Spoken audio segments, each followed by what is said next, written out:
Hi, welcome back guys. This is your sensei, back with another fanfiction. This is the second part of What If Naruto Had Sealed Kunai and Got Harem. Now before starting, please give this video a like and subscribe to the channel if you want more videos like this. Now let's get into the fanfic. Naruto and Tsunade walked through the prisoner corridors of Ambu headquarters. Naruto had been summoned by Tsunade during his leave from active duty and was asked to accompany Tsunade and Shizune to Ambu HQ to check out a prisoner. All Naruto was going to do was train in the Forest of Death that day anyway, so he didn't really have any problems with being called out by Tsunade, but he was somewhat confused on what he was doing there. Picking out his ear as he followed Tsunade and Shizune, Naruto finally questioned his purpose in their presence. Not that it really matters to me or anything, but what am I doing here? Why do you need me to see a prisoner? Shizune turned back with a smile and gave him his answer. A captured enemy ninja is for some reason far too weak for us to interrogate by normal means, and they happen to be too high profile to just go ahead with anyway. The info they might have could be vital to us, too vital for us to lose due to negligence, Naruto-kun. That answered part of his question but opened up a few more. So why the hell am I here again?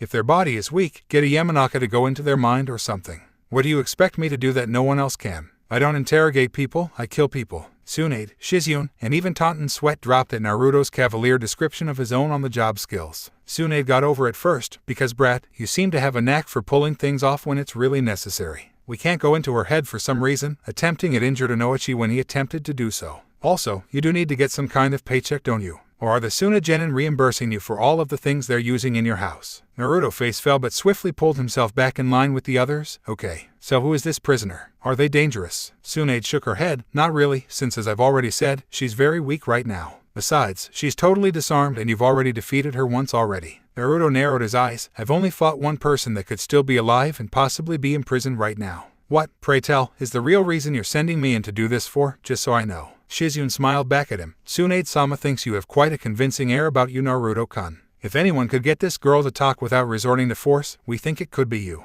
Naruto sighed. Fine. But if she spits at me or does something stupid, I'm leaving right after she catches a backhand from yours truly, I swear to Kami. I should have proved my point by how I kicked her ass the last time though, so I could just be paranoid. Tsunade gave him a dry look as they made their way to the holding cells. Violent much brat. Naruto pointed to the Hidi-8 on his belt. My entire job revolves around varying degrees of violence, Bachan. If I wasn't violent, I wouldn't be so damn good at what I do. The group came across the cell that housed Naruto's mark for the day. Alright. Will a guard let me out when I'm done? The two women and Pig nodded. Alright, I'll see you guys when I'm done then. Tsunade nodded as Taunton oinked and Shizune waved goodbye after opening the door for him. Naruto sighed before slapping himself and putting on his game face before slinking into the cell and shutting the door behind him. He looked across the cell and ended up locking eyes with the red-haired girl sitting on a bed in the corner. Her brown eyes looked at him in curiosity, then changed to anger, and then to fear. Naruto held up his hands in a placating manner as he walked in to let her know he wasn't there to hurt her. As he looked at her appearance, she looked pale, paler than should have been healthy. Her eyes had bags underneath them, probably stemming from some kind of exhaustion, and she did look very weak, spot on with Tsunade's explanation of her condition. Naruto pulled a chair from a corner and propped it in the middle of the room, taking a seat. He looked over at her, curled up on her bed as she warily looked him over. Seeing that she wasn't going to say a word to him whatsoever, Naruto decided to get the ball rolling. Hello there, Tayuya. I haven't seen you since I knocked you out. I assume Konoha's prison system is treating you well enough. Tayuya simply kept on looking at him somewhat blankly. Naruto sighed. This was going to be a long day, he could see it already. Naruto cleared his throat, unintentionally getting her attention. So I guess you know by now that all of your team is dead.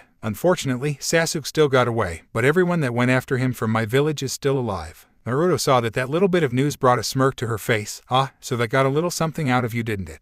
Tayuya finally spoke. I should have known you were just for show. Kimimaro must have torn your ass a new one when you chased after him, huh? Naruto chuckled, drawing a confused look from her. Actually, I ended up fighting him until he just flat out died. I was kicking his ass if I do say so myself, I just couldn't finish him. Her eyes widened at the knowledge that Kimimaro was dead. None of your little squad made it back, and you're the only one that survived. You can thank me whenever you'd like. Tayuya glared at him. You think I should thank you, shithead? I'm as good as dead, you fucking moron. You should have just killed me on the battlefield. That would have been better than rotting away in a fucking detention cell waiting to be interrogated. She stood up from her bed suddenly. Orochimaru, the fucking snake. He pulled the plug on the cursed seal. I just know it. That's why I'm so weak for no reason right now. I'm dead to him now, worthless. Naruto noticed a dark bruise on her neck where the cursed seal used to be. You're going through some kind of withdrawal from the seal's power, aren't you? That must be painful. Tayuya laughed bitterly. It fucking sucks, shithead. I feel like death right now. I guess I knew it would end like this somehow anyway. All that snakehead on your village was an element of secrecy and a shitload of pawns like me to move around.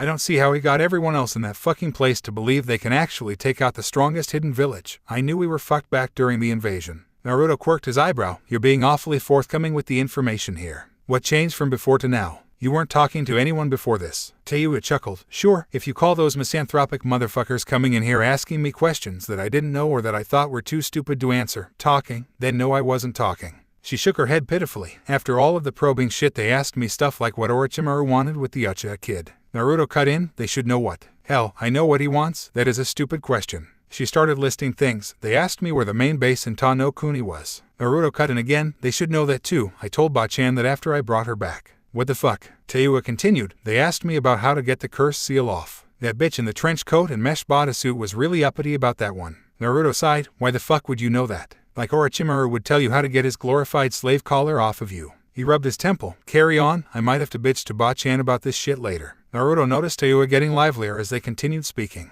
It was like she had loosened up or something. Naruto just kept talking to her. He didn't really have anything to do today, and he knew it had to suck being kept isolated by oneself, so why not?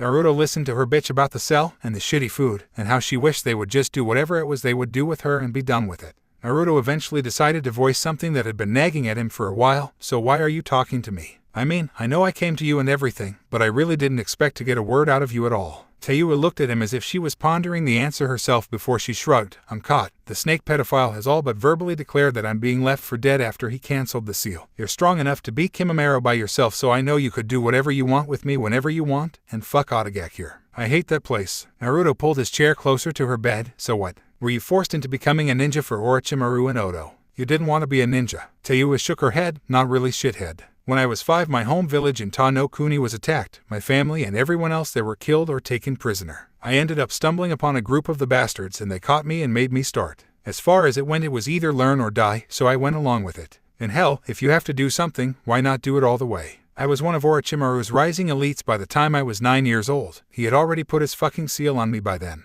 Naruto chuckled, bringing her from her story. What's so funny, shithead? Naruto looked up at her apologetically. None of it, sorry. It's just, you were one of his elites for only maybe a few months, probably by time I was caught inside of Otagakure when I was 8. That had to suck going back and telling him that you couldn't catch me. Tayuya shivered involuntarily. You don't even know, shithead. That bastard even disciplined Kimimaro, who was his favorite little ass toy after we got back. None of us ever fucked up again after that. We were thrown together in an elite team and here I am today, the last one alive. Tayuya chuckled a little at the memory. You were kicking our asses though for the longest time, I remember. Naruto scratched his head sheepishly. I wouldn't necessarily call it fucking up. I guess you could say I was inspired to get away after Kimimaro almost took my eye. You guys chased me for 2 days. I still can't believe I got away. Ah, good times. Tayuya nodded. Anyway, yeah, like I said, fuck Orochimaru. I never wanted to work for him and he and the Uchiha can go fuck each other for all I care. Everything that I can tell you, you already know. That team played his hand close to the vest. We may have been his elite bodyguards, but Kimimaro was the only one out of all of us that really ever accompanied him anywhere outside of the base in no Kuni. No doubt he has more, and that one cleared out the second the Uchiha kid arrived, so it would be useless to check it out now anyway. He looked up at Tayuya seriously. So what do you think of me? We have been talking for the longest time and you don't seem to be too pissed at all about me being here. I did capture you after all. Tayuya sighed and laid down on her bed. Well, I haven't been tortured yet, unless you can call the crap they feed me as torture, so I don't have a reason to be, not at you. This is your job, shithead. Actually no, your job is to kill. So as far as I'm concerned you could have just slit my throat, left me lying in a ditch and kept moving after you beat me. You may be the reason that I'm locked up, but I wouldn't have hesitated to do the same to you if the circumstances were flipped. Naruto nodded. Well, talking to you wasn't bad at all. Your language is a little vulgar, but somehow I kind of like that. I'll see if I can come back later this week or something. I'm on medical leave after your bony buddy and me made a mess out of the landscape. Tayuya grunted in acknowledgement. Sure, shithead.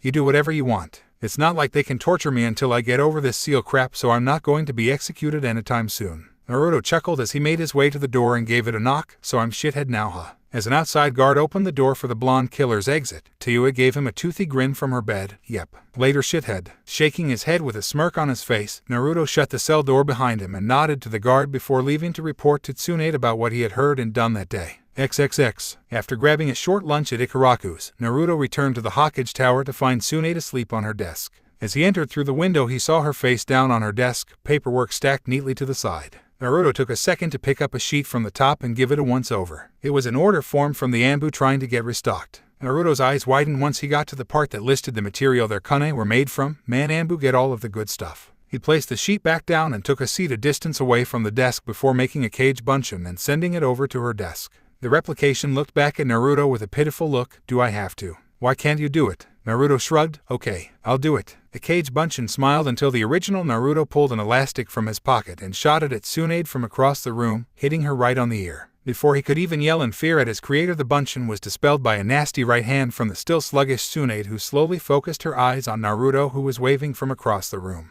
She blinked and allowed her eyes to focus. Brett, how long have you been here? Yawn what woke me up. Naruto grinned as he moved closer and sat in front of her desk. A mosquito bachan. You scared the hell out of me just snapping up like that and throwing that punch. She rubbed her eyes. It felt like I hit something solid. Anyway, I assume that you're coming back from speaking with Tayuya. How did it go? He looked down at the ground. Well, she doesn't know anything that I didn't already tell you right after we got back from Tanzakugai. For being an elite, Orochimaru doesn't tell many of his own very much. She is going through symptoms from the sudden loss of the cursed seal. I guess either you or Shizune-chan are responsible for her not being dead from it flat out. Tsunade nodded. It basically poisoned her system and put her into cardiac arrest a few hours after her arrival here. It was touch and go for a while, but she's still too weak to interrogate regularly, or else we risk killing her. Naruto scratched his head sheepishly. About the whole killing her thing, you think we can keep her alive? I know that she's an Oto ninja and everything, but after all of the stuff she told me, I'm sure that given the option to live somewhere like this as opposed to there, she'd take it in a heartbeat, especially now. Tsunade gave Naruto a chiding look. How do you know she wasn't lying to you, brat? She is an enemy ninja.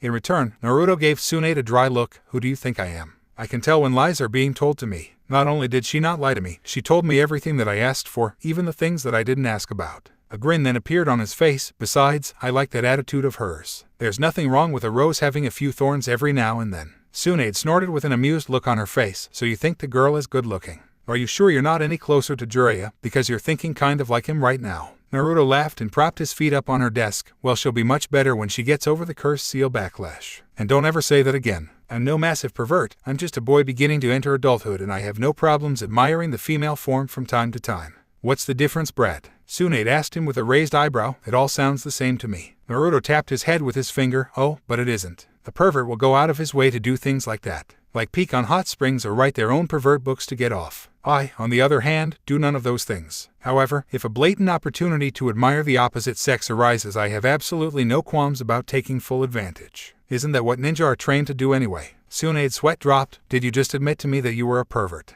Naruto stiffened up and slammed his hands on her desk. Hell no. The entire point of that tirade was to defend why I wasn't a pervert. Are you sure you're not closer to a Rosenin, because your mind shot to the pervert possibility pretty quickly? The two glared at one another until they both broke out in laughter. Tsunade and Naruto calmed down as she fished an envelope from her desk and passed it to Naruto. Here you go, brat, your pay for a B-ranked mission. Use it wisely. Naruto took the envelope with a wary look on his face. B-rank. All I did was talk to Tayuya. It wasn't even hard or anything, it wasn't unpleasant at all. Hell, I think I brightened the girl's day up just by talking to her. I'm going back later this week. Tsunade quirked an eyebrow as Naruto placed the envelope in his pocket. You're going back. Why would you do that for? Naruto shrugged as he stood and made his way to the window. I don't know. Being all alone like that really sucks. She's not really a bad person. She was just a ninja for the wrong nation. It's no real reason to want to hate her. As Naruto went to jump out of the window, Tsunade clearing her throat got him to pause and turn. An evil smirk was on her face that sent a chill down his spine. Brat, I hope you don't think you really got away with that elastic crap.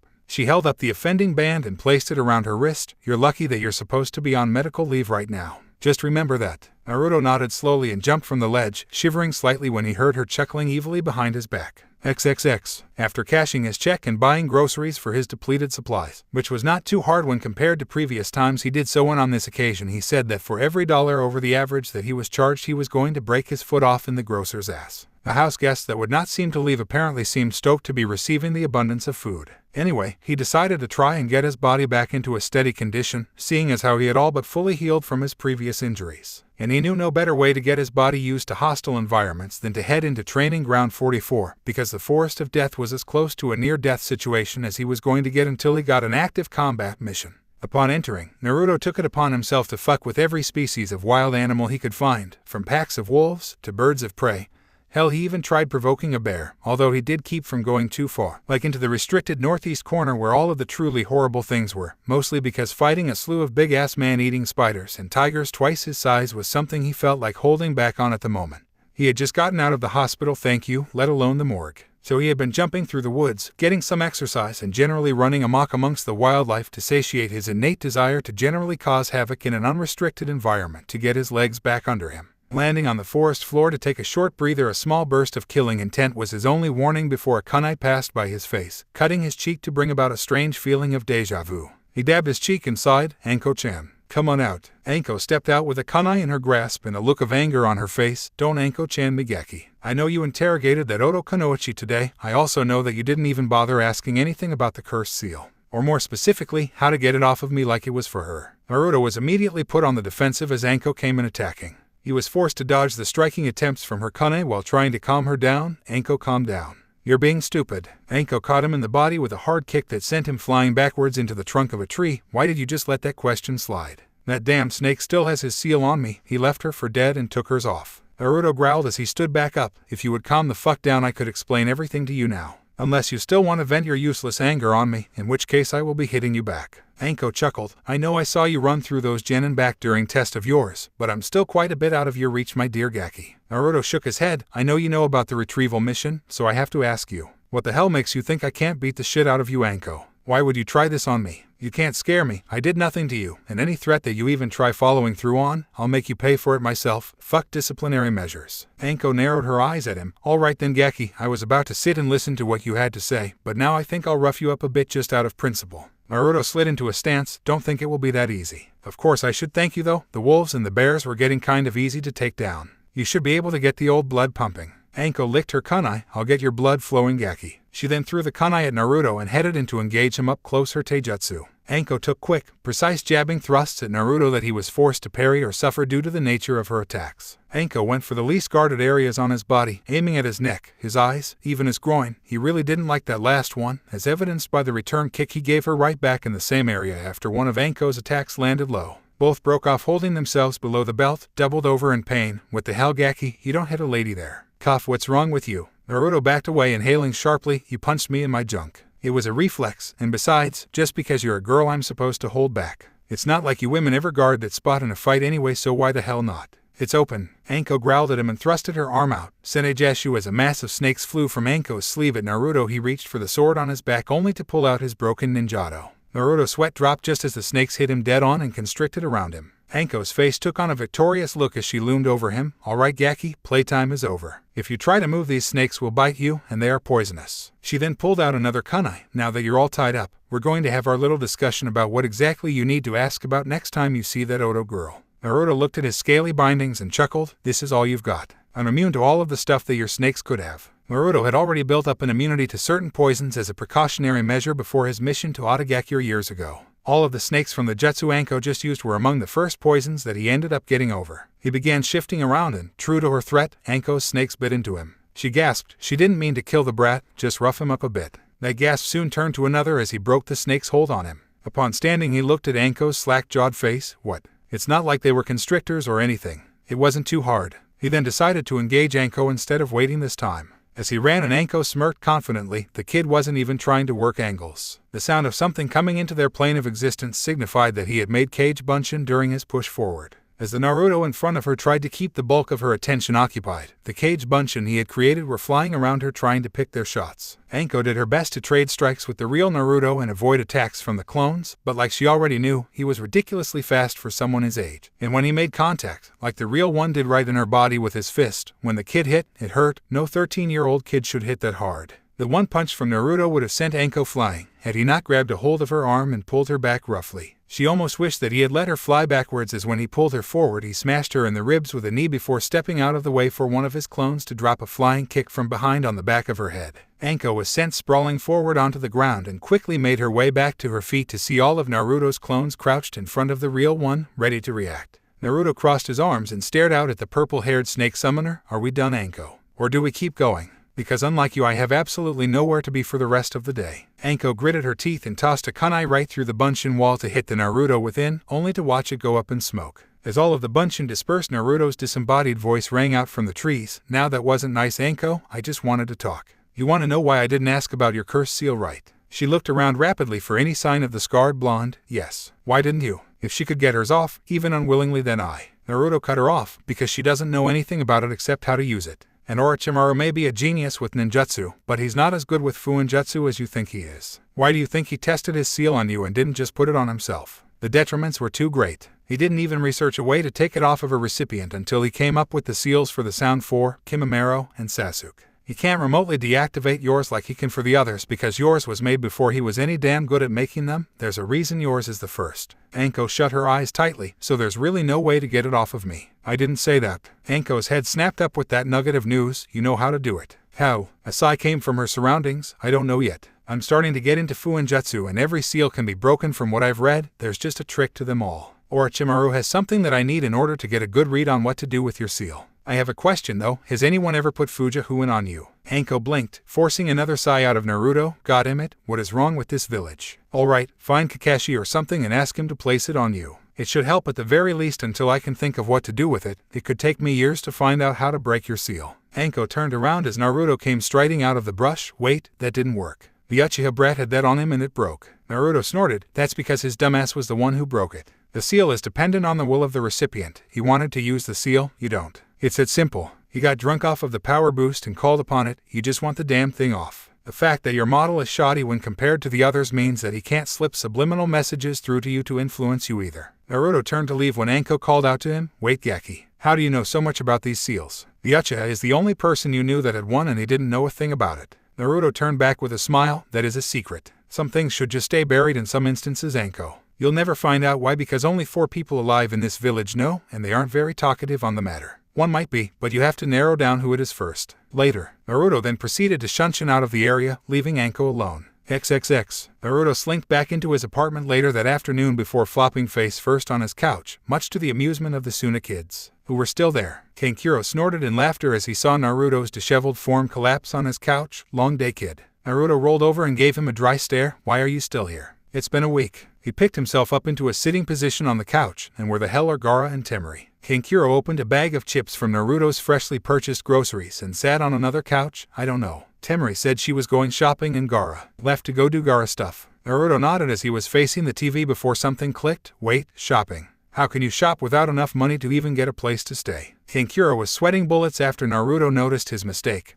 We finally got paid by your village for helping out with the retrieval mission. Please buy it. Please buy it. Please buy it. A hard stare was kept on Kankuro for a moment before Naruto relented. Fine, whatever. But if you bastards are going to keep staying here, you're going to start paying for your own stuff. Why are you still here? Answer me. Kankuro crunched on a few chips and passed the bag to Naruto, who readily took a few for himself. It's one of the conditions of our treaty with your village. We must lend out a genin team to help with manpower issues, and we ended up being the selected team since we're already here anyway. Naruto rolled the bag up and stood to head back towards the cabinet he remembered placing them in at first. Alright, you guys can stay here for as long as you like. The company isn't that bad and my roommate is cute. Things could have been worse, all things considered. Kankuro shook his head amusedly. You starting to dig my sister Uzumaki. You'd better watch yourself, kid. Don't overstep yourself on this one. A chuckle came from Naruto as he sat back down. I hope you're not threatening me like Gaara did in Suna. I'm just saying, she's hot, and she's sleeping with me in my bed. To just straight jump from having no visitors in your house for years to having Sabaku no Temari sleeping in your bed, it's definitely a noteworthy step up for some random orphan kid. Kankuro nodded. I wasn't really threatening you, kid. I'm sure Gaara handled that already. He's been getting protective over her lately. It's kind of funny to see. Before they could continue, a knock came at Naruto's door. Naruto rose to greet whoever it was before narrowing his eyes upon discovering the identity of the person filling his door frame, Hirosenin.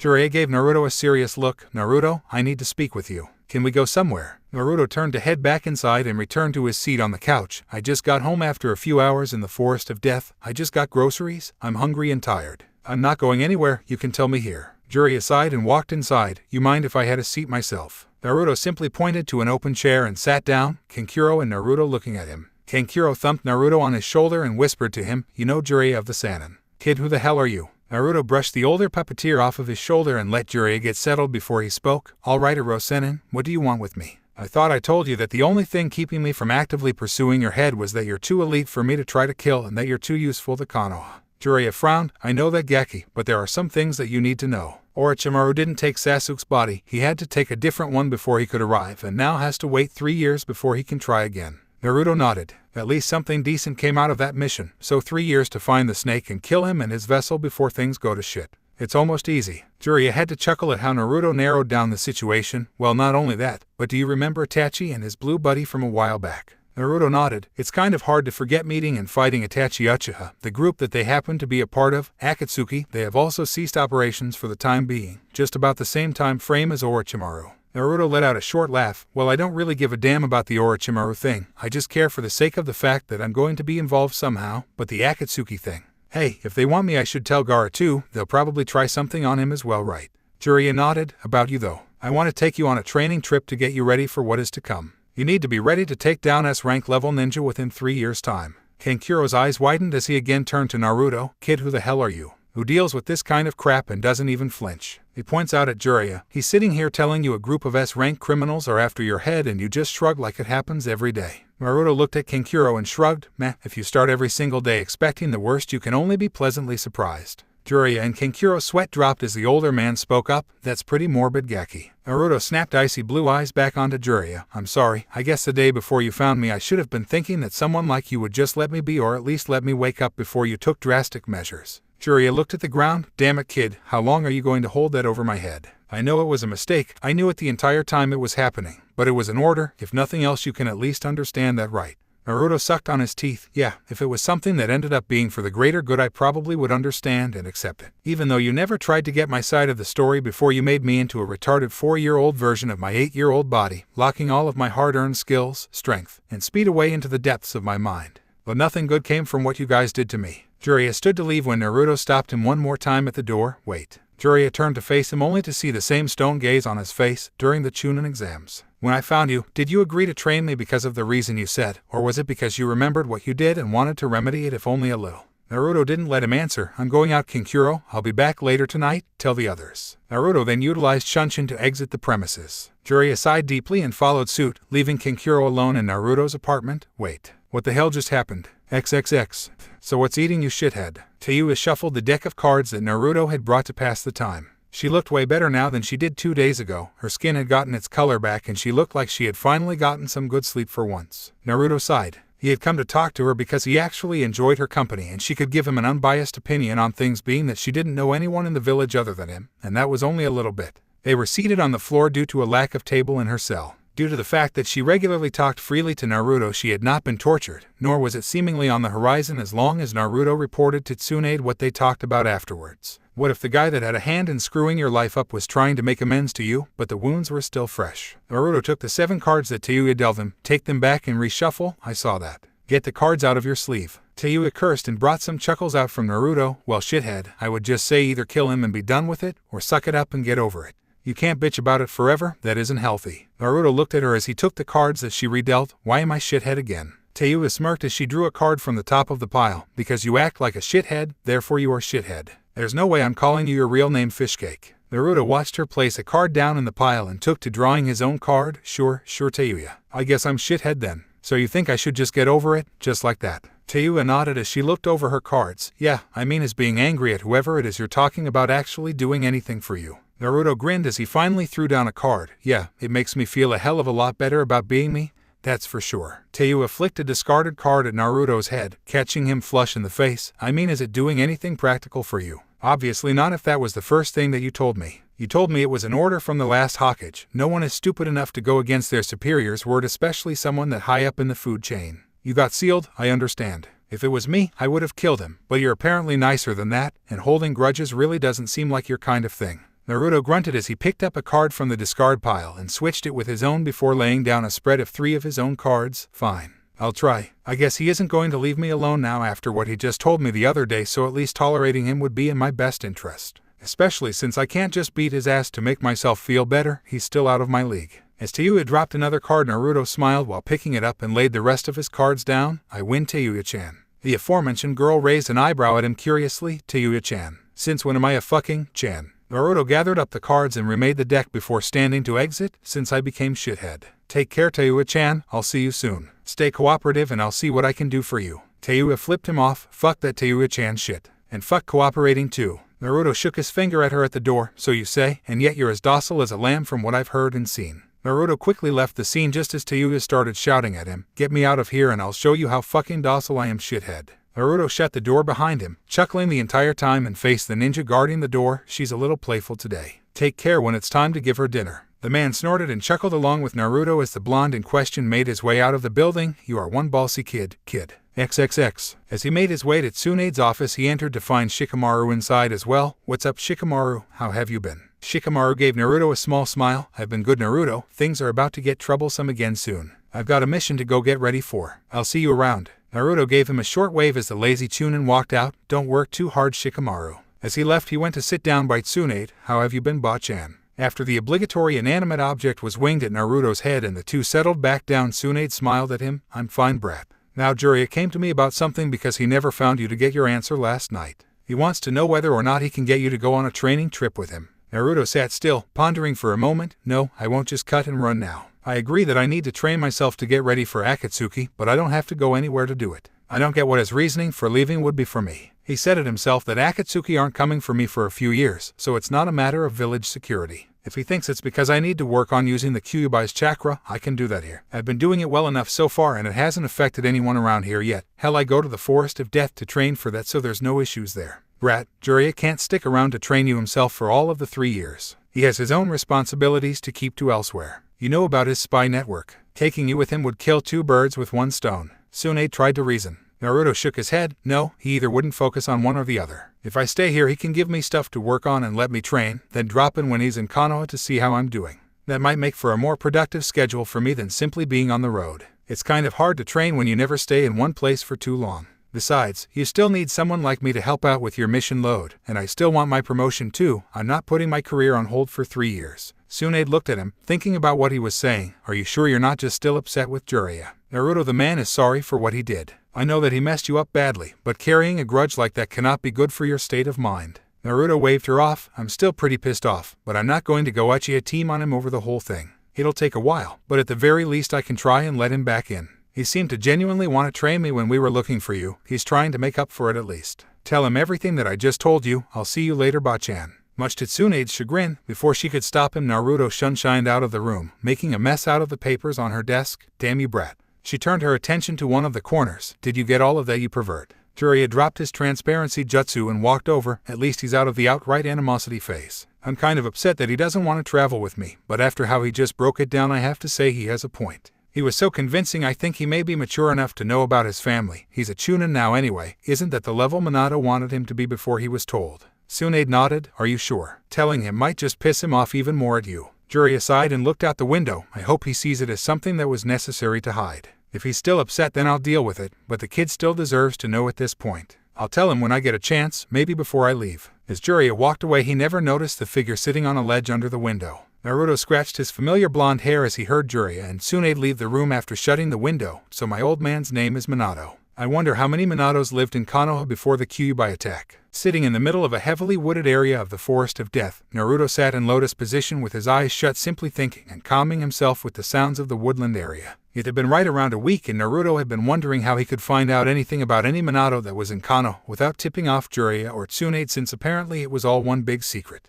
He figured Jiraiya would eventually tell him. He would just procrastinate endlessly beforehand, and that could take months to years. He needed information now, and since he was damn sure that Kakashi was on the take in this little secret against him, he wasn't going to him, and he still couldn't find Danzo, damn it. Not that he was still looking.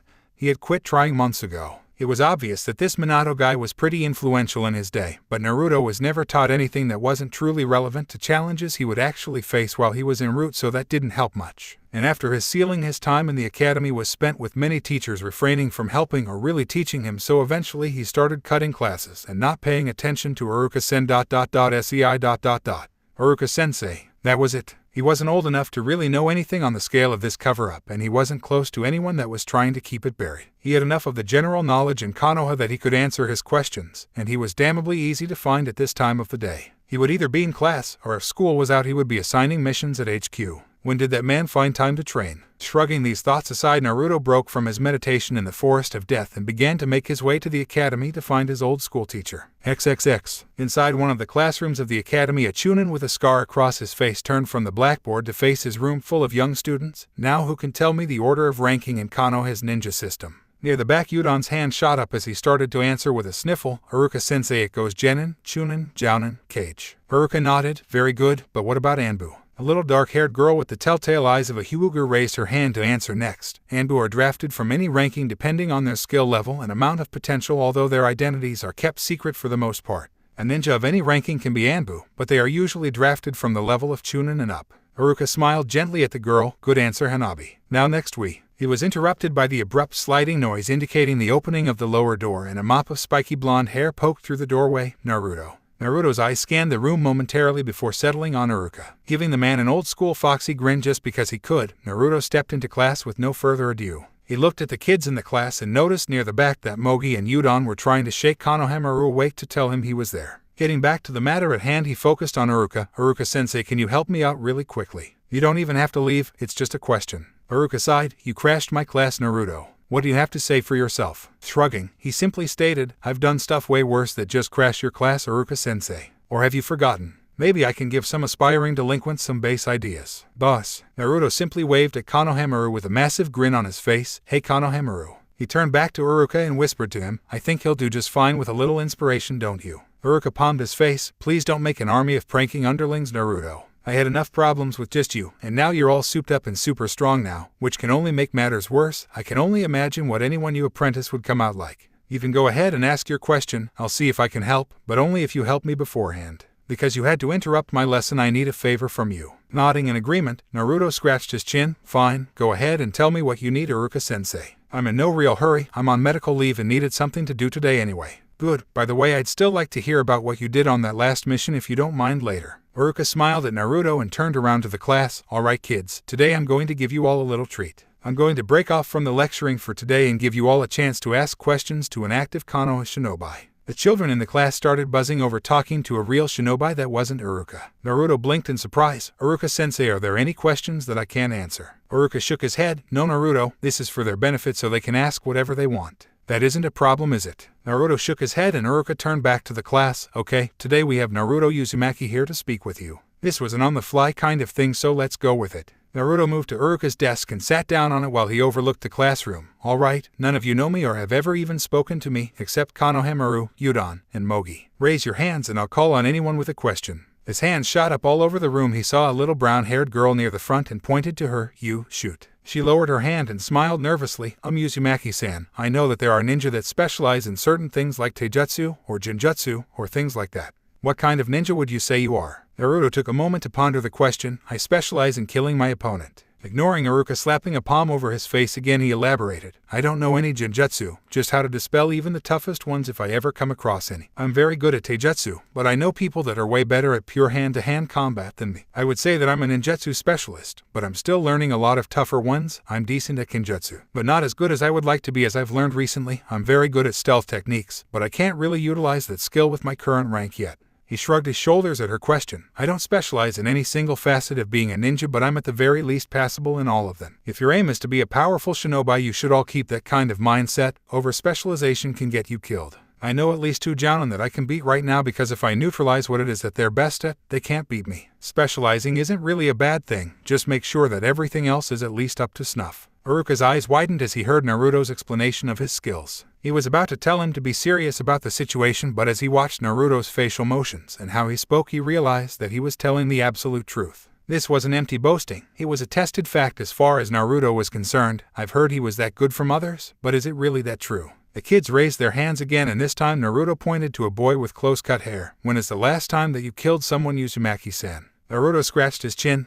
2 weeks ago on my last mission I killed like 3 people. Well, 2 people. One of them just died in the middle of the fight. I didn't finish him. Next question. Udon raised his hand and Naruto nodded to him. Why do you call Haruka-sensei, sensei boss? Naruto smirked. When I graduated, Haruka was my instructor, therefore he is my sensei. He's the only man that I call sensei because he's the only one that taught me anything. Not even my jounin sensei really taught me anything. Well, he's the only one that ever taught me anything that you all need to know about. He pointed to a boy with Inuzuka face markings. The boy gave him a wild grin. Your turn, kid. How many years have you been a ninja? Naruto blinked at his question. Longer than you've been alive, you little bastard. Yeah. He wished he could say that out loud. I'm just starting my 2nd year. I graduated last year. I know Haruka-sensei remembers that little event. Haruka nodded with a grin. The boy asked another question. Why is the sheath on your back empty? Are you too broke to afford a sword? His question got a series of laughs from the people around him. Naruto glared at the kid. When you use a sword to attempt to cut grown men in half, it sometimes gets broken in the line of duty. In which case you then have to get it fixed, you little motherfucker. It's in the shop. I'd be glad to introduce you to the sharp end of it when I get it back. Shit, Naruto. Stop cursing in my classroom before I kick you out.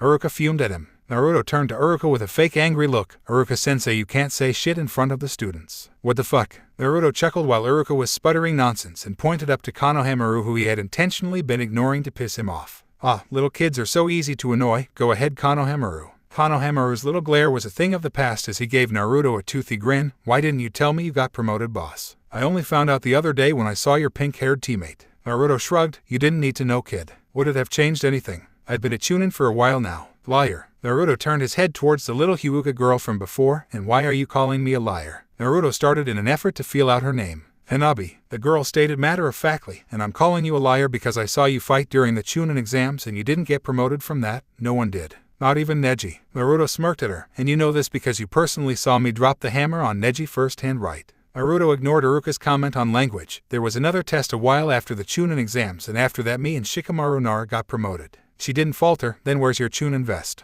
You get a vest upon promotion. Naruto shook his head. You do, but I don't like that bulky piece of crap, so I don't wear it. It's not a necessity to wear it like it is for your hideate, so I don't wear it at all. Others do it mostly because they care about people thinking they're elite, or they like the extra padding.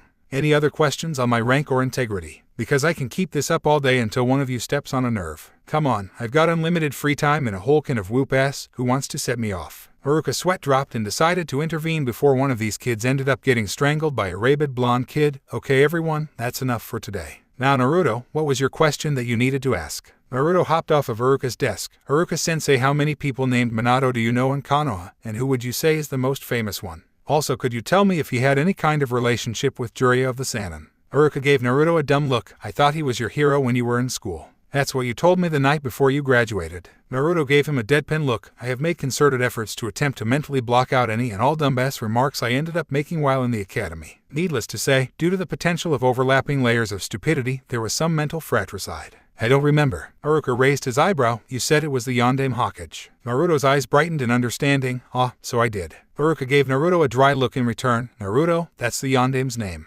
Minato Namikaze. He was trained by Jiraiya. He summoned toads. He beat the Kyuubi. And now he's dead and I'm not. Kyuubi 1, Minato Namikaze 0, oh yeah. Naruto ignored the Kyuubi and pieced together everything he just heard. Uruka just looked at Naruto, who was staring out into space with a blank look on his face. Konohamaru stood up in concern. What's wrong with Naruto-Nisan? Hanabi smirked smugly. Maybe his tiny brain fried because he learned something new today. Life came into Naruto's eyes as they snapped over to her. He started marching towards the door, radiating killing intent and cracking his knuckles. All right, everyone outside to the practice field. Who wants to spar with a real-life ninja? Let's go. Uruka moved to intercept him before he could leave. I'm Naruto. We don't spar until Friday, and you're not a student. He whipped around with a sadistic gleam in his eye. I need to vent a lot of frustration and pent-up aggression right now. The Suna kids are gone, so I can't just beat the crap out of Gaara-san until I get tired or feel better. And your room full of Chibai trainees are the only thing within reaching distance, so either I put the hurt on them, or I put the hurt on you, Uruka-sensei. XXX.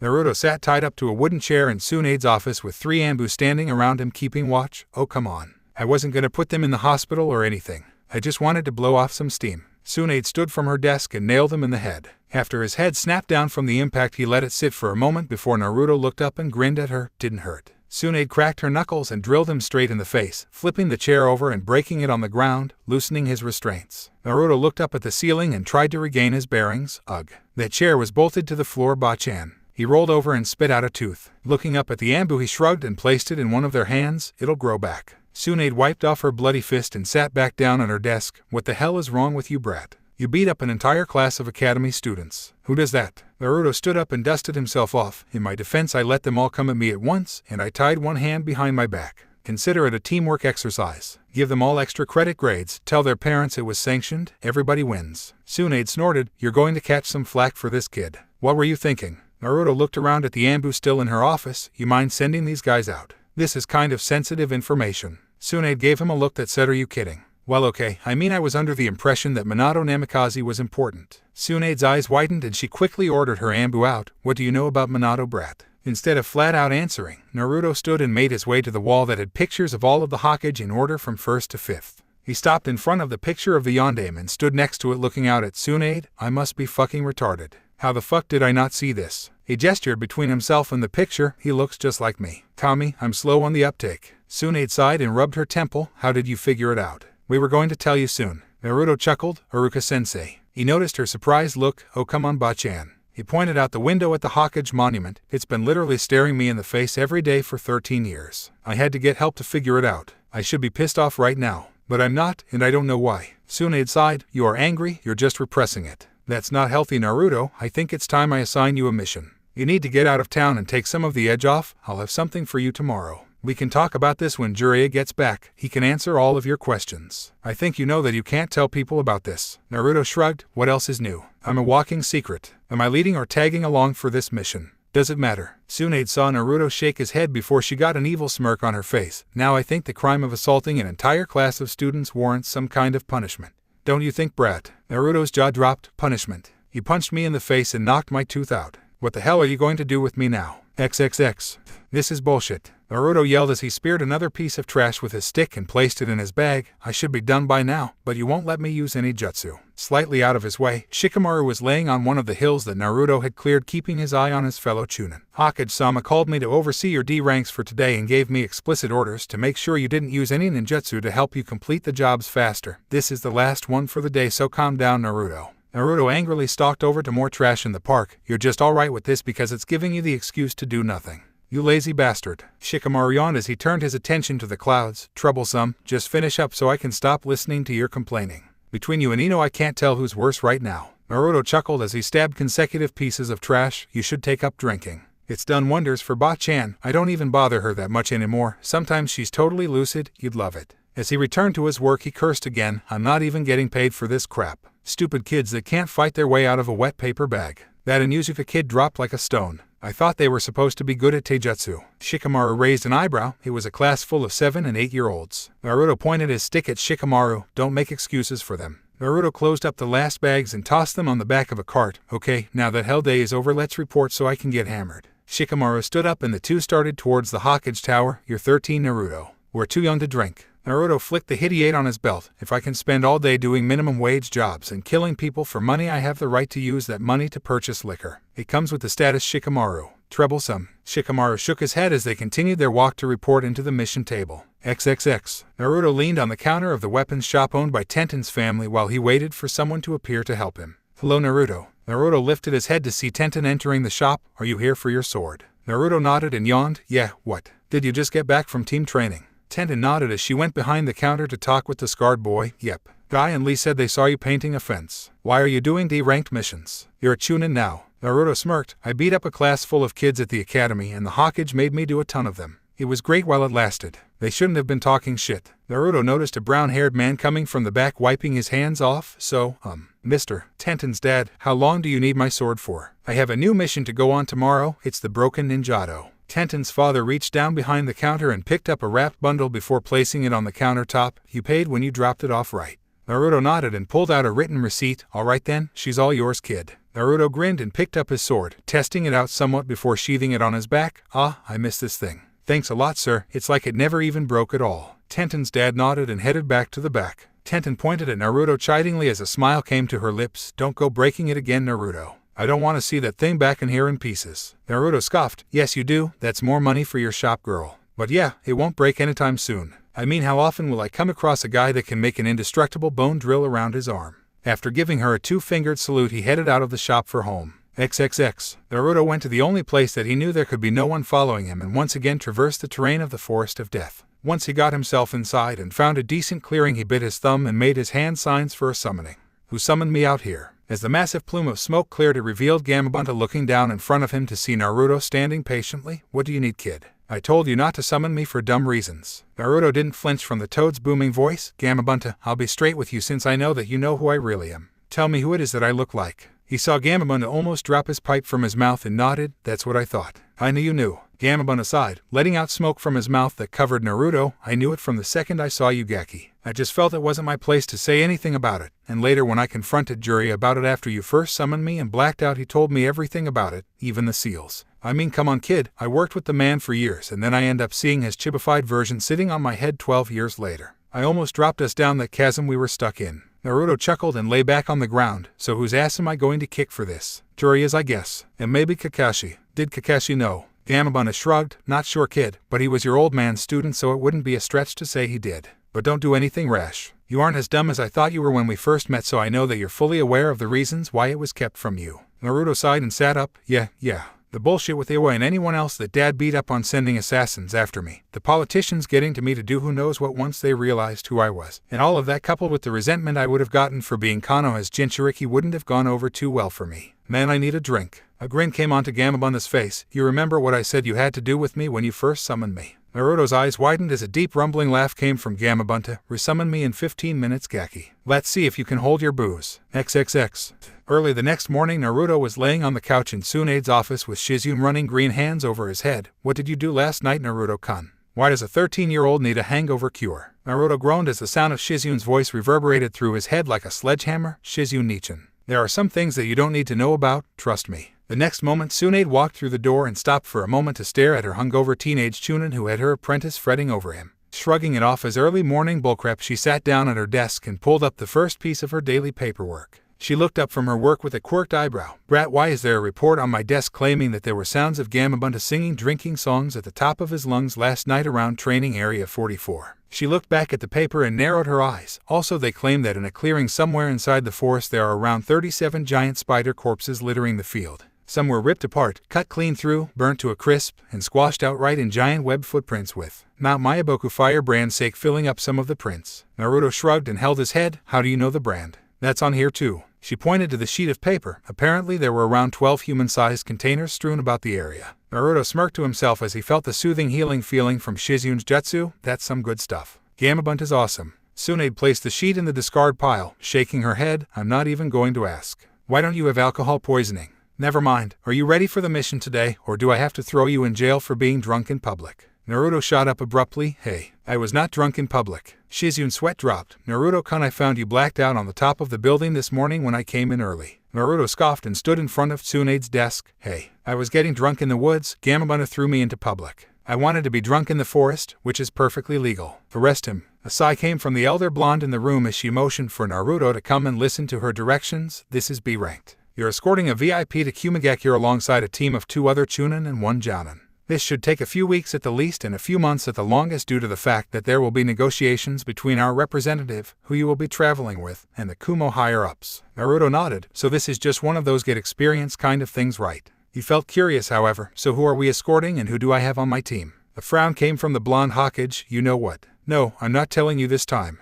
Get your little ass down to mission control to get your assignments. I shouldn't be handling this. I have people that actually get paid to be doing this instead of me. Naruto stood staring silently for a moment before simply turning around and leaving the office with not a word. Shizune looked at her mistress in a huff. Tsunade-sama, that was mean. Naruto-kun didn't do anything. Tsunade looked up from her work and glared slightly. Yes, he did. The brat had 12 cases of firebrand sake and he didn't even invite me. How rude is that? XXX. After receiving his scroll detailing his mission, he made his way to the gate to meet his assembled team. By the time he arrived, he found 3 men waiting to depart alongside an elderly man. The first man had brown hair with one bang covering his right eye. He had his hideate on in a bandana and wore the usual outfit for Konoha shinobi. Naruto knew this man as one of the chunin that usually guarded the main gate of the village, Izumo Kamizuki. Nearby was his usual partner, Kotsu Hagane. He had a bandage on his nose, wild spiky black hair and a goatee. He was also dressed in the usual garb of higher-up shinobi. The final escort out of them was Genma Shiranui, the man that Naruto remembered proctored the final stages of the chunin exam before the invasion. He had brown hair that reached his neck, a bandana-style hideate that he wore backwards, the standard ninja outfit, and a senbon in his mouth. The man they were to escort was an older man with gray hair, a beard, glasses, and what appeared to be a perpetual frown on his features. Naruto knew this man as one of the Sandame Hokage teammates, Hamura Mitokado.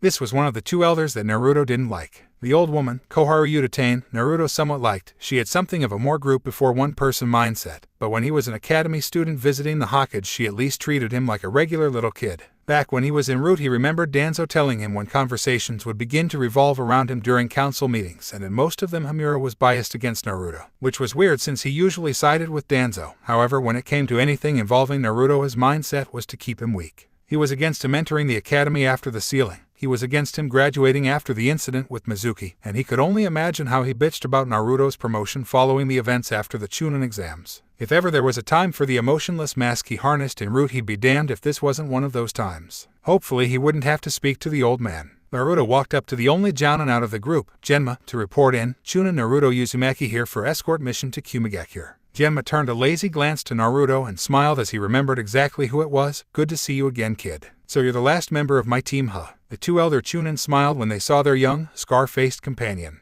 They headed over to Genma and Naruto while Kotsu waved to him. Hey Naruto, you're coming on this mission. Naruto let the emotion seep back into his eyes when he saw how casual the others were being with him. Yeah, I am. Are you two actually doing something other than watching the gate for once? When was the last time you two even had a mission outside? Kotsu groaned as the bane of his existence. Guard duty was brought up. Don't remind me, kid. Izumo seems to think there's nothing wrong with gate watching, but I say to hell with it, I'd rather be in the field. Izumo sighed and shook his head. There's nothing wrong with that job, Kotsu. We're protecting the citizens of Konoha. There isn't a more important job for us to have. He turned to smirk at Naruto. Maybe we'll get to see you cut loose on this mission. I know you were holding back during your test and nobody saw you beat those Oto ninja that almost killed Genma, so I'm curious as to how you fight. Genma stepped in to defend himself. Hey, it was 4-on-2. Rado and I were winning before they used their cursed seals. They didn't annihilate us or anything. Anyway, enough chatter, it's time to get on the road. He walked over to Hamura. Elder Hamura, my entire team has assembled. Are you prepared to leave? Hamura's eyes panned across the amassed squad and he nodded to Genma. Yes, let's set out for Kumo. It should take us around 1 week to arrive. As they exited the main gate, there was a carriage waiting that the elderly man sat inside with Genma seated in the driver's seat. Kotsu took up position in the front of the vehicle while Naruto and Izumo went along the sides. The group of Chunin ran along in stride with the carriage as they made their way through the countryside. A little while into the trip, Naruto let out an audible groan. Damn it, I never turned off all of the stuff in my house. I never went home last night. He immediately made a cage bunshin that went sprinting back the other way. Hours later, the ninja surrounding the carriage started to converse with one another as they stopped for the night. Hamura had long since had his tent set up and had retired for the evening. It was mostly Izumo and Kotsu kicking old stories between them, but for Naruto it was a welcome change from the monotony of simple travel. Hey Izumo, do you remember back in the academy when we made those fudgesicles out of dog shit and one of the senseis ate one? The man in question snickered at the memory when he recalled who else was in attendance. Hey Naruto, how did you pull off painting the Hokage monument in broad daylight? You hadn't even graduated yet and you got past everyone and outran all of the ninjas sent to chase you for like an hour. I guess I was subconsciously drawing on some of my training en route when I did that. I seem to have done that a lot. Naruto shrugged. I've done better things than that since then. You guys know about all of the stuff that happened the week before my test. Genma decided to speak up from his position on top of the carriage. Everybody remembers that. There wasn't anyone that knew somebody that got away untouched during that whole thing. Are you saying you did that stuff? Naruto grinned and chuckled. Well, when you put it like that, it seems like you don't believe me. Kotsu almost choked up. Wait, you did do that? How the hell did you go about doing that? Some people said it was probably you since you disappeared, but there were too many hits in too many places at one time for you to do it alone. Genma shook his head in good humor. And what exactly is the kid's specialty? Cage bunshin no jutsu. I heard he could make a ton of them, but something on that scale is ridiculous. Naruto waved it off. Oh, it was all in good fun. Everything I did didn't leave any major property damage and at the most required a few good minutes of work to remedy. Izumo chuckled. You seriously pissed off the Hyuga clan with that flash bomb stunt. That was truly priceless. Genma looked at the group of Chunin under his command. Naruto, we don't know too much about you except for the little bit of you we've seen, and I don't like going off of gossip, so why don't you tell us a little about yourself? Why did you want to be a ninja in the first place? Frowning slightly, he thought about what he should say. Well, the reason I became a ninja shouldn't really be too surprising considering how I used to be. He scratched his head. I guess I can tell you that. You know how you would always hear some loud kid shouting about being Hokage? Well, I wasn't always like that. As a matter of fact, I didn't give a damn about being Hokage until then. I wanted to be a ninja before that though. The reason was because I just wanted to be acknowledged for something. He looked around at everyone that was with him. I know you all know about what I carry, and I know you've all at least heard a smattering of remarks about me that aren't too positive. Well, when I was a kid I didn't know why people treated me so badly, but I saw the ninja of this village, and everyone held them in such high regard, and I wanted that. Now I realize how childish that was, but I never regretted anything. I mean, how boring would my life be if I wasn't a ninja, and what else could I have possibly done except be a shinobi of Konoha? It's Jinchuriki. What, was I going to be a shopkeeper or something? A round of laughs from the adults around him loosened him up a bit when Izumo voiced his own question. Hey, actually I want to know. What's it like holding the kyuubi? I just couldn't imagine something like that being inside me. Naruto looked up at the night sky as he thought about an answer. Well, aside from the glares, people pulling their kids away from you on the playground and all of that jazz, it's not really bad. Eyes widened all around when Kotsu spoke for the group. Really? Naruto nodded. Yeah, I mean, since I've learned about it, there are times when kyuubi just won't shut the hell up about stuff. But other than that little negative aspect, there isn't really anything negative that I can think of. I can use chakra 3 times as potent as human chakra whenever I need to. It's damn near impossible to kill me without a one-shot, one-kill maneuver to finish me off with. I heal ridiculously fast from just about everything, and the Kyuubi is a decent source for a different point of view while in combat. If it weren't for all of the village stuff that I have to deal with on a regular basis, I would say that it's pretty cool. The group sat in silent contemplation until a scowl came across Naruto's face. My Kage Bunshin is an asshole. What? Was the general reaction to such a random statement from around the campsite.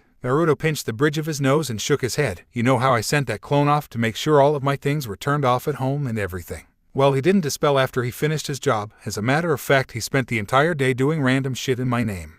Naruto's Bunshin grumbled as he locked the door to Naruto's apartment after checking the entire house for anything still turned on. That was a total waste of time and effort. There wasn't anything running up my electric bill in there. He looked at himself and was about to dispel until he heard a bark and saw Kiba running up to him, Akamaru in tow, with a massive grin on his face. Naruto, oh man, I just heard about what you did yesterday at the academy. I want to shake your hand. After grabbing Naruto clone firmly in a handshake, Kiba gestured to go somewhere. Come on, let's get something to eat, I'm starving. Now being a Kage Bunshin, they're only ever treated as the original by mistake. Despite the fact that they are the byproduct of chakra manipulation, they still think after they are made even after they complete their orders. And the original never ordered this clone to dispel after completion of his task, and he just so happened to be looking at a golden opportunity for a Kage Bunshin. Clapping Kiba on the shoulder, a grin came to his face. Sure Kiba, let's go. Ikaraku's is cool with you, isn't it? XXX. Kiba and Akamaru looked on in awe as they saw Naruto clone put away another bowl of ramen, bringing his total of bowls consumed to a whopping 26. Kiba had only gotten 2 for himself and a plate of meat for Akamaru. Dude, where are you putting all of that?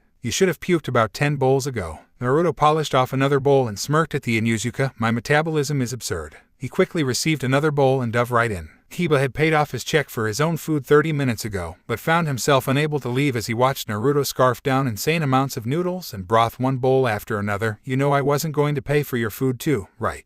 After finishing off the broth yet again, he nodded. Oh yeah, I've got that handled. Turning his attention to the chef of his favorite meal, clone Naruto spoke up. Hey Tsuchayoji, put this meal on my tab. I'm going on a B-rank mission, so I'll be able to pay it off easily once I get back in the village. Tsuchai turned to the clone and nodded. You've got it, Naruto. As long as you pay me, it's okay. Naruto grinned and gave him a thumbs up. Don't worry, I promise I'll pay. And I never go back on my word, old man. XXX. In Uruka's classroom, the kids were silently taking notes on his lecture. He was amazed. In all the years he had been teaching, he had never had a class completely attentive before. But here 100% of the class was quiet and writing. He figured Naruto must have given them all shell shock yesterday. Uruka's attention was broken when the slide of a door opened up and he heard a collective gasp go up among the students, most with looks of horror on their faces. Uruka turned to see the grinning face of Naruto. Naruto, what are you doing here? You're lucky no one's parents put a restraining order on you yet. Naruto clone's grin only got wider. Well, Uruka-sensei, I felt something was missing yesterday, so. He turned his attention to the same little Inuzuka boy from yesterday. I brought my sword.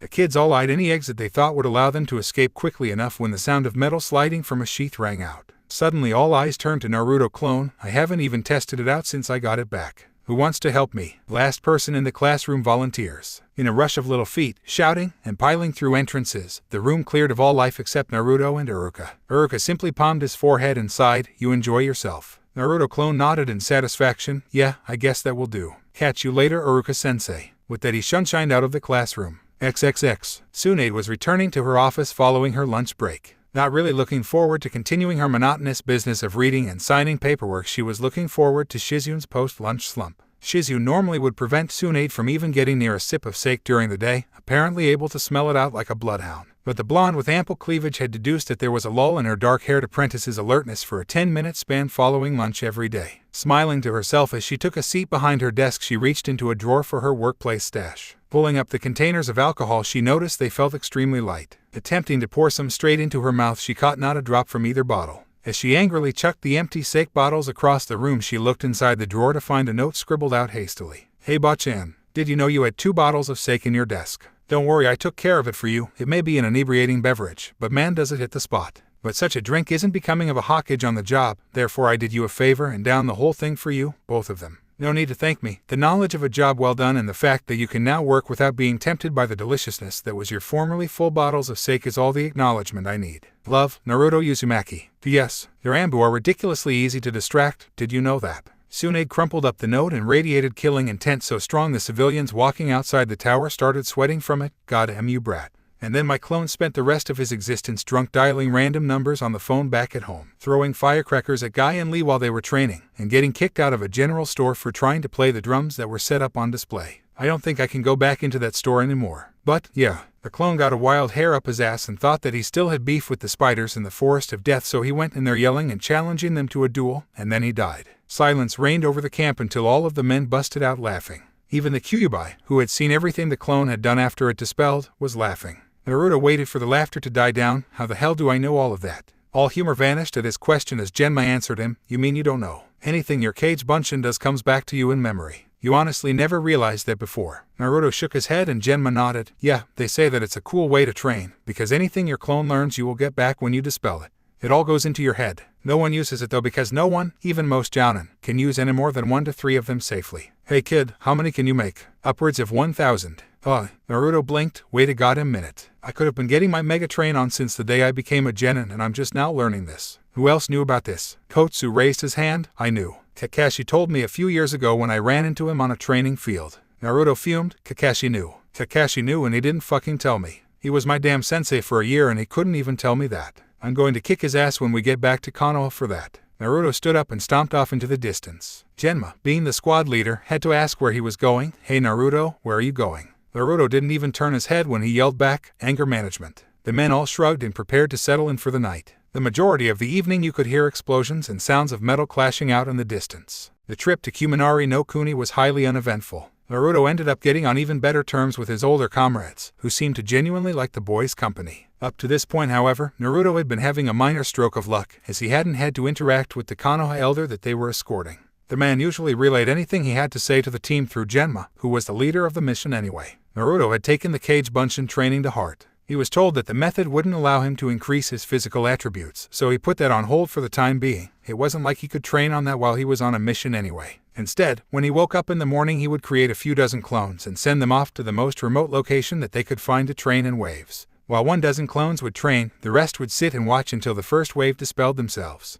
After the influx of information the next wave would train, and so on and so forth until nightfall. This allowed him to get down 3 more of his lost ninjutsu during the week-long trip to Kumogakure no Sato, much to his delight. It seemed that the trip wouldn't be a waste of time, at least during the traveling period. Naruto didn't expect much of a chance for combat here, but Kumogakure was the second most militarized of the 5 major hidden villages right behind Iwagakure for a reason. He wasn't sure how peaceful things would be and he wasn't looking forward to seeing whether or not his team could run all the way to the border and stay in one piece. And he didn't want to rely on Kumo wanting to avoid a war. Konoha was still weak from the invasion and no amount of bravado by still taking the same influx of missions could mask that against a shrewd strategist. If Kumo wanted to provoke anything, Naruto's team might have to simply bite their tongues and take it at this point in time. As they reached the top of the mountain, the carriage came to a stop at the main gate of the village. Instead of 2 guards, there were 2 complete squads keeping watch, showing exactly how many ninja Kumo had to spare if they could use that many just to watch one entrance. As Genma moved forward to get them all inside, Naruto elbowed Izumo and Kotsu. You guys getting gate envy here? Getting a familiar feeling.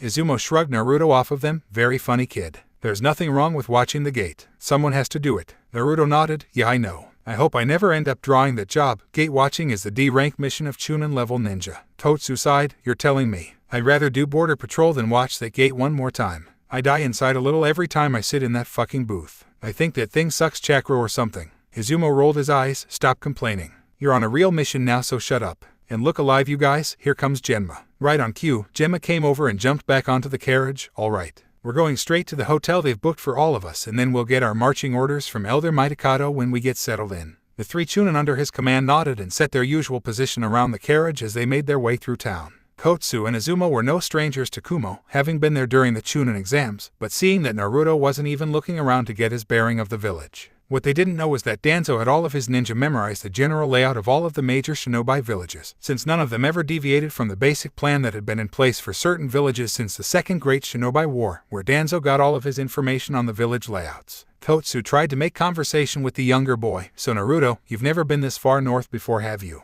How are you dealing with the climate change? Naruto had been that far north before, but he didn't need them to know what had happened the last time he was there. The less people that knew about it, the better. Seriously, Naruto kept a vigilant eye out as they walked the streets. They weren't safe until he was told to ease off by his commanding officer. The climate isn't bad at all. It's not freezing cold out here, it's spring so it's pretty good up here to me. Izumo gave a short glance over at Naruto. Naruto, it's 50 degrees right now and you're wearing a sleeveless muscle shirt. You don't even have your vest on you. You're telling me you can't feel anything at all? Naruto shook his head. Nope. And I do have the vest on me, it just isn't on right now. And it's not that cold up here, man up. You're older than me and you're borderline bitching about a foreign climate. Izumo mock glared at Naruto, which went largely ignored by the blonde Chunin as they made their way to the hotel. As per the course, Elder Mitokado got a VIP suite and the other 4 were to share rooms. Izumo and Kotsu, being the most familiar with one another, took one room, while Genma and Naruto took another. As they all got themselves settled in the rooms, Naruto finished first, as he didn't have anything to check or unpack. So Genma, what are we doing first? Genma turned to Naruto and rolled the senbon in his mouth. Well, we were told by Elder Mitokado to accompany him to his first meeting with the Raikage. He saw Naruto stand up to prepare to leave. By us I mean me, Kotsu, and Izumo. Naruto's jaw dropped before he set his face in a stone-like form, and I'm not going because. Genma sighed. He didn't hate Naruto, he actually liked the kid a lot. He was good. He had heard from others what the boy had done to Orochimaru's bodyguards when they came to extract Sasuke, and he had to say that even he would have been hard-pressed to do as much. He actually fought them beforehand and lost.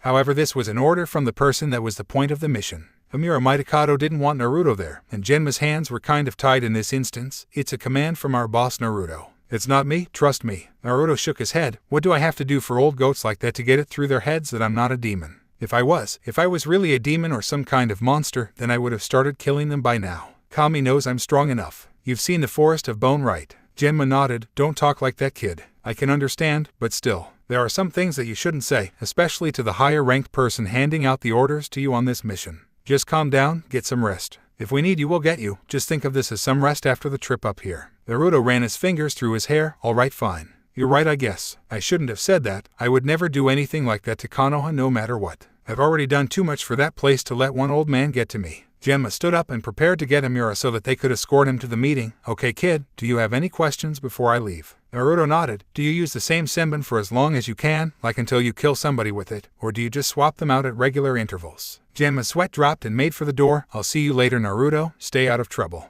Naruto scoffed and flopped on his bed. Who do you think I am? What kind of trouble can I get into away from the meeting? He noticed Genma hadn't shut the door and was standing in the doorway giving him a deadpan look. Naruto glared and pointed at him. Never mind. Don't answer that. A chuckle came from Genma. Take it easy, kid. Don't do anything stupid while we're gone. Naruto yawned and waved him off as his Tokibetsu Jounin commander shut the door. Naruto rolled over and looked out the window. It's still the afternoon. There's no way in hell I'm staying in here until they all get back. The old bastard said I can't go to the meeting. He never said that I couldn't leave the hotel. Naruto grabbed the key Genma left for him on the nightstand and slipped out the door to head to the street. XXX. Naruto yawned as he walked through the streets of Kumogakure. He didn't get too many odd looks just because he was a foreigner. He chalked it up to the fact that there were a lot of blonde people in Kumo, as opposed to in Konoha where only the Yamanaka clan and Tsunade had blonde hair. While he found it to be a decent waste of time to partake in looking around, Naruto wasn't too happy at the moment. I can't even train here. It's not like they'll let a foreign shinobi like me just use their training areas or anything. What am I supposed to do while I'm here then? He eventually ended up wandering over to a training field anyway, although it was by accident. While wandering about on the outskirts of the village, he found an open area bored out from the side of the mountain at least a mile wide. Inside he saw 2 ninja engaging in a spar and realized where he was. As he turned to leave, a cool-sounding voice came to his ears. This place is off limits to civilians. Naruto turned around slowly with a frown on his face. Well, if I see any civilians, I'll be sure to let you know then. The girl noticed the hideate attached to his beltum. So we have a Konoha ninja spying on us, do we? Naruto sighed. Goddammit. This is just what I was trying to avoid. Naruto placed his hands up in a placating fashion as he came face to face with the blonde girl a few years older than him. Her hair stopped roughly around shoulder length and like him she had blue eyes. She had a low-cut short skirt outfit with mesh armor underneath it, a short sword horizontally held on her lower back, and what appeared to be a modified Kumo flak jacket that simply wrapped around her stomach. And Naruto could see why it was like that, because her chest size was huge. Damn, she's only a bit older than me and... Don't stare, dumbass. You're already in deep shit as it is. Naruto, with much effort on his part, lifted his eyes to meet hers. Listen, I found this place by accident. I didn't even know it was a training field until I heard fighting sounds coming from directly behind you. I'll just turn around now and head back towards town, okay? I don't need any kind of BS. Right now, Samui, the blonde woman stated when she felt Naruto reaching for her name. You have me at a disadvantage right now. You know my name and yet I don't know yours. The 2 blondes kept passive eyes on one another, Naruto out of masking anything that might set a situation off, and Samui because that was just how she was. Deciding that diplomacy was the quickest course to getting out of Dodge, Naruto decided to satiate her with the information she requested. It's not like anyone knew him or anything. My name is Naruto Uzumaki. I'm just here on a mission and was granted some downtime. I was wandering about okay. No need to cause a ruckus. And tell your team that if they want to sneak up on me they need to do a better job of it. Naruto jerked his head in the direction of upraised craters, prompting two people to emerge from the area. One of them was a dark-skinned boy, also a few years older than Naruto, with spiky white hair, black eyes, gray pants, and a gray hoodie with the white Kumo flak jacket over it. Naruto could see a long katana on his back, signifying that he was at the very least a competent swordsman. Next to him was dark-skinned girl with amber eyes and long red hair. She had her hidiate in a bandana, a gray short-sleeved long dress, the Kumo flak jacket, and a katana on her back. These were the two that he had seen sparring before he turned to leave. Apparently they went around to try and cut him off from leaving so easily. Naruto resisted the urge to slap his hand to his forehead. Can I go now? I kind of have to get back to my hotel before my team leader has to come out looking for me. The male of the team gave him an appraising look. Maybe he's going to report back on Kumo's secrets and just stumbled on us while he was making his escape. Naruto almost face fell at that. Great. Now I've got a guy that overanalyzes everything. This is what I needed right now. Yeah, right. Naruto could see the situation could unravel at any moment and just wanted to leave. Why did I leave the hotel room? Even when I'm not trying to start stuff, things like this happen. It's like I'm a magnet or something. The red-haired female noted the ninjato on his back. You have a sword. Maybe you were spying on our kenjutsu to take back to Konoha. Naruto's voice held a slight growl. You have a katana and I have a ninjato. It's shorter. Your style would be useless to me. Let me go already, damn it. He turned his glance to Samui, who was still looking at him with an unreadable expression. I've tried to be civil about this. Like I said, I just want to leave. But if you don't all back off of me, I'll move you myself. She bared her teeth at the boy. You think you can take on 3 Chunin by yourself? I'd love to see you try. Naruto coiled his muscles. You're not going to let me go so easily, are you? Sigh, this is a waste of everyone's time. I have somewhere to be. I was just killing time. I'm on a mission. The calm boy nearby nodded in agreement. Yes, to spy on the inner workings of Kumogakure. Naruto had to slap his hand to his face this time. All right, I don't care anymore, international incident or not. Either get the fuck out of my way and let me go back to my hotel, or I'm going to kick all of your asses. And then go back to my hotel. The dark-skinned girl was about to draw her sword when the Kumo blonde walked closer to Naruto and stayed her from attacking with a movement of her hand. Karui, Amoy, calm down. She looked the foreigner up and down. You have a very short fuse, do you know that? Naruto gave her a dry look. I'm getting the 3rd degree from people I don't know, telling me that I'm doing something that I'm not. And they won't leave me alone. Of course I have a temper. You're all pissing me off. He shrugged. I do actually want to train, but there's no way a foreign ninja here on a diplomatic mission is going to be able to get permission to use the training fields for no good reason. I guess I subconsciously carried myself here. I was just wandering around. Amoy pulled a sucker out of seemingly nowhere and put it in his mouth. What kind of diplomatic mission would a Konoha ninja be carrying out here? Naruto shrugged. How should I know? I'm just the muscle. The rest of my team are with the guy we're protecting. This brought the lifting of a dainty eyebrow from Samui. So you're a ninja sent here on a diplomatic mission from Konoha that just so happened to be let go from the rest of your group. That sounds somewhat familiar, doesn't it? Naruto let off a sweat drop. It did sound familiar, because that was basically what Kumo tried to pull on Konoha years ago when they came to negotiate a treaty. One of the diplomats attempted to obtain the Byakugan for their village by kidnapping Hinata in the middle of the night. It was the story that Neji told during the Chunin exams, and it almost resulted in another war when Konoha was still weak from the Kyuubi attack that had taken place 3 years prior. Do they really think this is some kind of revenge espionage kick? Naruto really just wanted to knock them all out and go about his business, but that would probably make things worse before it made them better. What do I have to do to make you all leave me alone? Seriously, I'm going to get in trouble if I stay here for too long without checking in. Amoy scratched his head and looked at his 2 female teammates. Maybe we should let the kid go. I mean, look at him. He doesn't seem dangerous at all. That scar is a nice touch, but he doesn't look like he can cause any kind of ruckus by himself, even if he was lying.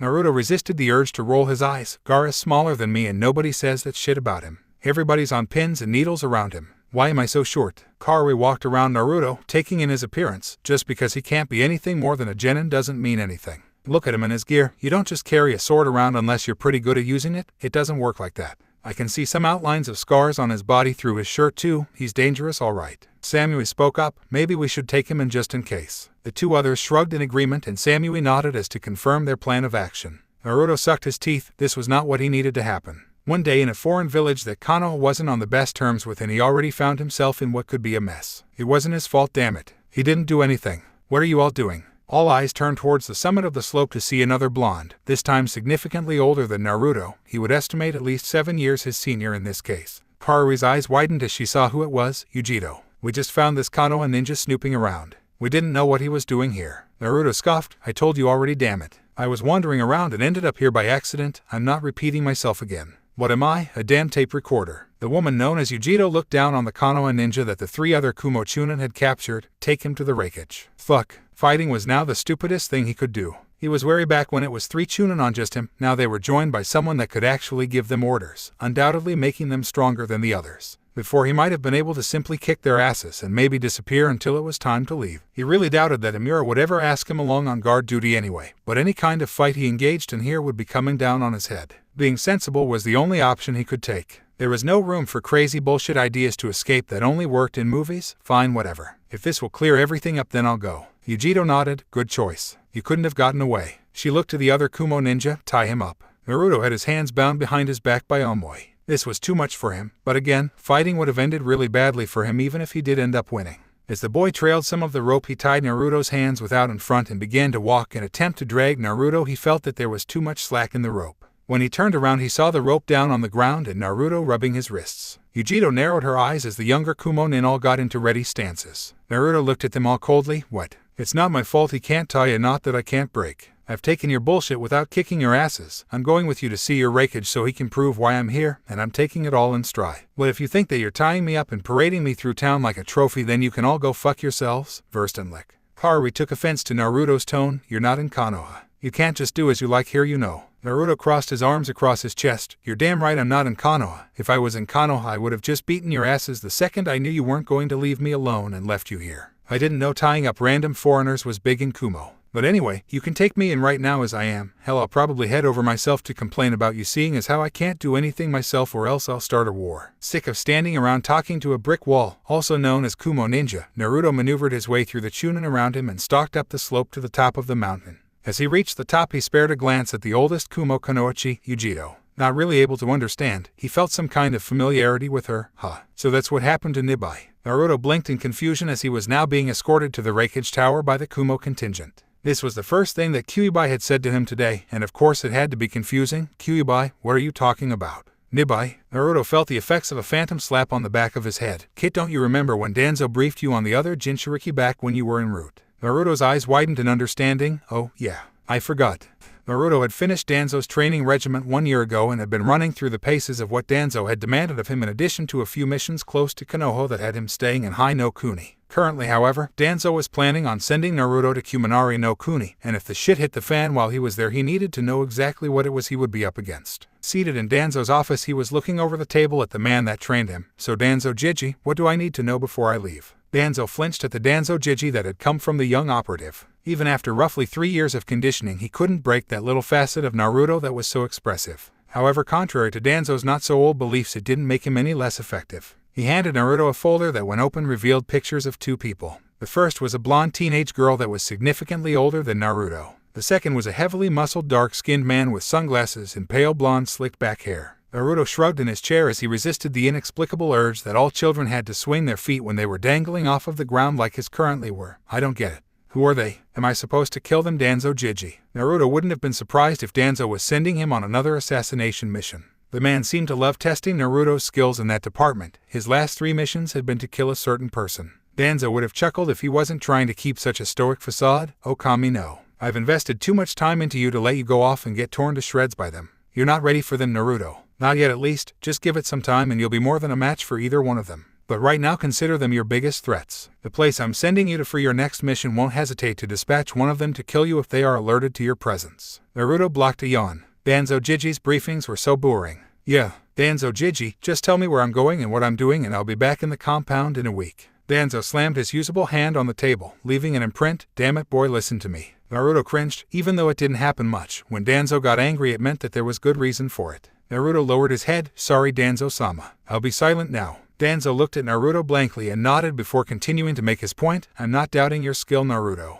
I'm positive that if I had you fight a student in Sarutobai's academy today, you could wipe the floor with every single one of them effortlessly. Same for all of his genin as well. However, these people are beyond your level because not only are they the true elites of Kumogakure, they share your burden. Naruto's eyes widened. They're Jinchuriki too. Danzo nodded. Jinchuriki Naruto-kun, not Jai, Jin. And yes, they are. The girl is Yujiro Niai, 14 years old, Jounin, and container of the Nibai no Nekomata, the two-tailed monster cat. The man is Kurabi, also known as Killer Bee of the Yatsuki clan. This one is the most dangerous of the two. His brother became the Raikage after the Hyuga incident a few years ago, and he is known as the Guardian of Kumo. Naruto took a glance at the pictures. So you know who Kumo's Jinchuriki are. Do they know who I am? Danzo shook his head. You, my boy, are a pretty well-kept secret. Because no one can openly talk about the fact that you house the Kyuubi in public that has made it so that the information could not slip to any visitors with a penchant for eavesdropping. Add on to that the fact that you rarely go out in public and it's like you barely even exist to the world. You only appear enough for people to not question where you are too often, but I digress. Both are far more experienced than you and are capable of using vastly more of their tenant's chakra than you are currently capable of handling with your prepubescent body, even though you train to utilize it effectively. Naruto looked down at that. One of Danzo's conditions for training him was that he had to demonstrate sufficient use of the Kyuubi's chakra. While he could form a chakra shroud, he still didn't have any skills that he could use alongside it other than highly improved speed, strength, and reflexes. Naruto-kun. Naruto looked up to see Danzo shaking his head. I was never expecting you to show complete mastery over it at such a young age. Still, I expect results in the future. However, in the meantime, if you run across either of these two on your mission, I want you to abort immediately. This mission is not worth losing one of my prized investments, understood?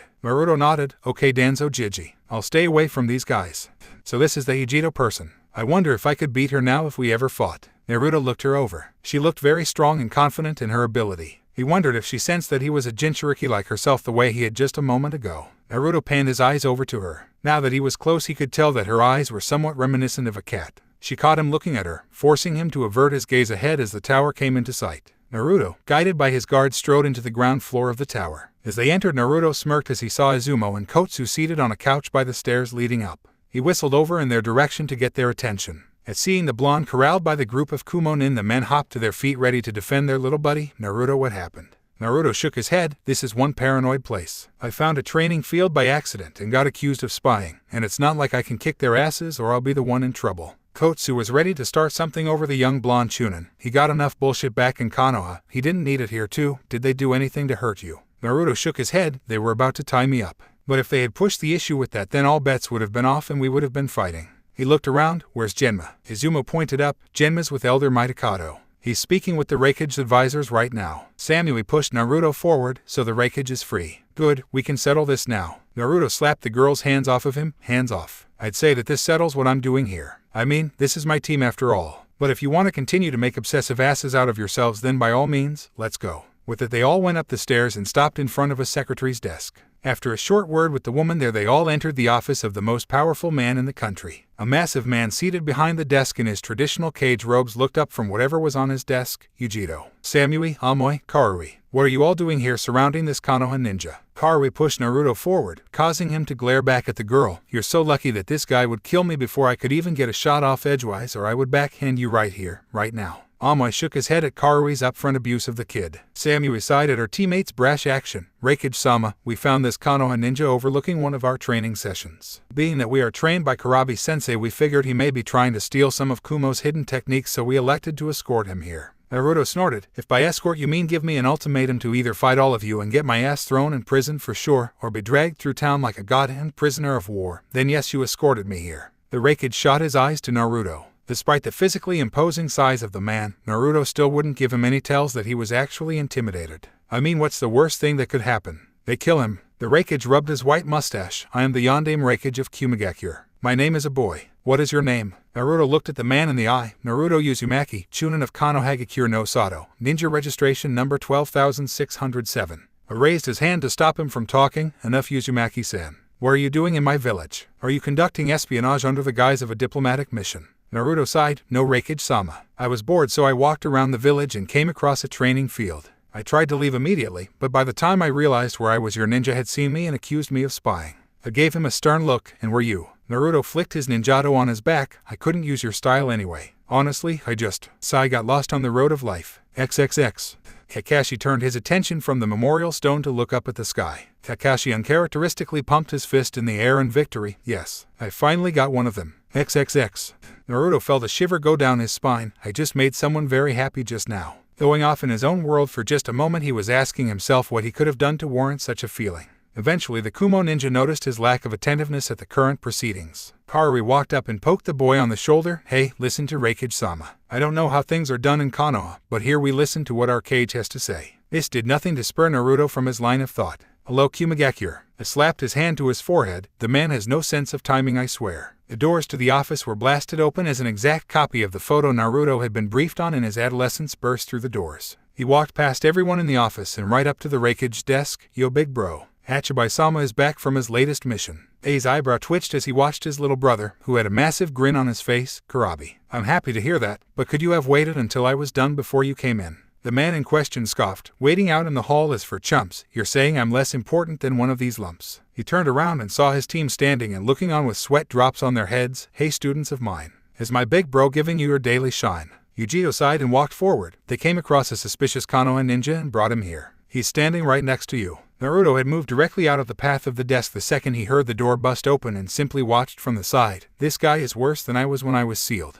Kurabi turned his attention to the young boy next to him, making Naruto somewhat uncomfortable because the man was towering over him looking directly down. After a moment Kurabi stuck his fist out. How you doing, Mr. 9? Naruto blinked in place before slowly sticking out his own fist and tapping it against Kurabi's. Samui pointed at Naruto after hearing what Kurabi called him. Kurabi-sensei, his name is Naruto Uzumaki, not Mr. 9.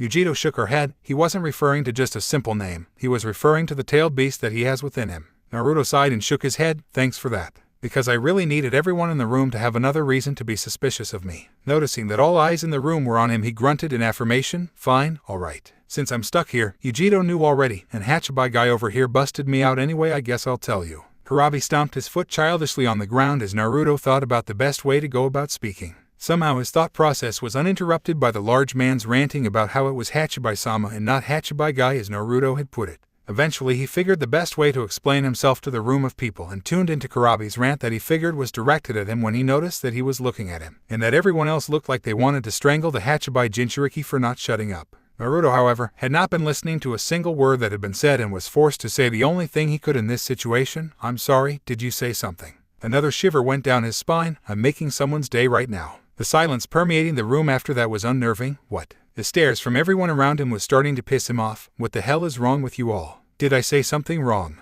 Amui pointed lamely at the blonde boy. Why you ignored him? Harui followed up. No one ever does that. Ever. Getting tired of the odd looks he was getting and seeing his opportunity to leave staring him right in the face, he began to slink towards the exit. Okay, well if anyone still wants to speak to me in a less hostile environment, I will be staying at the hotel that the Konoha dignitary is in. Goodbye, XXX. By the time he made it back to his hotel room it was nightfall and Naruto was not looking forward to getting his butt chewed out by Genma once he caught wind of what had gone down today. As he entered the room he saw Genma laying back on his bed seemingly relaxing. Have a good time out there. Naruto glared half-heartedly as he sat on his own bed. Whatever Izumo and Kotsu told you, I would just like to say that it was 100% not my fault. Genma chuckled. Now do you get what I meant when I told you to stay out of trouble? You're like a magnet for stuff like this, kid. I've read your file. The stuff you did in 1 year as a ninja most people don't get close to touching until their 3rd year at least. Just the sheer amount of troublesome situations you get yourself into could have been stretched out to 2 years when compared to someone else. It's no wonder you're strong. If you were weak you'd have died after the first incident. Naruto lay his head back on a pillow. I almost got into a fight with 3 Kumo ninja today that accused me of spying. Me. If I wanted to spy on them they never would have known about it. He turned serious. They know about me and the Kyuubi. Genma's senbon fell from his mouth. Are you sure? How could they find out about it? Naruto looked up at the ceiling blankly as he spoke. I met both of Kumo's Jinchuriki today. Both of them could sense that I was one too and they called me on it in front of the Raikage. Genma bit his lip. That's not good. They might use that in negotiations tomorrow. Naruto gave him an odd look. Who cares if they spread it around that I'm Konoha's Jinchuriki? Yes, it's a shame that the secret finally got out, but hey, 13 years is a long time to keep a secret like that from the majority of the world. Tell old man Amira not to worry about it too much. Tell him to act like it doesn't bother Konoha that the secret is out. Honestly, it doesn't bother me. Genma gave the boy an odd look. So you don't really care that your entire generation will learn that you house the Kyuubi? Not even if they turn away from you or hate you for it? Naruto gave a bored look to him. I've already alluded to 2 people at least, that I have the Kyuubi in me. The second the news comes out things will be clearer to a whole lot of people. Hell, I may just ask Tsunade to just flat out tell everyone in the whole village. I mean, what do I have to lose? No one my age can kill me if they do take the news wrong, and it couldn't make the adults feel any differently about me, could it? They already knew, and however they treated me beforehand wouldn't change if the news was open for everyone to know. Genma shook his head. You're a ballsy kid. Naruto smirked. So I'm told. XXX.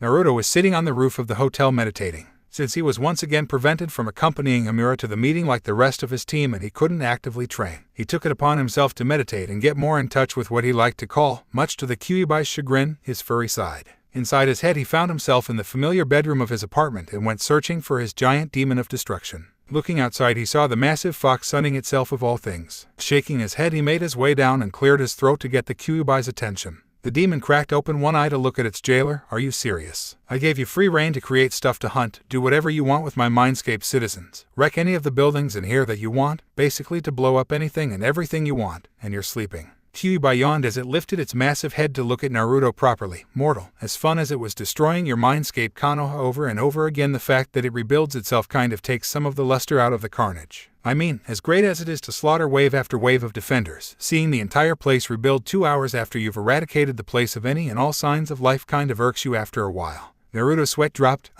Okay, the reason I came. How do you think I stack up against the Kumo Jinchuriki? Kyuubi didn't think on it. The female would be a tough match for you, but you could defeat her without activating the Kitsune trigger. She doesn't have enough control over Nibai to keep her mind state stable during the fight. It would be far more difficult than your fight against Shukaku, but you would still win. The Hachibai container, on the other hand, would destroy you, no question. He has full access to his Biju's chakra and perfect control over it. Even if you activated the Kitsune trigger or went to your limit of my chakra that you could use, he would go straight to 8 Tails and tear you apart. Do not fight him. Ever, no matter what. Naruto grumbled, I still can't win. I've got to be the worst Jinchuriki in the elemental nations. I might as well be a regular person for all the good that using your chakra does me. This guy has full control and all I can handle right now is 3 Tails worth without going insane with bloodlust. Naruto had tried pushing himself to his absolute limit a few days before leaving on this mission. He cleared it with Tsunade first and went deep inside the forest of death in case things got too tense. Good thing he did too, because he flipped out at 4 Tails and went on a rampage, slaughtering any animal stupid enough to try and take down the boy. He didn't remember how he settled down, but he did smell the presence of one of Tsunade's Ambu after he woke up.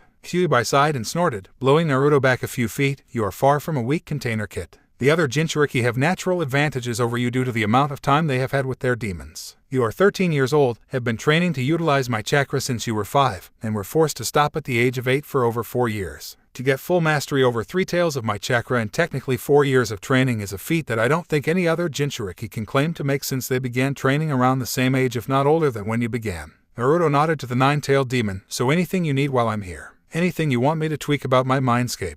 Kyuubi batted its tails lazily, other than saying that I want you to release your memories so I can watch your old missions. No, not really. Get out of here, kid. Rolling his eyes, Naruto grumbled that it was his mind, bringing a feigned grin to the fox's face before the blonde faded from his mind. XXX. Naruto suddenly reached out and grabbed a hand that was reaching for his face. Don't do that, please. He opened his eyes to find the team from yesterday looking at him with the red-haired girl's hand in his grasp. What are you guys doing here? His meditation against the law for visitors now too. Haruhi ripped her hand from his grasp. Why did Kurabi-sensei tell us to come and find this guy and talk to him? He doesn't seem special at all. Amai walked up and looked at Naruto, who was still seated on the roof. Didn't you hear yesterday? Kurabi-sensei and Yujito said that he has a demon in him like they do. I'm really glad he didn't try to fight us yesterday or we might be in the hospital right now. Naruto wanted to get up and walk away. He saw nothing good coming out of this. When Samui, the blonde girl around his age, spoke, we would like to spar with you, Uzumaki-san. Naruto let a small smile cross his face. Oh ho, so you remember my name from yesterday, do you? Naruto looked at the 3 Kumo ninja. Fine, I'll fight you. We need to go somewhere where I won't get in trouble for any collateral damage though. They all nodded and led Naruto off away from the village. As they exited the gates and noticed how no one moved to stop them, while in Konoha he would have needed permission to leave, but these people could leave whenever they wanted. After heading over and around the numerous mountain ranges surrounding the village, Naruto brought this up. Hey, why can you guys just leave whenever you want? If it was me, then I would have Hunter Ninja on my ass before I reached the next town. Of course, that may partly be because I'm a Jinchuriki. Amoy answered for him. We're trained by Kurabi-sensei. He doesn't live in the village, and when we were genin he got sick of having to come and get us every day for training, so he got us permission to leave of our own will, mostly so we could come to him instead of him coming to us. Naruto nodded. So where are we going anyway? We have to be at least 15 miles out by now. We're almost there. We're heading to where Kurabi-sensei lives and trains. On Raikage. Amoy pointed down as they reached the summit of another mountain. It was a relatively large place, with a series of tall peaks coming out of a large body of water. All 4 ninjas slipped down the slope to the water below and stood on the surface as Naruto took note of the environment. This is a really nice place. Your sensei lives here. I really like the looks of this place. Nearby, Naruto saw what looked like a mountain peak that was cleaved to make some flatland for training. After they all reached the platform, Naruto shook his shoulders out and looked at the 3 who were looking at him intently. So how are we doing this? Is it one-on-one or are you all coming at me at the same time? The team looked between each other at him. Samui gave him a strange look. Do you really believe you can take us all at the same time? Naruto gave her a deadpan look and slipped into a taijutsu stance. No, I just said that because I'm a masochist and getting my ass beat is how I get my jollies. Of course I think I can or I wouldn't have said it. And because you took so long I'm not giving you the option. Come at me, all of you. Give me your best shot. Give me your best shot. Naruto stood in a reactive stance, awaiting any kind of action from the team of Kumo Chunin. The looks on their faces ranged from deep thought, to rage and offense, to no visible reaction. Naruto sighed, if you don't come to me I'll come to you, and trust me, that's the last thing any of you want. Karui growled at him, who do you think you are? What makes you think you're so goddamn better than us? That Konoha is the strongest hidden village stuff is bullshit. Naruto blinked in confusion, that's not it at all. I don't think I'm better than you, I just want a serious challenge. Samui kept her impassive eyes on Naruto, what do you mean? One-on-one is enough of a battle for you, isn't it? Naruto chuckled, I'm sick of one-on-one fights. I haven't had a good fight where the odds were against me in years, and you all look like a fantastic team. This is a perfect time to see whether or not I still have the stuff that I used to be made of back in the day, but that's another story for another time. Amoi's eyes widened, what do you mean, what you used to be made of? You're just a chunin, and you're younger than us. How many situations could you have been in that pitted you against multiple opponents by yourself? Naruto shook his head, there are some things that are better off left locked away. You don't need to know that and hopefully you'll never find out. But put it this way, I have a minimum of 9S ranked shinobi planning on coming for my ass and they travel in pairs. I need to get used to fighting a bunch of people at once and this is the best place to start, so bring it on already. After a moment they still didn't attack. Shaking his head, Naruto reached into his pack, putting them all on guard. Before he acted, a smirk adorned his features. You're all going to make this way too easy. He quickly threw a smoke bomb to the ground, enshrouding himself and masking his movements. A massive shuriken flew from the smoke, forcing all of Team Samui to dodge accordingly. In the middle of their evasive actions, 3 Narutos flew from the smoke and began engaging each of the team members separately. Amoi drew his katana and began clashing blades with one of the Narutos. He can make solid bunshin. Which one is the real him? Amoi then took a hit to the face when Naruto freed one of his hands from the blade and shifted to one side. As Amoi jumped back and rubbed his face, he looked at a smirking Naruto. I really hope this is the real one, because if this is one of his clones. Karui attacked instead of defended once she engaged her Naruto in Kinjutsu. She was amazed at how fast he was. He was only using his sword to defend and was simply hitting her when she was open. She couldn't get a mark on him so far, it was making her angry, and that was what made her easy to defend against as far as Naruto was concerned. Amoi, how are you doing against yours? Amoi looked to her and ended up eating a boot to his stomach for his troubles. After rolling back on the ground from the force of the kick, he spit on the soil and spared her a momentary glance before refocusing. Just great, can't you tell? I'm just letting him beat my ass all over the valley. Karui dodged one of her Naruto's punches and forced him to back off with a wild slash, intending to cleave his arm off. Samui, what about you? Samui didn't answer as she was currently engaged in a deadly dance with the Naruto she was currently fighting. Samui's sword was so short that her Naruto wanted equal sport, and instead of drawing his ninjato, drew dual kunai and fought her like that. Samui was amazed at just how strong the boy was. He was absurdly stronger than her. It took almost all of her own strength to keep just from sliding backwards when she blocked one of his strikes, and she wanted nothing more than to visibly wince and cringe whenever she blocked one of his attacks that used both of his arms. His size truly belied his actual physical presence. He was shorter than her, and his muscles hadn't looked like they had much power until he actually used them, and then every single muscle fiber, every facet of his definition came out for her to see when he tensed up to block or attack. She let out a short gasp as Naruto kicked her in the ribs and sent her flying back. Her trajectory ended up sending her right into her fellow female teammate, hard enough to throw her to the ground as well. Amoi broke off from fighting his version of Naruto and jumped to the side of his teammates while they picked themselves up and cleared the cobwebs. Karui coughed up a little blood as she stood up. Okay, so this guy really can fight all of us at the same time and do pretty well. He can use solid clones, and I can't tell which one is the real one. We can't even hit one of them to find out. Samui dusted herself off. Until we can destroy one, we're at a disadvantage. One of us should try to keep the attention of 2 while the rest of us double team the other. After we defeat one of them, we can rush to help the remaining member and turn this into a 3-on-2 fight. Karui set her katana in a batajutsu stance. Right then. I'll be the distraction. You 2 just hurry up and finish your target quick before these guys kick my ass. With that, she ran at the 3 Narutos with a battle cry. She separated them with one swing, sending 2 in one direction and sending the last one off in another direction. As the last clone landed from his dodge, he had to do so again when Samui called out her jutsu, Raiten, Hage no Tsubasa. Samui swung her sword and sent out a wave of electric energy at one of the many nearby peaks. Her jutsu caused a rock slide intent of crushing Naruto. The blonde was forced to jump off of the platform and evade on top of the water as chunks of rock smashed all around him. However, dodging the absurd amount of rocks allowed Amoi to get close enough to cut into Naruto while he was focused on dodging.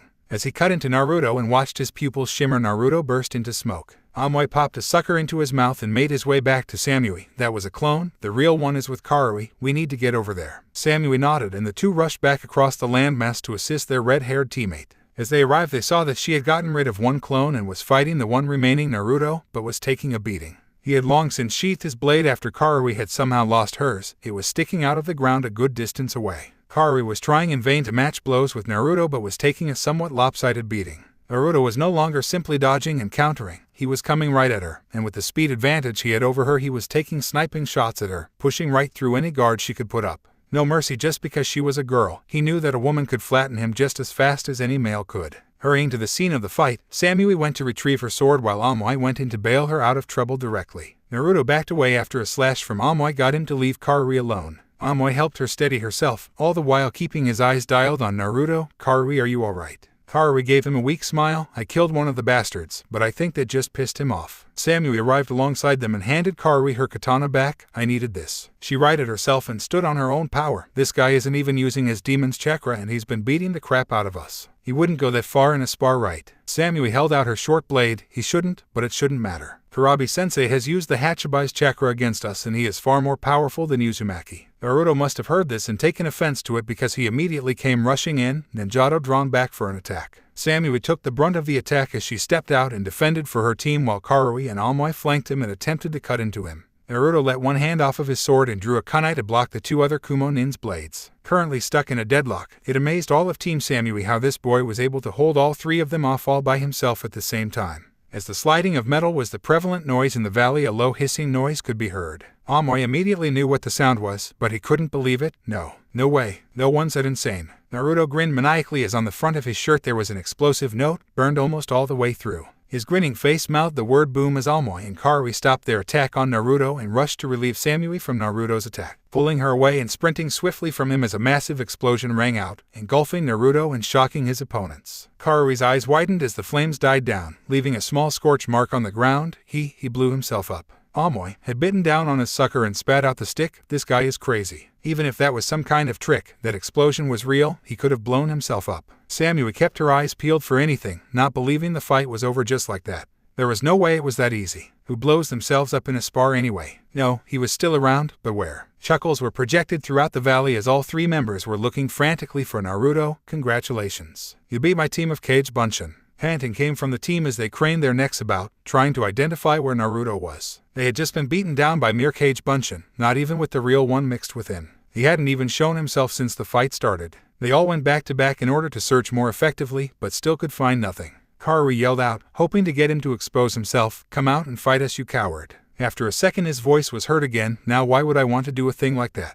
It's 3-on-1. Who attacks head-on when it's 3-on-1? Besides, it's a ninja's job to fight from the shadows. While I myself enjoy a good fight every now and then, I love it when my opponents never see me coming just as much. It means I'm actually doing my job the right way. The valley went silent once more as a subtle amount of killing intent washed over them from Naruto. Not enough for them to choke on, but enough to make them believe that if they couldn't find him they would pay dearly for it. In other words, just enough to make them panic. Daten, Shinju Zanshu no Jutsu. Naruto's hands burst from the ground between all of them and latched onto Karui and Amui's legs while Samui got away. He only had 2 hands after all. He swiftly dragged them underground up to their heads. When Samui saw her teammates both temporarily taken out of commission, she ran over to free them until Naruto burst from the ground right by them. Amui wriggled, trying to get free. When did you place yourself underground? Naruto frowned at them. People are pretty predictable in fights. Whenever there's a definite center of the fighting area, people love taking the center of it. I set the jutsu up the moment I made clones in the smoke screen. All I had to do was wait for you to beat them all because I knew you'd take the center of our platform while you looked for me afterwards. He kneeled down and patted Karui on the head, pulling his hand back before she bit him. I should pat myself on the back. I've never even been here before and I was still able to use the terrain to my advantage in order to manipulate the battle. Karui smirked at him. We're not done.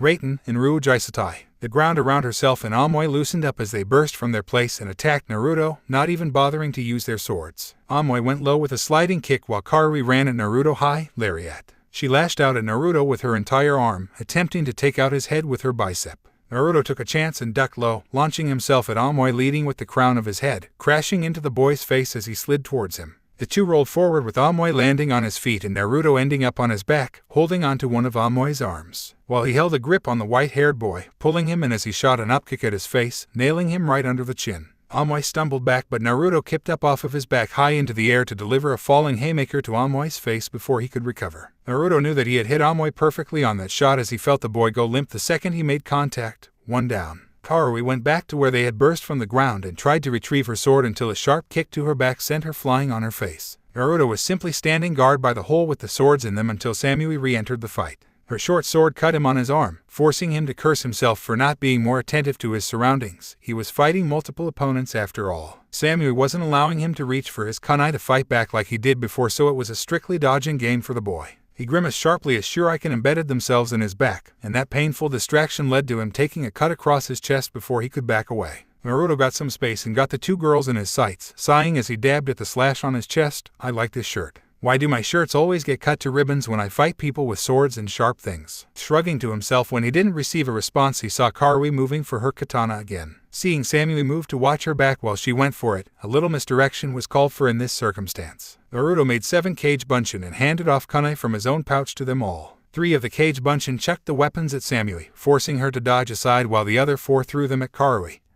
who took refuge in the hole with her sword in it. She smirked as she re-emerged, but the smirk died when she saw the sadistic one gracing Naruto's face. Both girls saw him attempting a string of hand signs. When Samui went to intercept him, his clones cut her off at the pass and forced her to defend herself instead of her red-haired teammate. Meanwhile, Naruto finished his hand signs. Raten, Denkai. You're stuck. Karui tried to escape the electric prison and yelped as volts of electricity flew through her body when she touched the edge of the barrier. She looked over and saw Naruto's clones, who honestly couldn't engage Samui for long in direct combat, keeping her on her toes and preventing her from stopping Naruto, who had to remain stationary while holding the final hand sign. Naruto whistled sharply to Karui to get her attention away for attempts to escape. I can make this jutsu much nastier with 5 more hand signs. You should give up now before I decide to just use the branch techniques I have from here. This is checkmate for you. Karui reluctantly conceded defeat and Naruto dropped the jutsu to allow her to go to the unconscious Amui so they could leave the immediate area and allow Naruto to fight Samui alone. Naruto got back in his taijutsu stance and watched Samui do the same. I could ask you to surrender now, but I won't. You know by now not to hold back on me, so I'll skip that part. Let's get right to the fighting, shall we? Raten, Reikyu. Samui quickly gathered lighting chakra in her hands and launched an electric orb at Naruto.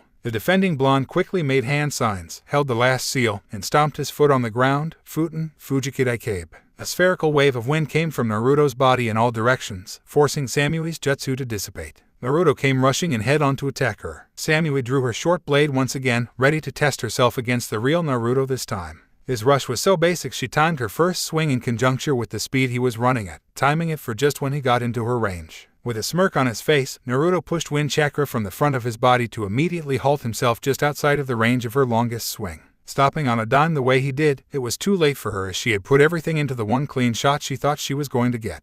This left her dangerously overexposed and off balance, allowing her to disarm her and flip her to the ground. She tried to start another jutsu, but Naruto jumped over her prone body while in the air and linked his fists together before thrusting them out. We're done. Futen, Fujin Seiken. Samui uncharacteristically screamed in pain as she felt the crushing pressure push down on her form from above, locking her in place and forming a shallow crater the shape of Naruto's linked fists, and the size of 2 human bodies. As the force subsided, she coughed up blood and stayed in place as she found a knee situated on her belly and a kunai to her throat. As she looked up at Naruto with cold blue eyes, she found him looking down at her with the same. Sighing, she finally spoke. I yield. You win. Naruto's eyes lit up as he smiled and helped her to her feet. By now Karui and Amui were able to get up and had made their way over to the other two. Karui rubbed her arm and looked away sheepishly. Damn, we barely even scratched the real you. How did you beat us like that? Naruto rubbed the back of his head sheepishly. When I was little I was trained to be an assassination specialist in addition to heavy combat, which was my main focus. This is the kind of thing that I'm good at.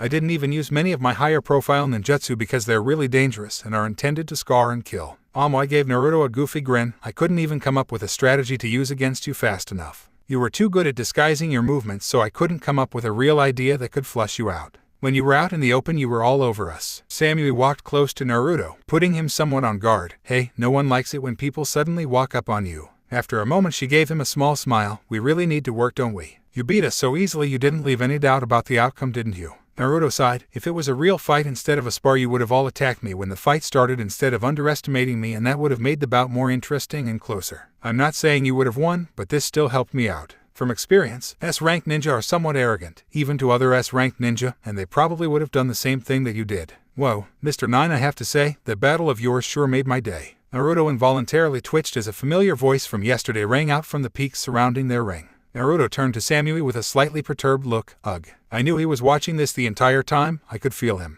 Why is he here? Samui raised an eyebrow at the actions of the one who had just defeated her entire team. Amoy already told you. Kurabi-sensei lives here. It's not that hard to believe that he saw the fight. His home is right there. Samui pointed up at the house that was seemingly dangling from one of the peaks. Kurabi sunshine next to all of the younger ninja and clapped Naruto on the shoulder. I had to pinch myself like some kind of dream. I thought there was no way that you'd beat my team. Naruto's twitch became more pronounced. Please stop rhyming. Kurabi ignored him, grinning the entire time. No can do, Mr. 9. The killer bee can't fight the rhyme. He turned to his team. Now that you all saw how this kid came to play, what did we all learn today? They all took this as a normal occurrence, while Naruto wanted to bash his head in with something blunt. Don't start a war, don't start a war, don't start a war. Amoy looked at his sensei. Don't judge a book by its cover. We all thought that because he was younger than us we were stronger. We didn't even care that he was a Jinchuriki like we found out yesterday, just that he was a kid. Naruto grumbled. I'm not strong because I'm a Jinchuriki, you know. It helps, but I'm strong because I damn near killed myself, almost literally, for years to get this good. I'm not even that good at using my Biju's chakra. That was all me just now. The Kyuubi always said he wouldn't tolerate a weak container. Naruto looked up at Kurabi. The Kyuubi also said to stay the hell away from you in a fight, because you would completely smash me the second I turned it into a Biju pissing contest. You have unrivaled control over yours. I can only handle 3 tails worth of Kyuubis without going insane. Sigh, why did I say that out loud? Kurabi's grin widened when Naruto admitted that, to admit that kid, your balls area made of brass. Acknowledging that I can kick your ass. Naruto frowned at him. You're older than me by like 20 years. You have at least 30 years of experience with yours. You may have unrivaled control over the Hachibai, but I make up for that in my own way. He clenched his fist at his side. I try to do as much fighting as I can without relying on anything from Kyuubi. I only bring any of my skills that it provides out into the open when I truly have no other choice. Most of the other Jinchuriki on record just use their demons to flat out annihilate anyone in their way without developing their own skills too much. Soon as Jinchuriki is like that. I beat him in his fully transformed state without even really tapping into Kyuubi's chakra, and I had other disadvantages too that I'm not going to get into. Karui looked at Naruto strangely. Beating a Jinchuriki is no joke, even for another Jinchuriki. This kid did it without even using his demon to match power. They all knew how soon as Jinchuriki was repelled during the invasion of Konoha, but information on how it happened was scarce, and now, looking at the kid that was claiming to be the one that stopped him single-handedly, she realized just how far out of their league they really were when they challenged him. How are you still a Chunin?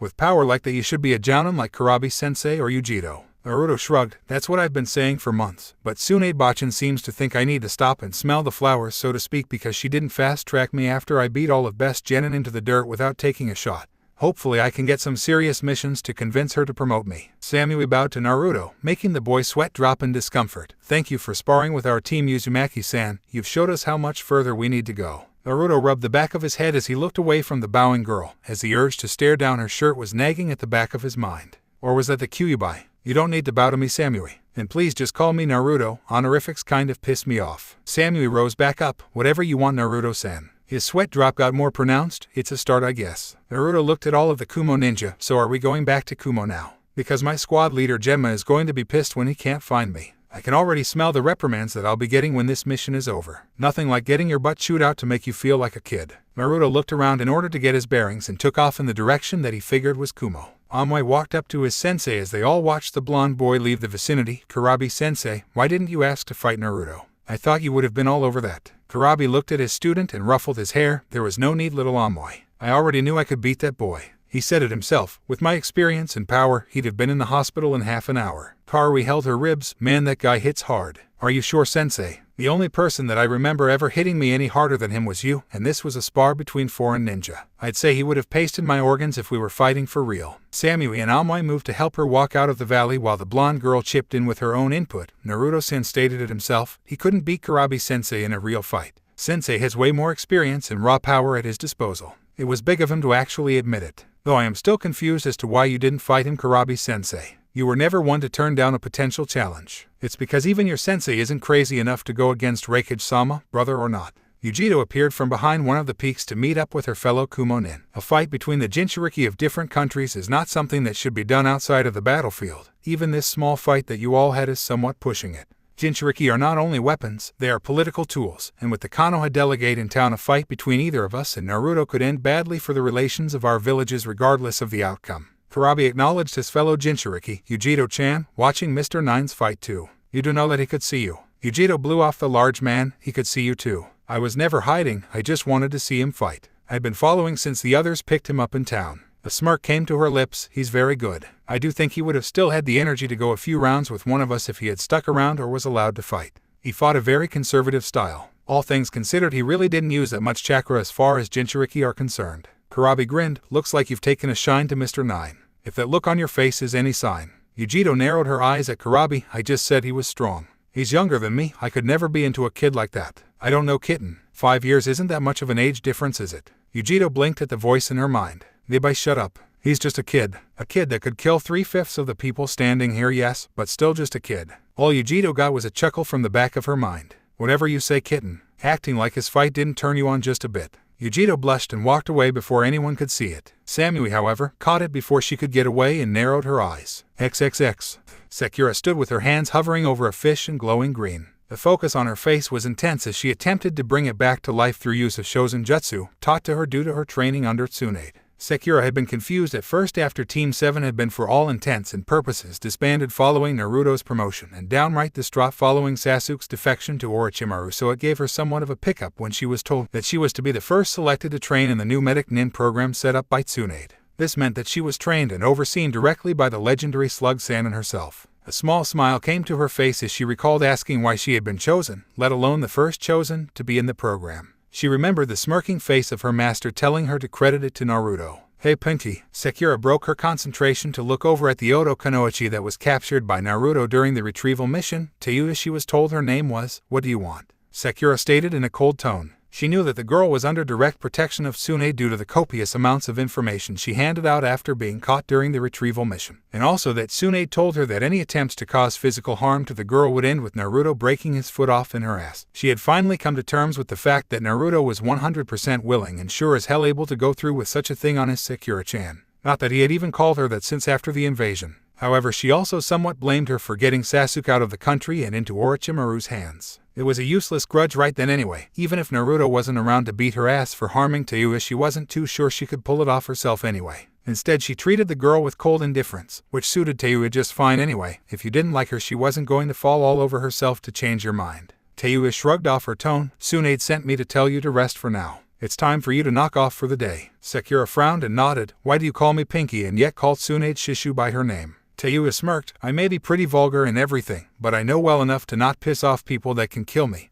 And that Tsunade lady sure as hell can. The only reason I don't call Shithead by his real name is because he let me call him Shithead and get away with it. Sakura's sweat dropped as she heard Tayuya's name for Naruto, although calling him a baka as if it were his given name for roughly 4 years and trying to wail on him didn't really seem better. Tommy, why didn't he ever kill her with his bare hands again? XXX. Elsewhere in Konoha, Team Guy was still hard at work training their skills, even during the waning light of sundown. Tenten and Neji were seated off to the side as the brown-eyed Kunoichi was starting to lose her patience. Lee. Guy-sensei, can we please go home now? Maybe you two can train until you can't even see your nose in front of your face, but both me and Neji have things to do back home. Guy halted the ongoing spar between him and his clone-like pupil. My dear student Tenten, our flames of youth will light the darkness of the night.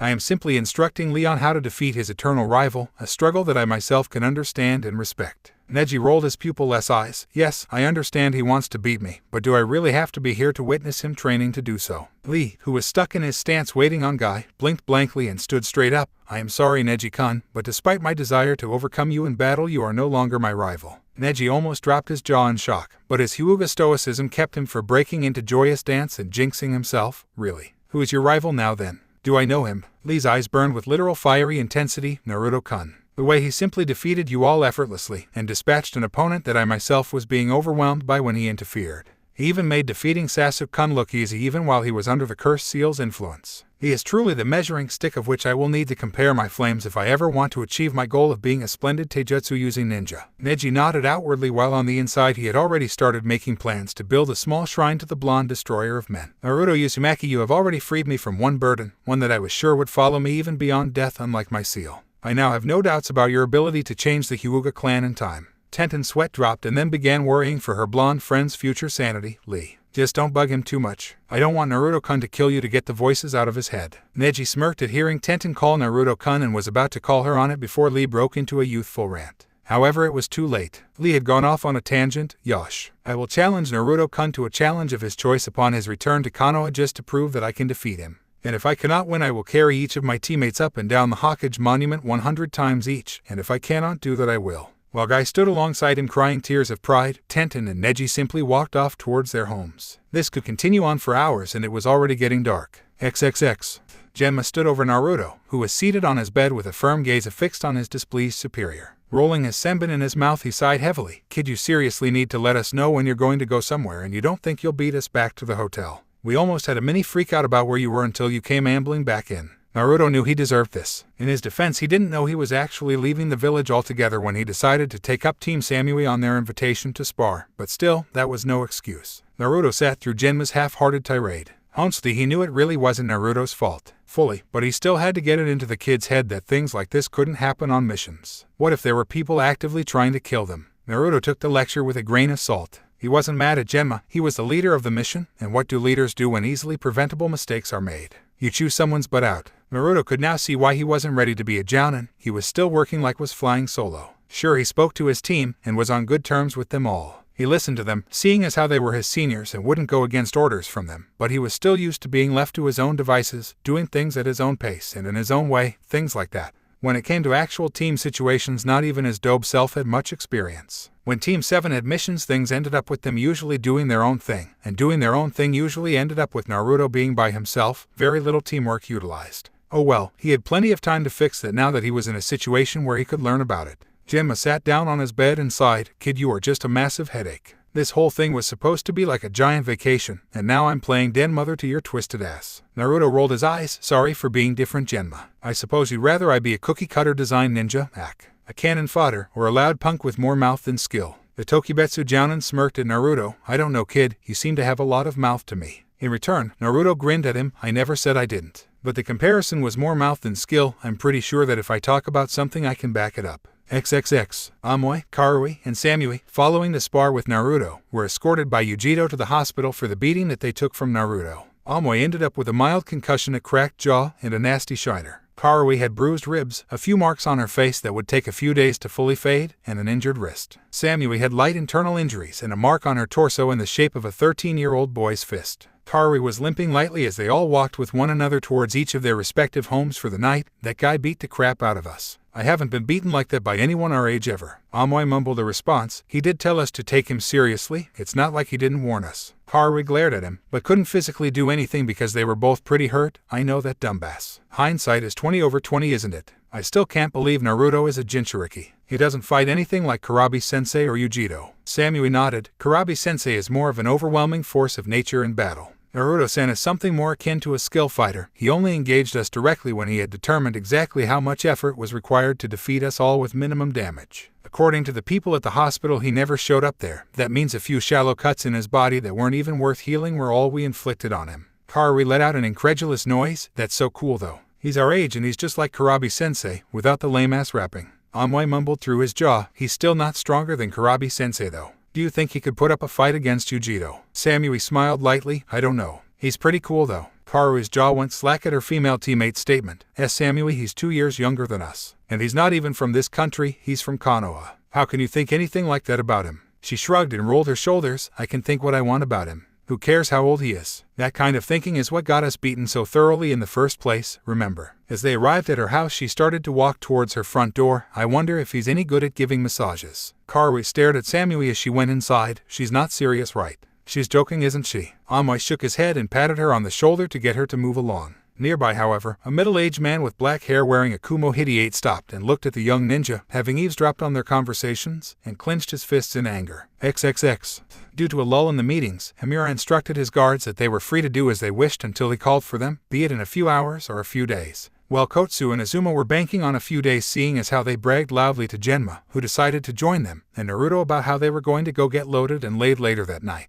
Naruto simply gave them a simple glance and stated in a deadpan voice that if they had to brag to a 13-year-old kid about possibly getting some, then there was something wrong with them. The two Chunin slinked out of the room with a proverbial rain cloud over their heads, amid much laughter from their squad leader. This, however, did not prevent them from heading out and making an attempt, but Naruto had to make one more crack. Going shopping for the gift that keeps on giving, are we? Well, just remember, soak your balls in rubbing alcohol at the end of the night. It kills stuff like that. And stay the hell away from me for a week. If I catch something out of simply being in your presence, I'll kill you both. Gemma waited for the two to leave before raising a questioning eyebrow to Naruto. Will that shit really work? Naruto snorted in amusement. Fuck no, but I guarantee that their drunk asses will try it later, and we'll know when they do, trust me. But I digress. Naruto had long since retired for the night, without imbibing in the alcoholic influences of nighttime living the way his teammates were out and about in an attempt to do. After fighting an entire team, no matter how little damage you take, the adrenaline from the fight will end up making you somewhat tired after the fight, and thus the young blonde had no qualms about heading straight to sleep after being left alone for the evening.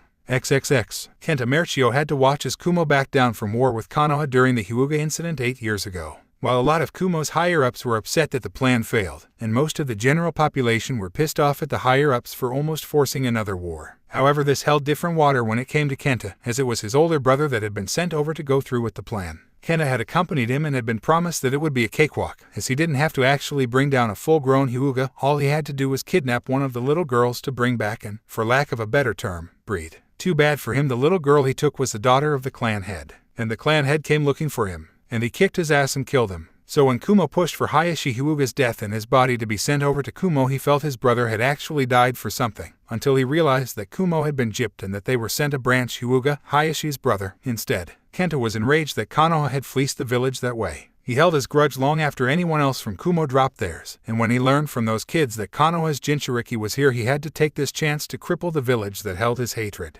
It was excruciatingly easy to find out which hotel housed the Konoha group. Everyone knew that they were there by now, so there was no real secrecy about their presence. Hell, even finding their hotel rooms were simple. The only one he couldn't get access to or info on was the VIP room, which was okay with him. He wanted the Jinchuriki. Picking the lock was child's play, and upon entering the room he grinned as he realized that there was only one person there. In the moonlight he saw a small blonde boy, but upon seeing the whisker marks on his face he brandished his kunai and stalked forward. Time to take a shot at Konoha. As he moved the kunai towards the boy's neck, the boy's hand shot out and held his hand in an iron-like grip. Yeah, don't do that. Naruto's eyes slowly focused on the man standing over him. Hello, assassin. Not what you were expecting, am I? The man couldn't draw his eyes away from the stone-cold blue eyes that seemed to bore into his brain. Trying to pull his kunai away from the deceivingly strong boy, he tried to stall. How did you know I was here? Naruto huffed through his nose and broke the man's wrist, forcing him to drop the kunai. You tripped my wire. He motioned his eyes to a wire wrapped around his finger, set up in front of the doorway and by the window. Now let's kill you and be done with it, shall we? The man hissed in pain and cocked his other fist back to slug the brat in the face before he ended up catching a bare foot to the face that sent him flying back into the door of the room.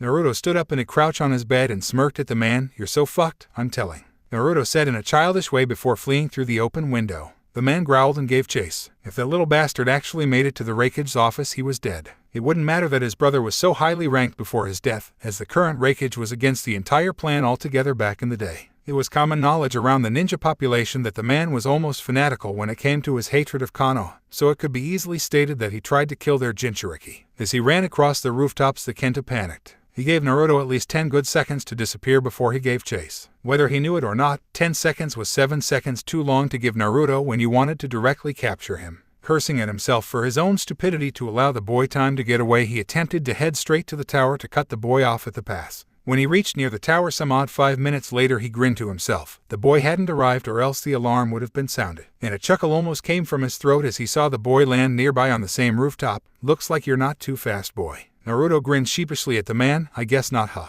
Oh well, it's not important how fast I go anyway. Kenta gripped a kunai in his unbroken hand. Oh really? So I'm guessing with talk like that, you don't mind if I kill you? Naruto shook his head, grin still in place. Well, I don't know what you want with me, but I don't care if you kill me. He saw the man coil to attack, because I'm just a motherfucking decoy. Say cheese. Naruto pointed off to the side where another Naruto smiled and burst into smoke. XXX. Elsewhere, Naruto had found the mansion of the Yatsuki clan and was already inside, having been invited inside by it quickly after being surrounded by ninja, and was currently seated in his study. Well, he definitely had intent to end my life. He shook his head at the boy in front of him. And how do you know this? As a matter of fact, Uzumaki-san, why didn't you just kill him flat out? Naruto grinned cheekily. Well, my original plan actually was to just kill him and then tell you what happened, but I have a feeling that wouldn't have worked out too well for my Konoha contingent. Are your ninja on them yet? I nodded. I sent them out right when you told me about this assassin. Kumo has no involvement in this man's actions. I hope you don't hold this against us. Trust me, he will be punished for this. His hatred for Konoha has gone on for too long. This could have been seen as an act of war if he had succeeded. He'll be executed. Good riddance, the last remnants of an outdated era. Naruto waved it off. I get it. It's no big deal, Raikage-sama. If people in Konoha try to kill me, I guess I should expect it elsewhere too, huh? Hey, could I handle his punishment? I nodded and sweat dropped as an evil smirk came to Naruto's face. Man, this kid is weird, and not the weird that I'm used to. Now if he burst out into rhyme, that would be familiar. XXX. AHHH. As a loud pair of screams ripped through the hotel, Naruto awoke from his slumber with a smile on his face and looked over at Genma, who was looking out the window with a cup of coffee in his hand. Good morning, Genma. Have a good night last night. Genma looked over at Naruto and frowned somewhat. I'm nursing a bit of a hangover, kid. So what did you do when we left last night? Naruto sat up and rubbed his eyes. Oh, not much. Meditated for a bit. I went to bed, got attacked by an assassin, and went back to bed. Yeah, it was pretty boring. Genma looked over in surprise but simply ended up shaking his head. I swear to Kami, kid, the shit that you get into just by being around. I can't even reprimand you because you don't do anything. Naruto scratched his head as he walked to the bathroom. Tell me about it. Naruto poked his head out back through the door with a grin. Oh, and clear your schedule for today. I've got something for you guys to see. Kid, have I ever mentioned that you're my favorite container ever? The Kyuubi stated with a grin. Ever since it had found out what Naruto had planned for his would-be assassin's execution, he was all smiles. Naruto rolled his eyes once again as he made his way towards the Raikage Tower. I'm pretty sure that I'm your only container. And seriously, this is why you think I'm great. Not because I took you out of that musty cage, not because I gave you free rein to run roughshod over my mindscape village, and not because I let you see what I see, feel what I feel, and all the 9 yards. No, the reason you think I'm awesome is because of my preferred method of execution. A Vulpine grin that Naruto could just feel inside of his head pulled across the Demon Lord's lips. Exactly. The Kyuubi chuckled upon hearing Naruto scoff. And you would think that you were my only container, wouldn't you? Naruto let a look of surprise cross over his face as he almost stopped walking. Wait, what? You're saying you've had a Jinchuriki before? Who was it? Were they better than me? And is the fact that only I'm killing the bastard that tried to kill me really a good reason to label me as the best? He asked the last question almost mockingly. Kyuubi sighed. The first one simply kept me locked up for the most part and never really did anything at all, not even really tried to get any semblance of control. I was just pretty much ignored for the most part. The second one was much the same. She never really willingly tried to come into contact with me, and thus my prison, Aka, the mindscape in which I am kept, fell into a disheveled state. In other words, it deteriorated into the sewer that you first met me in. Naruto nodded to what appeared to the people in the streets to be himself as he thought on his prisoner's words. True, true. I can see how that would already put me leaps and bounds ahead of them. Kyuubi continued. Both of them also held the ability to restrain my power. My first Jinchuriki had very close ties to the shot aim Hokage, and with his ability to restrain the Biju with his Mokyuten, he ended up passing off some of the ability to rein me into that person's already impressive skills. Did you know that my first container sealed me into their own body? I'll tell you, those damn mind chains were a real pain in my ass too. The next one was much the same, like I said, only more with the mind chains, and then there was you. Of course I was never used that much. Why do you think that Gaara had so many tricks with his Biju and you don't?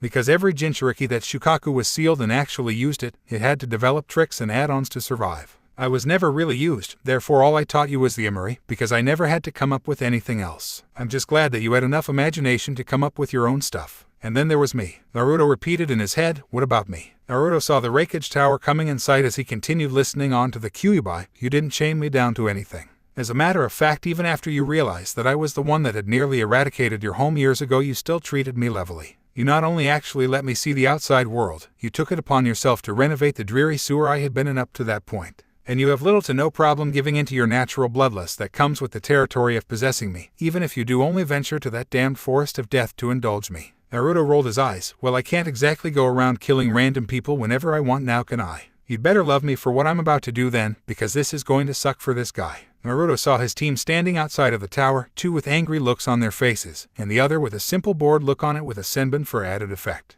Naruto grinned as he walked up. So I assume the old man had some dealings to work out with Kumo's brass. How's everybody feeling today? Kotsu glared down at the shorter Chunin. You're so lucky that beating the crap out of you would get me thrown in jail, kid. You're a right bastard, you know that. Naruto waved it off. Hey, I'll bet the alcohol burned the hangover right out of you, didn't it? Now you're fit for service today, and you're going to see something cool in a bit. Well, not so much cool as terrifying. Izuma looked at the boy who was being very cryptic as to why they were there. What are you talking about, Naruto? Naruto chuckled. I was attacked by an assassin last night. The Raikage going to let me publicly execute him today. Genma looked at the stunned faces of his older team members. Naruto, I should have known you were so chipper about something today. No wonder you wanted us to come. What are you going to do to the guy? Naruto walked up to Genma and whispered in his ear. The Tokibetsu Jounin looked at the boy and shook his head. You're crazy, kid, I swear. Naruto grinned up at him. Being crazy is the only thing that's kept me from going insane. With that, Naruto walked inside the tower and left his team on the outside to ponder amongst themselves. XXX. Sat at his desk with the now recovered, for the most part, Team Samui standing in front of him. The girl that was the team's namesake stood straight and composed. Team Samui reporting for a mission. Raikage-sama. I looked at the group of Chunin. Kaori still had a few bruises on her face, Amui still had the telltale signs of a broken jaw, and Samui herself, while not showing any signs of outside trauma, still showed her own injuries by the way that she made no real sudden movements, probably due to the soreness of her ribs. Sighing as he saw the expectant faces of the ninja, spoke, denied. He then steeled himself for the shitstorm to come. What? Kaori, predictably, was the first one to explode. What do you mean we can't take any missions? Why? What did we do? He rolled his eyes. If you want to take a D-ranked mission, feel free, but I'm not sending you on a mission where there is implied combat. Not in the condition that you're all in, or did you think that I wouldn't find out about your little challenge to Uzumaki? It's kind of hard to hide the existence of the battle when said battle ends up putting you in the hospital. All of the team had the decency to look sheepish. Before the conversation could continue, the Raikage secretary knocked on the door and upon hearing a booming enter made her way into the room. Raikage-sama, you have a Naruto Uzumaki here that says you told him to show up today. I nodded to the woman. Go ahead and send him in. His secretary left to fetch Naruto while he turned his attention back to his team of Chunin. Speak of the devil, he's here. Samui voiced a question. Raikage-sama, why is Naruto-san coming to see you today? He decided to inform his ninja on what the boy was doing there, seeing as how he had somewhat established some sort of relationship with them. Uzumaki was attacked last night by one of our ninja in his hotel room.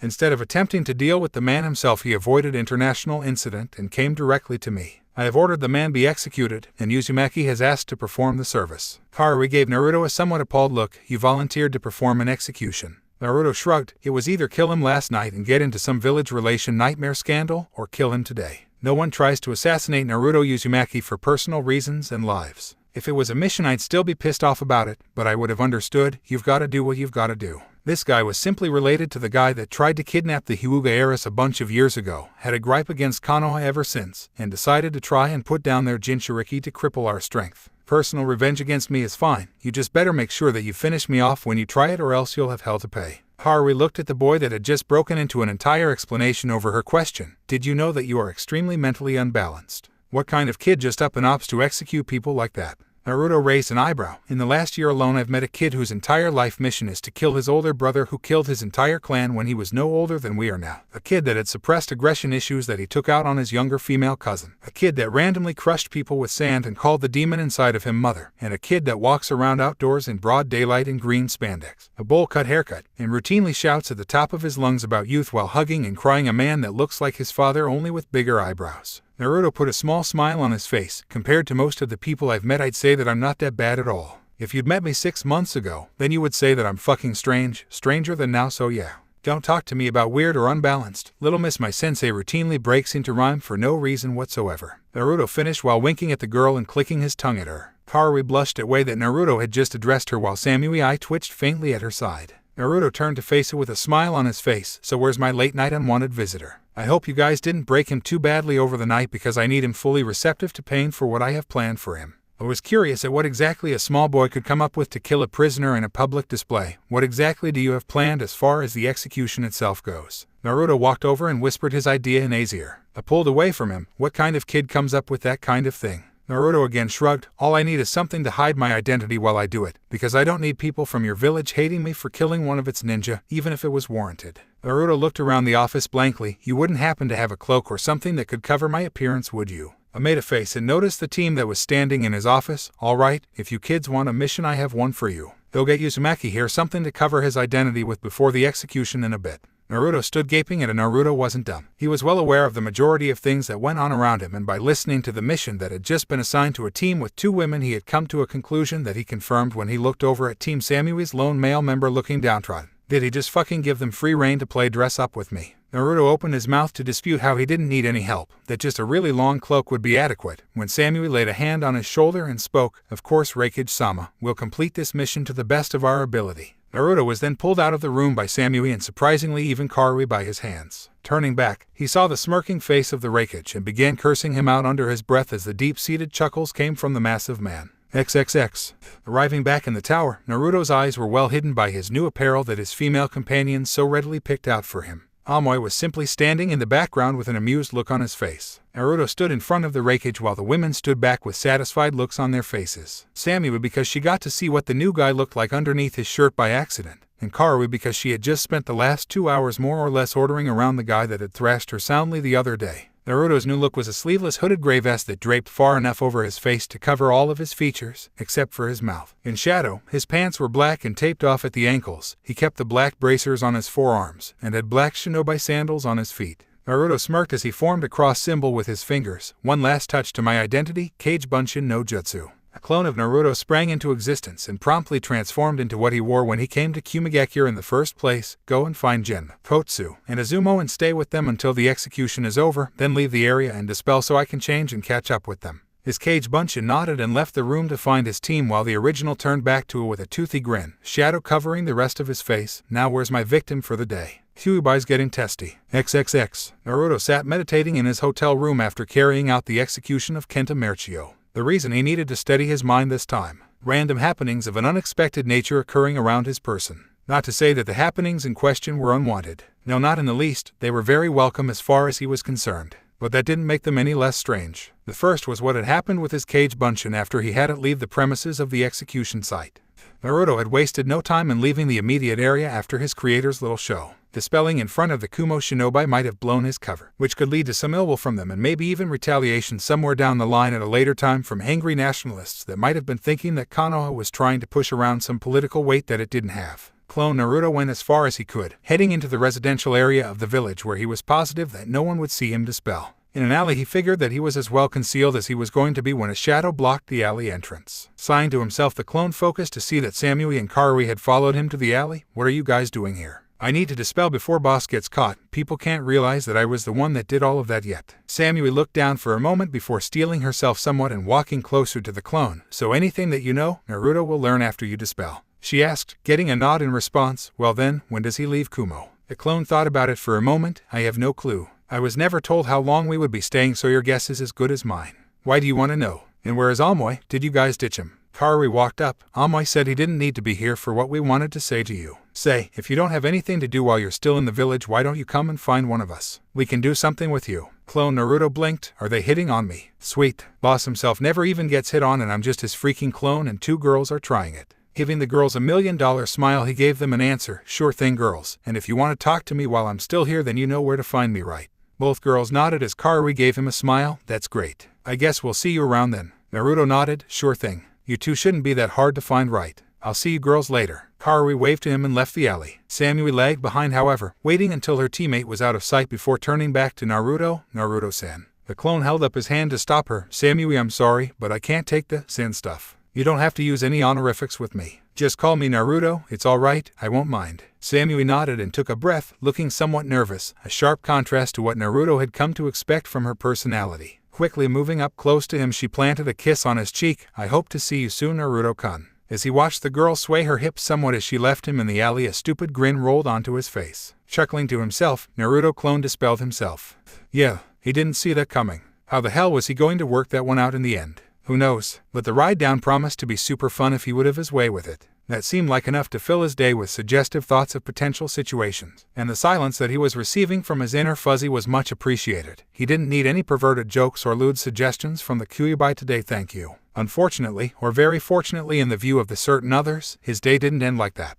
Naruto had hustled back to his hotel room after receiving his clone's memories and changed back into the clothes that he had come to Kumo with. Couldn't be seen in the new stuff after going through all of the trouble of hiding the fact that it was you in the first place, right? After washing the blood off of his body and changing, a knock came at his door. Grabbing his sword and walking to answer it, he opened it to find the smiling face of one Yujiro Nai. This confused Naruto, as he hadn't really interacted with the girl at all since he had been in the village, save for the few minutes when they first met. Hi there, Yujiro, how are you doing? Can I help you? Yujiro nodded and Naruto motioned for her to enter the room. Yujiro took a seat on one of the beds in the room and patted the spot next to her for Naruto to sit on. Naruto raised an eyebrow at the girl's cavalier attitude, but acquiesced to Yujiro's silent request. Looking the girl over as he sat down now that he had time to let his eyes wander, he would agree with his earlier thought that Yujiro was about 4 or so more years older than him, which begged the question, what was she doing here talking to him? He didn't sense any hostile intent coming from her, so she wasn't here to fight, or challenge him or anything. And with 2 girls from the village seemingly interested in him as it was, there was no way that another one was right. Especially one that was this hot and older than him. Naruto looked up into Yujiro's eyes to get a bead on why she was there and just decided to come out with it and ask, so Yujiro, what brings you here? Yujiro smiled at him pleasantly again. Well, I just want to get to know you a bit, Naruto-kun. Naruto almost gulped nervously. Naruto-kun. I had to force Samui to stop calling me San and Yujito's calling me Kun right off the bat. Getting himself under control, he cleared his throat. Well, what do you want to know? I'll answer what I can, but I don't see why you would want to know anything about me. Yujito shook her head. You just don't recognize the fact that you're interesting to people, do you? You're a respectably strong ninja even among Chunin and Jounin from the way your team treats you, and you're only 13 years old. You're a Jinchuriki like me and Karabi, and you don't seem utterly insane like he is. Naruto gave her a questioning look. Speaking of which, you don't have any quirks on that kind of level, do you? Because here there's Karabi, and then in Konoha I've got 2 people that I know that can match his crazy, and all of these people seem to want to talk to me for some reason. It's like I attract eccentric people. Yujito giggled. No, I don't have anything quirky like that, Naruto-kun, and Karabi is okay in doses. You just have to get used to him. She looked at him softly. I kind of want to know what makes you tick. You're a very good ninja, but you seem like such a nice person. Your diplomat doesn't seem to like you though, from what Raikage-sama told me. Naruto nodded. Yeah, most of Konoha's old fogies don't really see me in a good light. It's okay, if they really have a problem with me then they're all free to try and do something about it. I won't be their doormat or scapegoat though. I promise to protect Konoha itself, not necessarily the assholes in it, so in case anyone tries to pull any bullcrap on me they can get the same thing that guy got today. Yujito looked at him curiously. That was you. Who am I kidding? It makes sense. Who else is that short and allowed to carry out executions? So he tried to kill you. She got a nod in response. Have people in Konoha tried? Naruto nodded. Yeah, but not for a long time. I guess the stupid civilians got sick of getting their asses kicked by a kid and smartened up. You're right, I am a nice guy, until you try to kill me, then I'm a complete bastard, as Kenta Mershio could attest to, if I hadn't cleaved him into 5 segments. Yujito nodded. True, so tell me then, what makes Naruto Uzumaki tick?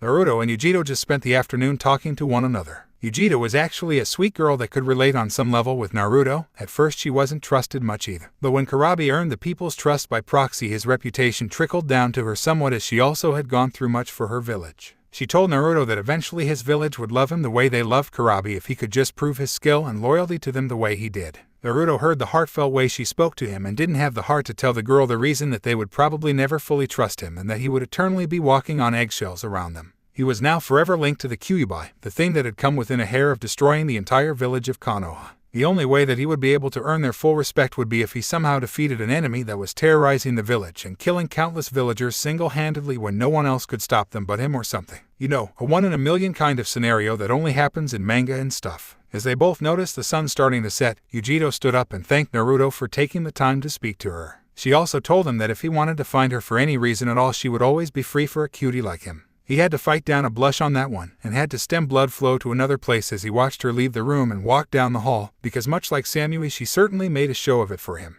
Naruto couldn't believe it. The only interaction with these girls that he had so far up to this point had been crashing the Raikage's office, kicking 2 of their asses with the other watching from a distance, and being arrested and hauled to the aforementioned Raikage's office. How the fuck do those interactions get hot women like that to like me? I didn't do anything. Was I really that badass? I was just being me. Naruto was thinking to himself, dude, I can't even get a girl being a nice guy, albeit pretty dumb guy, back in Konoha for years, and here I just acted like a borderline psychopath and 3 girls just now showed interest in me. I guess that pretty boy Sasuke had it right after all. The more fucked up you seem, the more women seem to flock to you. Kid, if you really start thinking like that, the next time you come in here I'll chase you and eat you. Naruto heard from inside of his head. Kyuubi never really liked the Uchiha clan that much, even back before Naruto even met Sasuke, but it refused to elaborate on exactly why. After running through most of the interaction that he had with the boy, Naruto just figured that it was his personality. It was certainly abrasive enough, just go with it.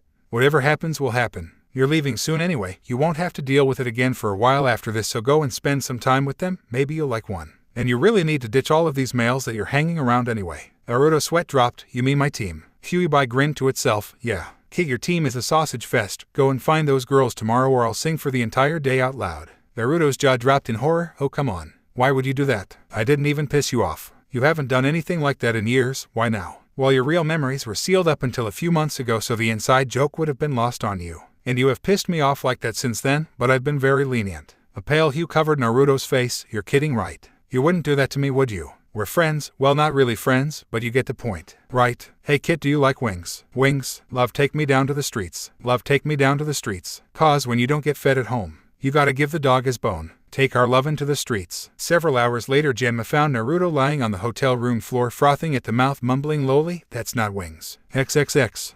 Despite not being trusted enough by Himura to actually protect him during this trip, Naruto found that there was plenty for him to do in a foreign village. On the first day, he simply found Yujito and trained with her for the day. The girl was at first surprised that the boy was able to keep up with her, but remembered that he was no slouch and that the Kyuubi could pick up his slack if need be. Yujiro even took it upon herself to teach him a lightning jutsu or two when he stated that the ones that he knew were very specialized. Naruto would have tried teaching her some wind maneuvers in return, but Yujiro's elements were lightning and fire, and that made it hard for her to learn those techniques. She appreciated the effort though and said she'd keep trying to learn them. The second day he was quickly found by Kurabi and was forced to follow the man around Kumo all day running errands with the man. Errands consisted mostly of standing by while the man stood on top of the Raikage tower while he tried rapping to the masses. He even introduced Naruto but thankfully left out the Mr. 9 stuff. After that, Naruto saw firsthand how beloved Kurabi actually was. There were kids coming up to him, some asking for his autograph, some asking him to do a rap. Hell, there were kids trying to rap to him. It made him wonder if things could ever be like that for him. He smiled when he realized that it was getting there, slowly, but it was. For better or worse, he already had his own Chibai brigade that followed him around whenever he was in town, so that was step 1 it seems. The next part was when Kurabi went to his team's houses to tell them that he had a mission away from Kumo for a while, so training was put off.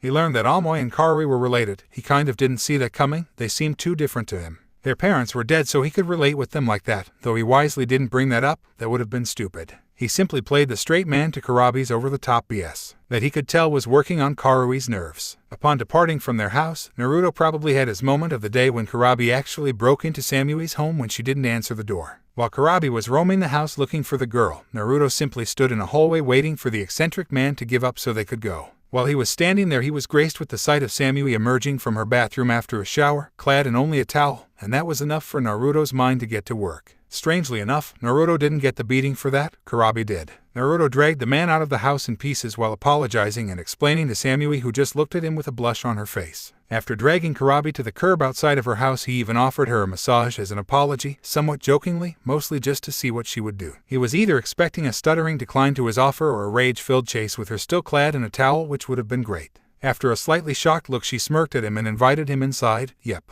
Good day to be the kid. The next day, Naruto decided that seeing Samui would have been somewhat detrimental to his health after basically seeing her naked the day before, so he simply stayed in the hotel room. Izumo and Kotsu eventually made their way to the room and ended up playing poker with Naruto. The end result was Naruto taking all of their money, plus IU's from both men and the amount of their mission paychecks. Another good day to be the kid. Karui and Amoy found Naruto the next day after training him and dragged him out of his house to show him Kumo so that he knew what he would want to do next time instead of just training and staying in his room. Running into their teammate Samui later on, they decided to make a day of it and ended up seeing a movie. Naruto didn't really care about the movie as he ended up spending the majority of it working on his growing flirting skills. Mostly with Samui, but also with Karui when he was certain that he wouldn't be hit for it. The end of that day saw him sitting on the roof of his hotel listening to Yujiro play her shamisen for him, as she had asked if she could a few days before, and Naruto agreed, wanting to hear someone else besides him play an instrument and also thankful that her innate musical talents came in the form of a more pleasant instrument to relax to, unlike him and his apparent skill with drums. That marked his last day in Kumo as negotiations on this end of the table had ended and Konoha had to leave and receive word on the results while simultaneously preparing for a representative from Kumo to come in the near future. XXX. After hunting down all of the people that he had ended up getting on good terms with during his stay in Kumo and saying goodbye, Naruto and his team set out for home, with Amira once again in a carriage that was steered by Genma. Kotsu yawned as he kept in pace with the carriage rolling down the paths. Man, I can't believe I'm saying this, but I miss gate duty. Naruto snickered to himself. Well, you do tend to feel fondness for things that you do well. I guess you would miss that job, huh? Kotsu glared at the blonde boy. Hey, don't knock gate duty. It's a steady, easy job. Your friends can come and talk to you when they want to. You get the gossip from all of the good missions firsthand and before anyone else, and the people watching is amazing. Izumo looked over at Naruto. So Naruto, are you going to try and join Anbu? From what I've heard and from what I've seen, you might not be too bad at it. Naruto held back the urge to roll his eyes. Ba-chan won't let me do it. Oh well, it's not like I need to jump back into the direct murdering of people yet. As long as I keep getting strong enough for those Akatsuki losers, then I'll be fine. Whatever happens, happens, just like the fox says. Turning to answer his partner's question, he smiles. I'm in no rush. I'm only 13, unless you want another Itachi-esque prodigy to rise up so you can say you worked with me when I get famous. Izumo and Kotsu snorted with laughter and even Genma cracked a smile from his place on the carriage. Whatever you say, kid. Naruto grinned to himself. Yeah, things will get hectic enough all on their own. I'm in no real rush. The amassed team of Genma Shiranui, Naruto Uzumaki, Kotsu Hagen, and Izumo Kamizuki stood in front of the Hokage's desk, having just given their report on the mission to Kumo. Tsunade had to rub her forehead at the report. Naruto, How do you get arrested in Kumo after being there for 4 hours tops? Naruto shrugged. Hokage-sama, Murphy's Law just loves me like that, I guess. Come on now, are you really surprised by this point that this stuff happens to me even when I don't instigate it? You should know this by now. Tsunade sighed and waved it off. Alright, other than the extracurricular activities of someone here, she said while looking at Naruto. Good work. You're all dismissed and have a few days of leave. The group nodded and turned to leave. Naruto, you stay, Tsunade said before he could exit the office. Naruto turned back around to face the blonde woman. Can I talk to you for a moment? Naruto walked back over to her desk and leaned on it. What do you need, Bachan? The toothy grin on his face let her know that he knew this was personal more than anything else. I need to get some sleep and then head into my favorite place to get some destructive new jutsu down. Tsunade shook her head in amusement. Alright, brat, I asked you before, but I'm going to try it again. How strong do you think you are? Naruto raised an eyebrow. In a straight-up fight or when I get the drop on somebody? Tsunade blinked. Both if you know. Naruto, though, about it. Well, I'm good enough from the shadows to kill one of Orochimaru's bodyguards before he even knew I was there. And I can stay hidden in an enemy stronghold for months at a time if I had to. I don't really like that though, it's nerve-wracking. He started pacing around her office. What would you rank Orochimaru's right-hand man Kabuto and Kimimaro Kaguya if you had to? Tsunade understood where he was going with that. It was hard to rank yourself, so he was comparing himself to others. Both of them would be considered Jounin level. Naruto nodded. I don't really count Kabuto though. He didn't try fighting me for real until I had him beaten, so I only have experience against one Jounin level ninja since my promotion. You just promoted me like 2 months ago. Are you really looking to do it again so soon? Tsunade picked up Genma's written report from the desk. All of your teammates have stated that you might make a good candidate in the future for Anbu. I already figured that you would be a Jounin in a year or two if you keep growing. Now enough about that. What did you actually do in Kumo? Your report says that you spent some time with a few of the people there, but you didn't elaborate at all. Naruto sat down in a chair and smiled at Tsunade. She was very good to him after he had brought her back to Konoha. It was something akin to a sibling-esque relationship. She was his boss, but she legitimately cared about him. Naruto was very grateful to her for this. He probably would do anything in his power that Tsunade asked of him, even if he didn't directly answer to her. I beat up an entire team of Kumo Chunin that challenged me to a spar after my arrest. By the way, there were 2 girls on that team and they seemed to like me. I met Kumo's 2 Jinchuriki. One of them is utterly insane, like on the level of Lee and Guy, insane, but the other one is a few years older than me and she's hot. She's a sweetheart too. Tsunade's eyes gleamed. Finally, I might have some ammunition on the brat. Drink yourself into a stupor without me, will you? I'll show you. So what else, brat? Naruto ignored the look as he kept listing things off. Let's see, I made Kotsu and Izumo give themselves alcohol burns on their testicles. I won all of their money, by the way, placed their paychecks for the mission in my name, and some guy tried to kill me. Oh, and I also... What? Tsunade almost roared at him. Someone tried to kill you. Who? Did Kumo order? Naruto had to place his hands on her shoulders to calm her down. Whoa. Calm down, Bachan, it's okay. He tried to kill me, but he got captured by the Raikage forces and I got to execute him the next day. Tsunade raised an eyebrow. That was in the report, wasn't it? So what did you do? Naruto sat back down and leaned back in his chair. I had him hanged, drawn, and quartered. I did it myself. That method of execution hadn't been done since the Second Great Ninja War. Particularly brutal method that. How do you even know how to do something like that? Naruto let out a cough that sounded suspiciously like root and Tsunade ended up nodding in understanding. Naruto stood up and stretched. So where's Orosenin? Is he here so I can start my training or am I on my own for the time being? Tsunade shook her head. He's out gathering information on a lead on the Akatsuki, trying to find out exactly what they need the Kyuubi for. He's also trying to find out who other members are. He'll be back in a few months. I'll clear your schedule for that point in time and let you know in advance. Naruto made a grunt of affirmation and walked towards the window. Alright then, like I said before, I'm going home, taking a nap, getting some food, and then I'll be spending some quality time in the Forest of Death in order to avoid collateral damage from the training I'm going to go do. If you need to find me, then that's where I'll be. Tsunade turned her head as he walked past her. Brat, take the door for crying out loud. Naruto grinned as he pulled the window open. What was that, Bachan? The wind is kind of heavy today. Did you say doors are for losers? Because I agree with you wholeheartedly on that front. Tell Shizu Nichin I said hi. With that, Naruto jumped out of the open window and vanished in a shunshin. Tsunade slapped her forehead. Great. Now both the brat and the pervert get their jollies from going in and out of the window. XXX. Naruto opened his apartment door and wasted no time in dropping face first on his couch with a massive sigh. I need a bigger house. Naruto simply lay still face down while his door opened silently and slowly. The figure crept through the living room until Naruto's voice rang out. If you want to keep all of your limbs attached, I would stop moving forward if I were you. Wow, shithead, nice to see you too. Naruto lifted his head and rolled over to get an eyeful of Tayuya. Tayuya-chan. What are you doing in my apartment? Tayuya rolled her eyes. I heard your door open and heard your loud-ass buffalo noise when you dropped on the couch. What, are you not happy to see me? Naruto shook his head, confused. It's not that, it's just, what are you doing here? Tayuya gave him a grin. I live in the complex. I'm actually right next door to you, shithead. Surprise. Naruto's jaw dropped as he mulled around what she had just said in his head. So you're out of confinement. He got a nod in response, and they're letting you stay. Another nod, and you actually chose to live in this complex of all places. Tayuya sighed. Listen up, I'm an Oto Kanoichi shithead. There isn't a person in this place that isn't paranoid about me. You're the only person that would treat me decently, therefore I want to stay close to you until things look up for me. Naruto sat up straight on the couch. If you want I can help you booby trap your place if you're worried about that.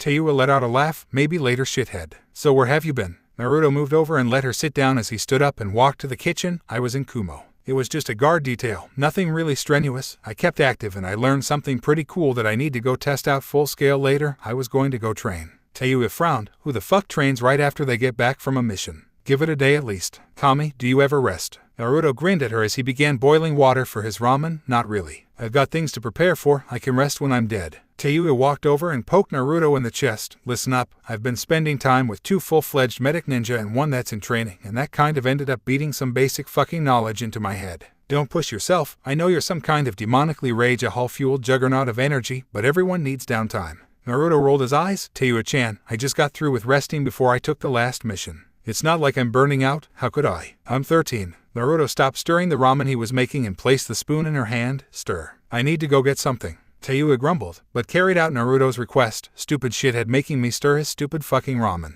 Language. Naruto walked back into the kitchen with a smirk, ignoring Tayuya's muttering of fuck you. Now what would you do if you had your flute back? You wouldn't try to kill me again, would you? Tayuya gave him a deadpan look, arm still stirring his ramen. I can't beat you even with the flute. Orochimaru made us specialize when we were training. Jinjutsu is what I'm best at and you can walk right through it. Besides, I like Konoha a hell of a lot more than Otagakure. Here I don't have to worry about some goon trying to take advantage of me when I let my guard down. Naruto nodded. Good answer. Here. He threw something at her from behind his back. Tayuya caught it and went wide-eyed. My flute. But I lost it during the fight. A snickering laugh came from Naruto as he took the spoon back from Tayuya and kept stirring while he turned his stove off. Who do you think took it from you in the first place? What, did you think I just dropped it in the forest and left it there? I've been keeping it. Tayuya just kept looking between her flute and Naruto, who just kept on grinning. Now you can register as a ninja for the village and can get a rank higher than Genin and avoid the grunt work of D-ranked missions. He noticed she hadn't moved yet. Are you happy? She nodded. Good. You can go on home and start cataloging your jutsu for tomorrow. Tayuya nodded and walked out of Naruto's apartment almost zombie-like, eliciting laughter from the boy as she shut the door behind her. Grabbing a bowl for his ramen, he smiled to himself, glad to help Tayuya-chan. XXX.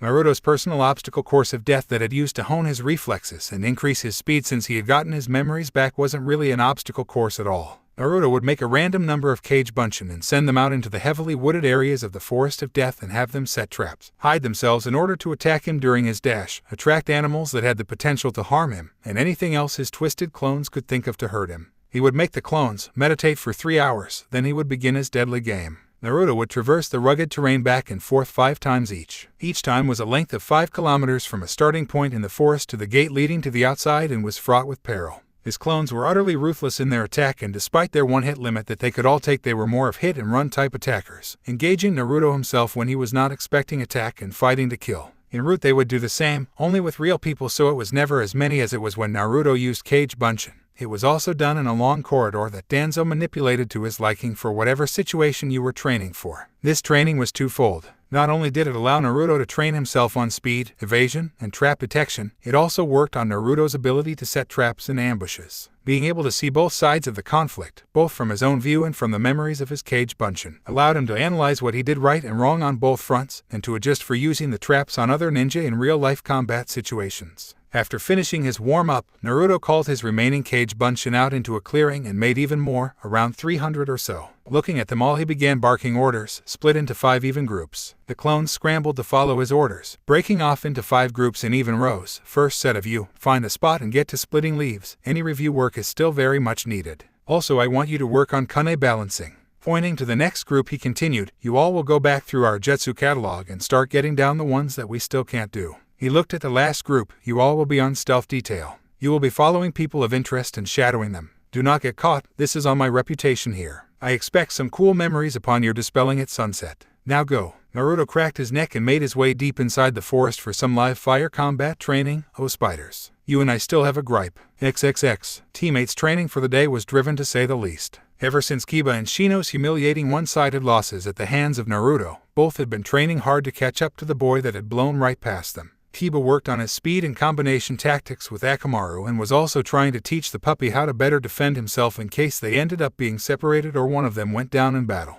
After hearing how Naruto dealt with the majority of the Sound Four with little to no effort in the least and how he himself instead had to be saved at the last second by Neji and Kankuro, Kiba resolved to somehow get to the blonde's level. Shino was inspired by a combination of his crushing defeat by Naruto and the knowledge of the Sasuke retrieval mission that had failed. It was almost a prerequisite by this point for all Jounin sensei to venture to the site of Naruto's battle with Kimimaro with their genin cells in order to either inspire them to work harder or to let them know just how powerful Naruto was. The sight of the countless bone spires sticking out of the ground, and the knowledge that Naruto was able to outlast such an enemy on his own planted a seed into Shino's head that if he didn't want to be left behind even more than he already had been, then he needed to improve and fast. Kunai watched as her two students stood at opposite ends of the training ground with her lone female charge standing between them. In a blur, Kiba and Akamaru charged the blue-haired girl and launched the Gatsuga directly at her. On her other side, Shino unleashed a torrent of insects at her. Opening her eyes with her Byakugan active, she began spinning and directing her hands in precise and exact locations all around her. A field of chakra as precise as lasers surrounded her body, bouncing Kiba off and actually shredding Shino's Kikai insects on contact.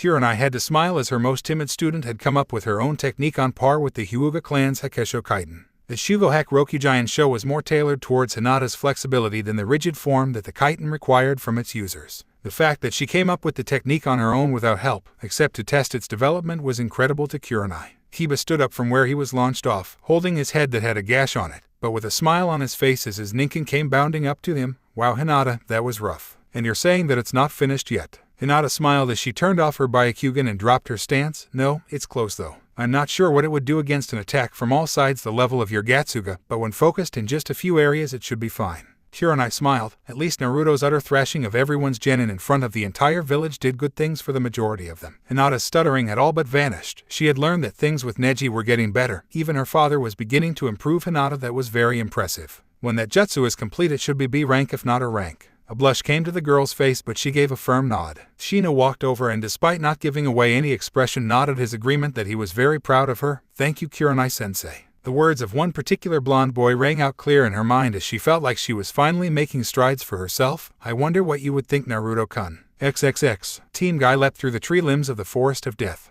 They had been assigned a rare C-ranked mission inside the village gates. Recently there had been reports of an increased amount of loud noises coming from the Forest of Death over the last few months, which was quite impressive considering the size of the place. And when Anko Mitarashi had been brought in for questioning, it was evident that it wasn't her disrupting the peace, so this mission had been commissioned to discover what was going on. Now Team God had no idea, seeing as how Tsunade, the only other person besides Anko that knew who liked to frequent that place, wasn't forthcoming with the info that everyone's favorite blonde kid had a habit of raising Cain within the gates of the dangerous forest. Thus the team lead by the green-clad Taijutsu ace had next to no idea what they were getting into. Guy led the group, followed by Neji, who was flanked on both sides by Lee and Tenten. Lee had never even heard of a C-rank mission inside of the village, thus why he was excited, more excited than usual. Yosh, what do you think could be causing such a ruckus in the forest? I have heard of all kinds of amazing animals within the forest, but did not get to see any during our first foray within, with the exception of my youthful squirrel friend. I wonder how he is doing. Tenten tried to calm the hyper guy clone down. Lee, please be quiet. We didn't come across any of the weird things in here last time because we were careful. Don't go screaming your head off in here, or who knows what you'll bring down on us. Lee opened his mouth to retort in a youthful fashion, but Guy turned his head to give Lee a firm look. Lee, Tenten is right. You may have made your way through the woods before, but you should count yourself lucky that you didn't come across any of the creatures in this place. I don't care if we are inside of the village, treat this like a hostile environment because it is. Even Jounin are somewhat wary of entering this place. Lee gulped and nodded after being reprimanded by Guy. Neji squinted and spoke up. Guy-sensei, I am seeing countless human life forms in an upcoming clearing. Guy nodded and looked back at his genin once more. Prepare yourselves. When we enter the area, who knows what will be here. Getting a nod from his students, Guy turned back ahead. The group's mojo was disrupted, however, when Neji's face fell onto one of the branches, forcing his team to halt. Tenten jumped back and helped the boy stand up. Neji-kun, what's wrong? Are you okay? Neji nodded as he stood up and started jumping forward, ahead of the rest of the team, ignoring Guy's cries to come back. Pushing his way into the clearing, he found a mass of Naruto clones, diligently at work spamming jutsu all over the place. Some dispelling from lack of chakra, but otherwise it was something that the young Hyuga genius had never seen before. His team came up right behind him and were stuck staring at the scene before them, much like Neji was. Tenten looked at the clones wide-eyed. What is going on? Naruto-kun, He's everywhere. Lee's eyes were ablaze with youth. Yosh, such a youthful training program. I must spar with Naruto-kun. Lee took off into the mass of hard-at-work clones, stopping in front of the first one, scaring the hell out of it and forcing it to electrocute itself with one of the jutsu Naruto had learned in Kumo and blow up in a puff of smoke. This forced all of the other Naruto replications to take notice of just who it was that intruded on their session. Lee ran up to another one and dropped into his stance. Naruto-kun, my eternal rival, I request a spar with you to stoke both of our flames of youth. The clones all looked at each other until one spoke up. We're all clones. Boss just told us to work on his jutsus until we dispelled from lack of chakra. He's out further in the forest getting even with those stupid spiders. The clones all broke into a smattering of chatter, mostly circulating around how the original Naruto was going to go medieval on those spiders' asses and how they all wished they could be there to fight too. Guy listened into what was being said. So you're saying that Naruto-kun is deeper in the forest? Getting a collective yep from the clones, he continued, and he's actively trying to provoke the more dangerous wildlife just for training. They all nodded as one clone spoke up. Yeah, I mean, you're saying that like it's a bad thing. Sure, there's a shitload of spiders in this forest, but they have to realize that they can't win after he slaughters like a few dozen of them, right? Guy paled. Concerning his genin, clone-kun, no one knows exactly how many of certain creatures this forest has. Especially the spiders. There are reports from Ambu of nests under the ground with countless amounts of them, and they're highly aggressive in nature. The clone scoffed. Well, we could have told you that. Those 8-legged fucks mess with us every time we come in here to train. We have to divert clones just to keep a lookout and as extermination squads in case the bastards get too close. Guy palmed his forehead. Clone-kun, you're not getting it. These spiders mature at an absurd rate, and they reproduce far too quickly. If your original is out there killing them for sport, then he is in grave danger. Which way did he go? The clones all pointed northeast, to the bad spot where we know the spiders hang out.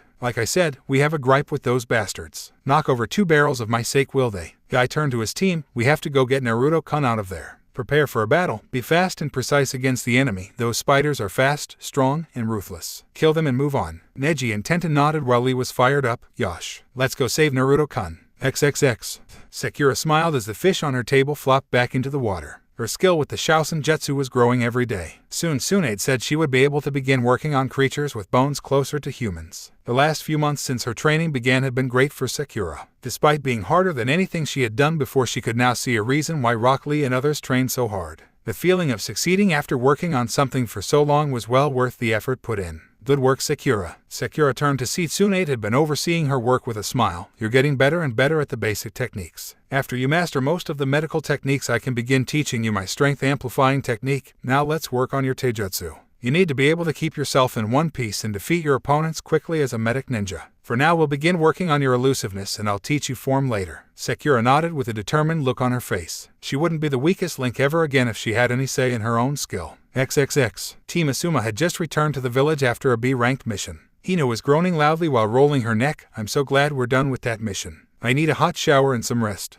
Asum smirked as he took a drag of his cigarette. Good work with those bandits, team. Shikamaru, good work with the plan. It went off without a hitch. Choji, you're coming along nicely with your family techniques. Ino looked at her sensei expectantly, who looked at her for a moment before speaking up. Ino, that was a good use of Shiten-shin no Jutsu to scout out the camp. I was sure that you wouldn't use that jutsu again for quite some time after what happened the last time. All of you, take the rest of the day off and meet me at our training field tomorrow. With it, the bearded Jounin walked towards the Hokage Tower to give his report to Tsunade about the mission. Choji looked between his teammates. Hey, do you guys want to get some barbecue before we go home? Shikamaru chuckled and patted his friend on the shoulder. Sure thing, Choji, let's go, Ino. The group found their way and ended up in a booth shortly. After placing their orders, the team started to converse, with Shikamaru launching out the first question. Ino, you never told us why you stopped using Shiten-shin no Jutsu after the fight with Naruto in the first place. Did he have some kind of defense like Sakura had that actually hurt you? Ino hugged herself slightly. Yeah, but it wasn't really a straightforward kind of thing. Naruto's mind is strange. It looked just like Konoha, every inch of it was to scale. No one had a mind that extensive. Choji squealed happily as the beef was placed in front of him. He wasted no time in throwing the meat on the grill while Shikamaru kept asking Ino his questions. So just being in Konoha in the guy's mind freaked you out. That's kind of weak, Ino. The platinum blonde growled at him as she placed her own meat onto the grill. That's not all that happened. I was wandering around for a bit when I felt the presence of something chasing me. I remembered what happened with Sakura and took off running. He corralled me to Naruto's apartment and left me there. I never saw it, but I could feel its presence the entire time. Shikamaru raised an eyebrow. His apartment. You're not telling me everything, Ino. Ino shook her fist at him. I'm trying to tell a story here, you blockhead. She glared at him when a troublesome slipped from the pineapple-haired boy. His TV was on in the apartment, and I thought that was central control. The thing in everyone's mind that allows you to gain control after you use the jutsu, but it was his memories, or what seemed like memories. It had to be some kind of trick. It was already queued up to one in particular. It had Naruto running through an entire ballroom full of people like a hot knife through butter. It was the single most terrible thing I had ever seen, and when I started watching it I felt like I was actually there.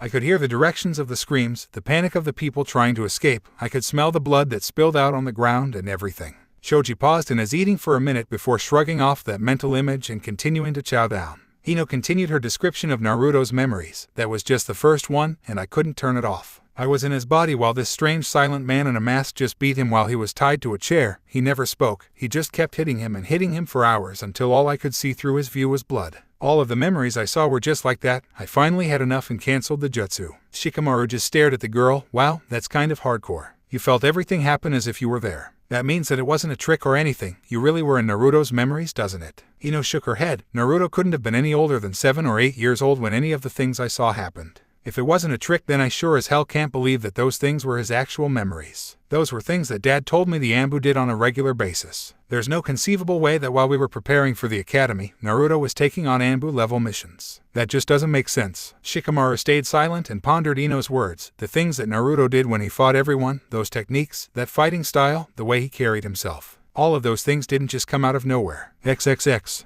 With game faces on, Team Guy headed into the restricted area of the Forest of Death where the level of peril went up. The forest grew darker, and it wasn't just because the sun was setting. The canopy was beginning to completely block out the sunlight above. Faint sounds of inhuman screeching rang out in the distance and was growing ever closer. The tense waiting was broken when the blonde that they were looking for flew past them into a tree, followed by the biggest spider that any of the genin had ever seen before. It was easily the size of a full-grown adult male and had launched itself at Naruto, fangs dripping venom. Naruto pulled up his ninjato and drove it right through the spider's face, sending the blood of the arachnid spraying all over the place. Swinging his blade upwards with a burst of wind chakra to bolster it, he cut straight through the deadly creature. Spitting on the corpse of the spider, he turned to Team Guy. Oh sweet Kami, what are you all doing here? Do you know where you are? Lee ran up to Naruto. We've come to protect you, Naruto-kun. We'll get you out of here in one piece, it's a promise. Guy walked up to the two. It's as Lee said, we've come to get you out of here before the sun goes down. Come on, Naruto-kun, let's escape. Naruto looked at Neji and Tenten, who were both serious, but otherwise fully calm. He shook his head. Guy-sensei, is this the first time that you've ever come this far inside of the Forest of Death? Guy nodded and Naruto sighed. You guys have no idea what you're getting into. Neji, activate your Byakugan and tell me what you see. Neji did as instructed and gasped as he shakily spoke up. I see at least a dozen of the spiders that Naruto just fought surrounding the area, watching us. Naruto nodded as he saw the other genin pale. That's why I don't tell anyone that I train here. There's no one that I would feel safe putting into this kind of situation.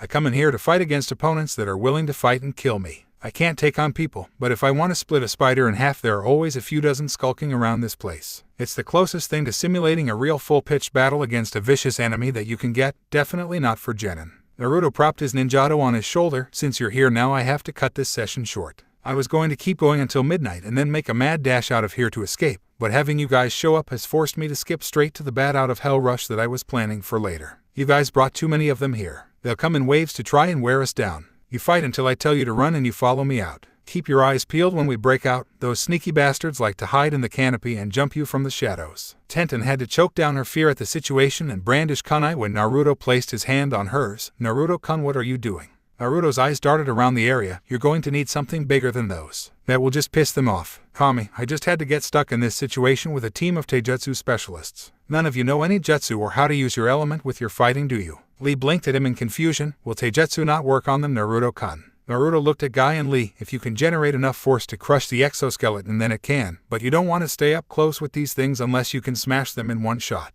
Guy shot Naruto a shiny smile. Naruto-kun, it's time to show you what good old-fashioned hard work and youth can do. Lee and I will have no trouble dealing with these spiders with our taijutsu. Neji, how about you? Neji stood in his Juukan stance. If they have a chakra system, and they do, I can fight and kill them. Naruto looked at Tenten, who put her kunai up and unsealed a battle axe from a scroll. I'm ready. Naruto stared at her blankly. Tenten, you can use an axe. That's awesome. The first spider saw a moment of weakness and jumped from the trees at the group. Naruto jumped in the air and gave the spider a wide berth while swinging his blade. Extending the end of his sword with wind chakra, he cut right through the spider and landed on the ground. You fucking 8-legged pieces of shit just don't get it yet, do you? Naruto formed two cage bunshin to watch his back as he ran directly towards the closest spiders that would jump at him. He cut out one of the spider's legs from under it using a one-handed swing while simultaneously driving a Rasengan into the torso of another, carving into it with the force of a drill, sending guts all over the place. I'm not trapped in here with you. You're trapped in here with me. Naruto's clones ran to back him up as 3 more spiders emerged from the surrounding area to attack. The giant arachnids were now extremely wary of Naruto's sword, seeing as how it had been his weapon of choice for the entire day's events. Getting sick of how the spiders were avoiding him, he ripped a sword from one of his cage bunshin's hands and threw it at one while enhancing it with wind chakra, impaling it against a tree and killing it.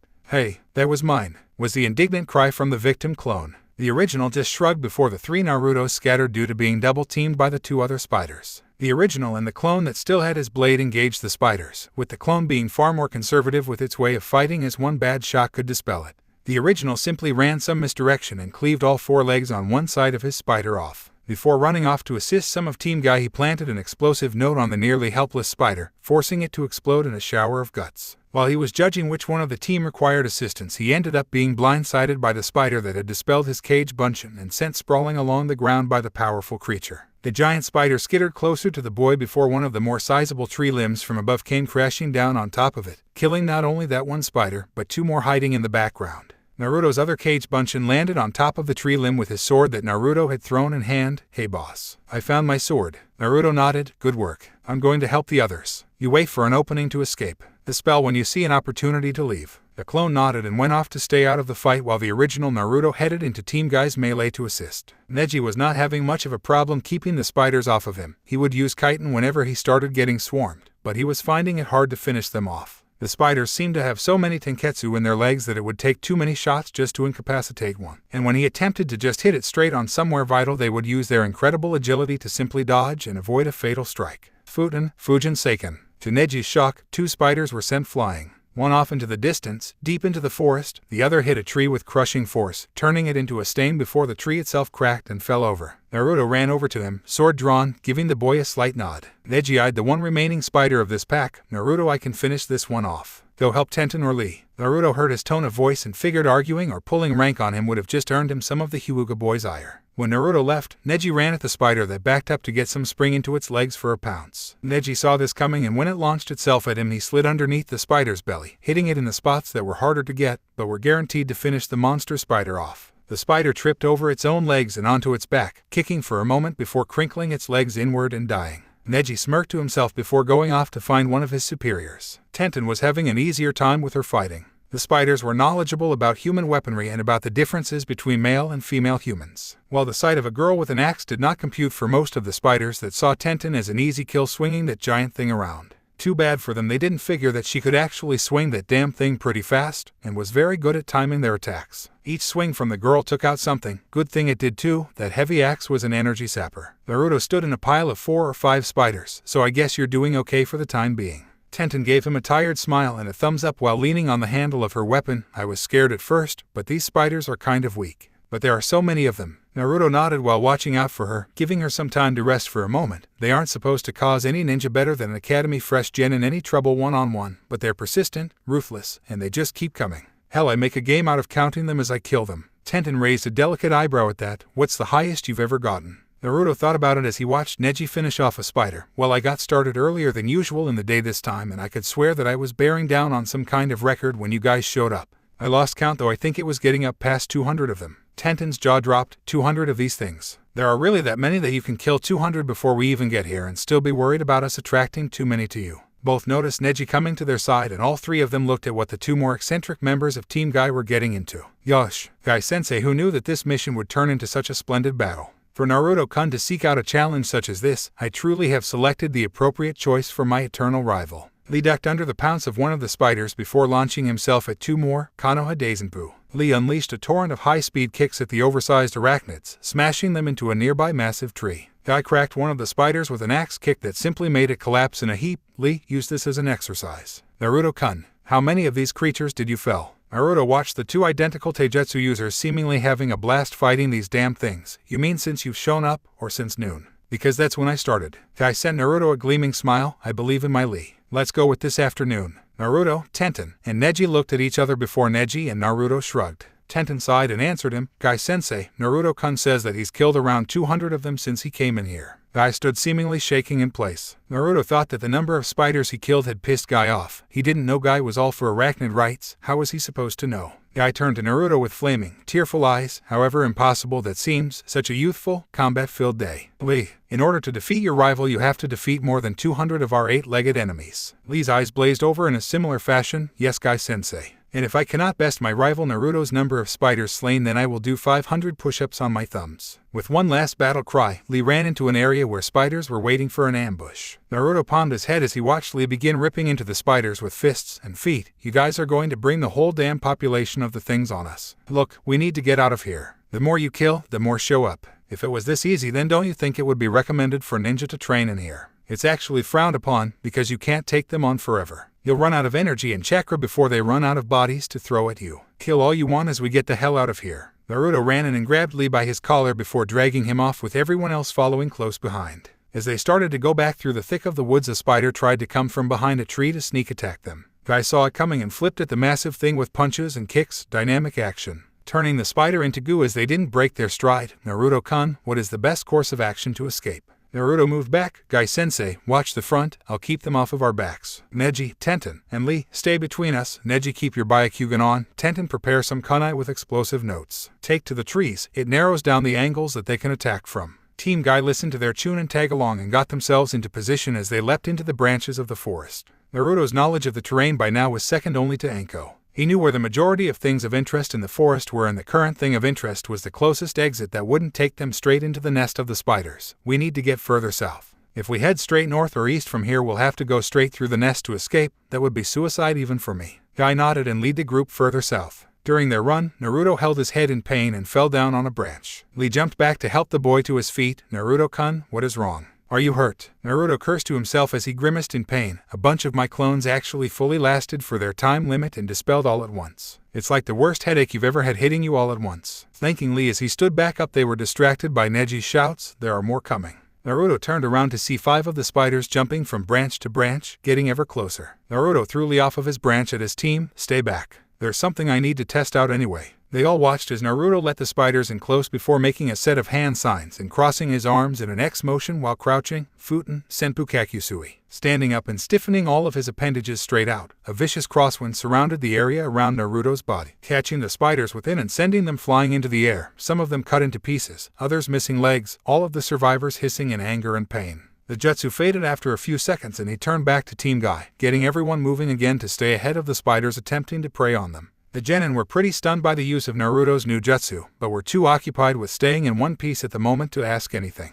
After another half hour of random spider attacks and running, they escaped the forest of death and collapsed a good distance away from the gates that cut it off from everything else in the village. Naruto laughed to himself as he looked up at the night sky. Well, that was fun. You guys alright? Guy looked back at the forest of death. We're fine. Naruto-kun, what was the inspiration for going so far into the forest of death? You know how dangerous that place is, don't you? Naruto stood up and dusted himself off. Of course I do. That's why I went in there, for a challenging fight. I'm training to kill my opponents, Guy-sensei, not just defeat them. I need to be used to ending lives whenever I need to, and since I'm pretty sure that absolutely nobody would miss any of those spiders being gone, I go in there to fight them. It's amazingly good battle experience. The genin all deadpanned. We noticed. Naruto chuckled but then turned a suspicious eye on them. Wait a minute. What were you all doing in there? The only person besides me that ever goes in there is Anko, and she doesn't even spend time there like I do. She'll just go in far enough to train in peace or find me to spar, not deep into the back end of the place. Guy nodded. We had a mission to head into the forest of death and find the source of all of the sounds coming from the place. Naruto laughed slightly. Well, mission complete because you're looking at him. I make tons of cage bunshin and have them work on lots of different stuff. Pretty cool, huh? While I handle my physical stuff, they can handle things like my chakra control and ninjutsu. Neji understood what he was saying. So you get the accumulative memories of your cage bunshin, and while they do memory-related things, you go in and develop things like strength, speed, and... He stopped and looked back into the forest. Battle experience. Naruto grinned and nodded. Lee ran up to Naruto and dropped into his stance. You have inspired me, Naruto-kun. I challenge you to a friendly spar. Naruto sweat dropped. Lee, it's almost midnight. I've been spending the last 12 hours fighting a life or death battle against spiders from hell. You're all exhausted from looking for me and fighting spiders by my side. And lastly, how many spiders did you kill? Lee looked confused until his eyes widened and he hit the ground to begin his push-ups. You have bested me this time, Naruto-kun. Next time I will win our challenge and show how splendid a ninja I am. I will complete these push-ups or else I will run laps around Konoha on my hands until the sun comes up. And if I cannot do that I will." Naruto walked off with Tenten and Neji in tow as Guy stood over Lee shouting about his youthfulness. Naruto gave Neji a chuckling smile, "And that's how you handle that.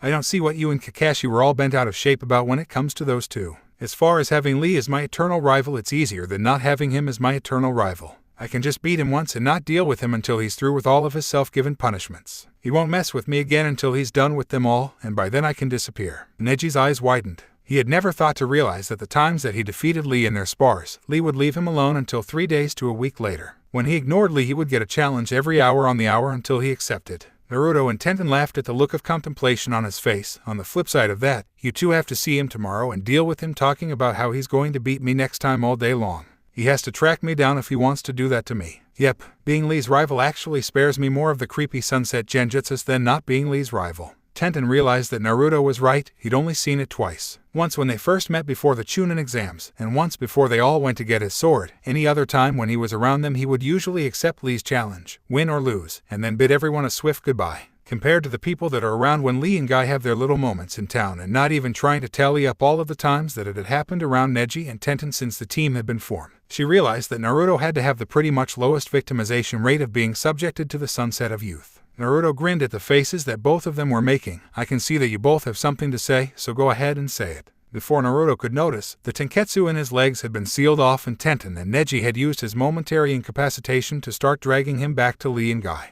Tenten threw him at Guy's feet, disrupting Lee's push-ups. "Guy-sensei, Naruto was just telling me and Neji that he thought he needed more youth after all of the youth that he exuded during his last mission and during his training today." Neji nodded in agreement. Naruto looked at the girl with a strange look. "Really? That was the best you've got? That was the stupidest thing I've ever heard anyone say about anything, ever. There's no way they're going to fall for that." He noticed that his words didn't deter the evil grins on the faces of the normal members of Team Guy who pointed behind him. Tenten waved to them. "I'll see you when my team meets up tomorrow, Naruto-kun." Before he could say anything, Guy and Lee had placed their hands on Naruto's shoulders and had hoisted him to his feet with tears pouring from their eyes. "Do not worry, Naruto-kun. Lee and I always have time for a comrade in youth." Lee nodded vigorously. "If need be, Guy-sensei and I will stay up all night with you, making sure that your fires of youth are fully replenished." Naruto resigned to his fate and turned back to the still smiling Neji and Tenten with a dark look. "I hope you enjoy this, because you both know that you're getting fucked for this, right?" He never got their response as Lee and Guy had dragged him off to their usual training ground. "Naruto-kun, in order to build your flames back up I want 1,000 punches with each arm and 1,000 kicks with each leg. After that we'll go for an invigorating run around Konoha. On our hands, 10 times. Naruto's cries of protest could be heard throughout the night.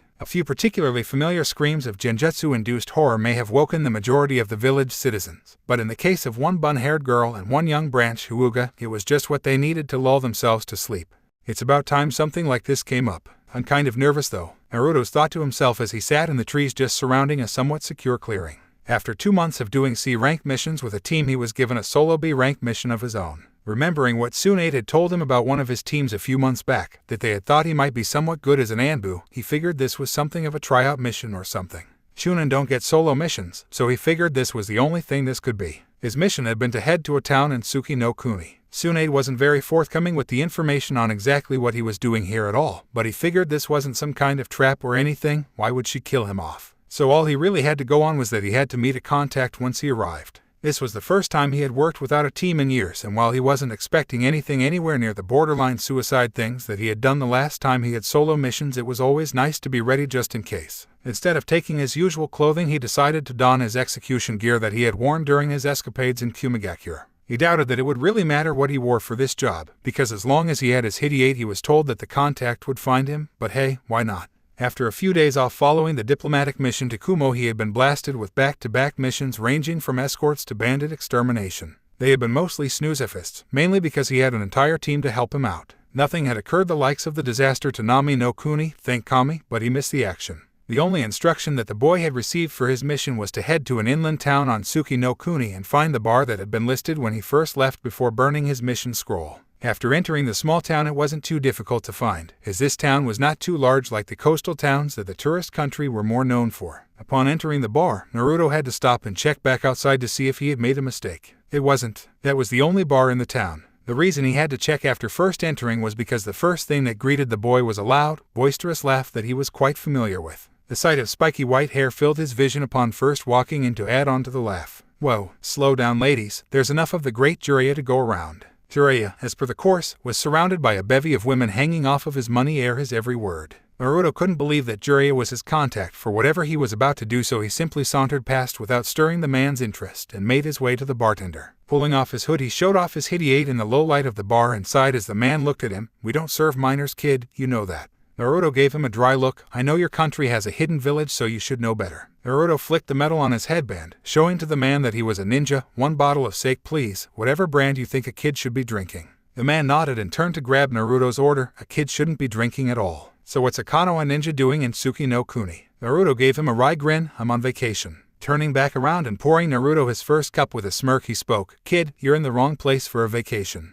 There are no resorts or attractions around here." Naruto chuckled as he began sipping his drink. "Let's just say I find the charm of the countryside appeals to me more than the beaches do." The man let out an amused laugh. "You're a strange kid. What kind of kid doesn't like the beach?" Pointing to himself, Naruto refilled his cup after finishing off his first one. "This one right here." The banter was stopped short when a hand placed itself on Naruto's shoulder. The guard covering the back of the hand gave away who it was. Hiro-senin. "What are you doing all the way out here?" Jiraiya had a grin on his face as he sat next to Naruto at the bar. "What? Gaki, you don't think it's just a wonderful coincidence that you and I met up here, in this bar, in the middle of nowhere, randomly out of the blue?" Naruto had to crack a smile at that. "Maybe it's because Ba-chan told me that you would be calling for me to start working with me after a few months and the deadline is very close. Add on to that, she said she would clear me for some time off, and she ends up sending me on a mission to the country with more resorts than anywhere else in the elemental nations. That kind of tells me something when I combine it with running into you while looking for my Konoha contact." The older man snatched up Naruto's bottle of sake and looked at him strangely. "You drink Gaki?" Naruto shrugged. "I had my drink with Gamabunta and I actually like the stuff. I don't indulge daily like Ba-chan and I don't down 2 or 3 in one sitting like you, so don't worry." "I take offense to that, kid."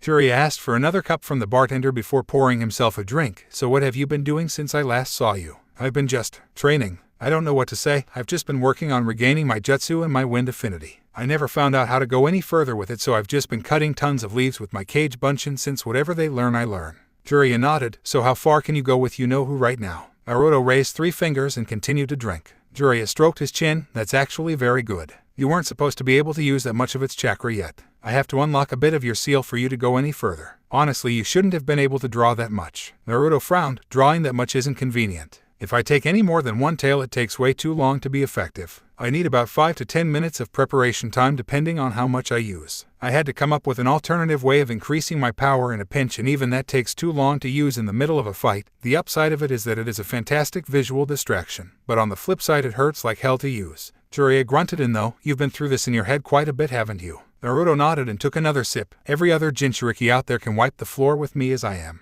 I've never said that to anyone in Konoha, but it's true. I went to Kumo. Both of their Jinchuriki have absolute control, like Gaara did, but without the crazy hostile takeover of their demon. Hell, I'll say that the only reason I beat him is because I had Gamabunta run interference on the simple-minded fuck while I woke Gaara up. If I had tried to just fight and match power, even with Gamabunta there, we might have lost." Jiraiya stroked his chin. "I'll loosen your seal and have you work with that. Maybe then you can have an easier time using the Kyuubi's chakra faster." Naruto picked up the bottle he had purchased and stood. "Well then, let's go do this already. Akatsuki isn't going to wait for me to get stronger, and this obviously isn't a mission. Is that all we're going to work on?" Jiraiya stood up after him and led him out. "Nope. You obviously know how to draw upon the Kyuubi's chakra if you've been experimenting with it like you've said, so I don't need to give you time to learn that. You can make Rasengan absolutely perfectly, so you don't need to work on that. Speaking of Rasengan, if we can get through your training the way I anticipate we can, then I'll tell you something special about that." Naruto looked up at the taller man. "So what are we going to do?" Jiraiya grinned down at him. "You needed to know the next step to furthering your wind manipulation, didn't you?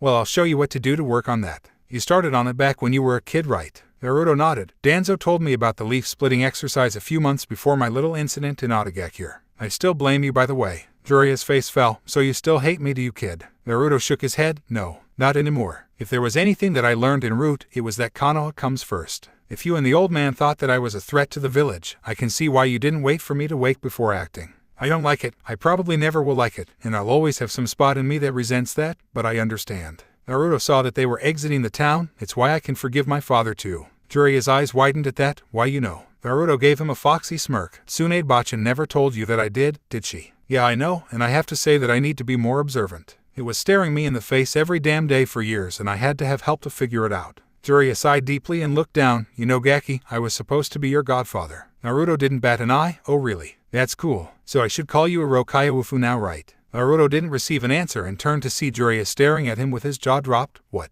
Jiraiya wiped the look of shock off of his face. You aren't upset or even in denial on that. Naruto shrugged. Why would I be? Even if you had been looking for me in Konoha, you would have been hard-pressed to actually find me and do anything godfatherly with me. I went to Danzo when I was 4. I only went to the apartment to keep up appearances with Raikage Jiji.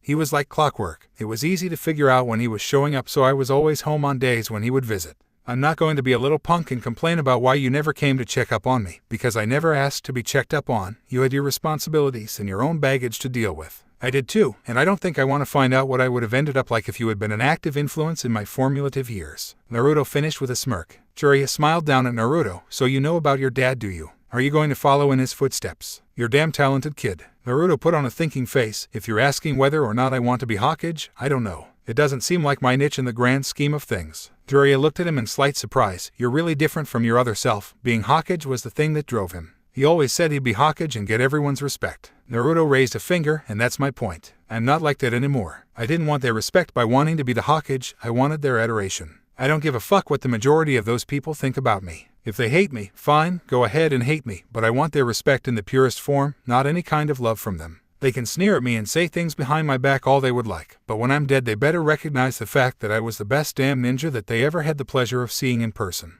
Jiraiya grinned at how brash he was being. It's almost like how he would talk about being Hokage back when he wore that jumpsuit. I don't even think he knows he's saying it like that. Naruto continued, as long as my name is emblazoned in the history books and a 97-year-old Iruka-sensei is still yelling at a classroom full of brats to shut the hell up so they can study Naruto Uzumaki and why exactly he was so important, the village, I'll be fine. I want the kids of my generation to sit down with their kids and tell stories of the time that Naruto Uzumaki saved their asses. He chuckled slightly. I'm kind of already doing that. I've already manipulated the landscape on a massive scale. The crater in the forest of bone near the Valley of the End was made during my fight with Kimimaro Kaguya. It's not as big as the Valley of the End, but it's the best anyone's done in almost 100 years. Jiraiya picked up on something during his monologue. How did that crater even get there in the first place? The Kaguya clan doesn't have any attacks that could make craters like that. Naruto pointed to his stomach. It's a part of the thing that I came up with to make up for not being able to use that much of Kyuubi's chakra. It's strong, but damn does it hurt. It cracked every bone in my body to use. Chuckle Kyuubi bitched me out about it after the fight. Jiraiya had a new point of interest now. You speak to the Kyuubi. Naruto nodded. Yep.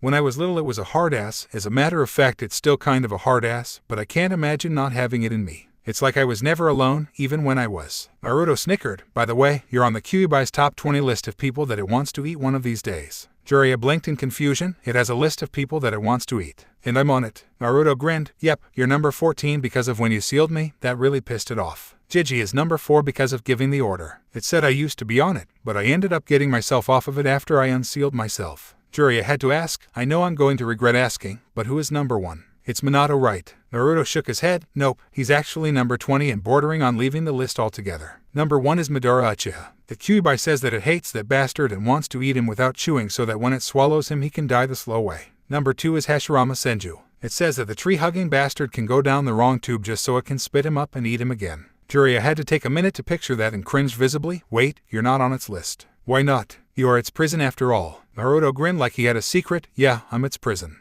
I control pretty much everything in my head. Before I started trying to use its chakra when I was a kid I had to make sure I had supreme control of myself. I changed everything in there to better accommodate it. Nobody wants to spend an entire lifetime in a leaky cage in a sewer, and I made some deals with the Kyuubi to make both of our lives easier. Seeing as how having a giant fox in a leaky cage in my head would piss it off unnecessarily, I fixed it.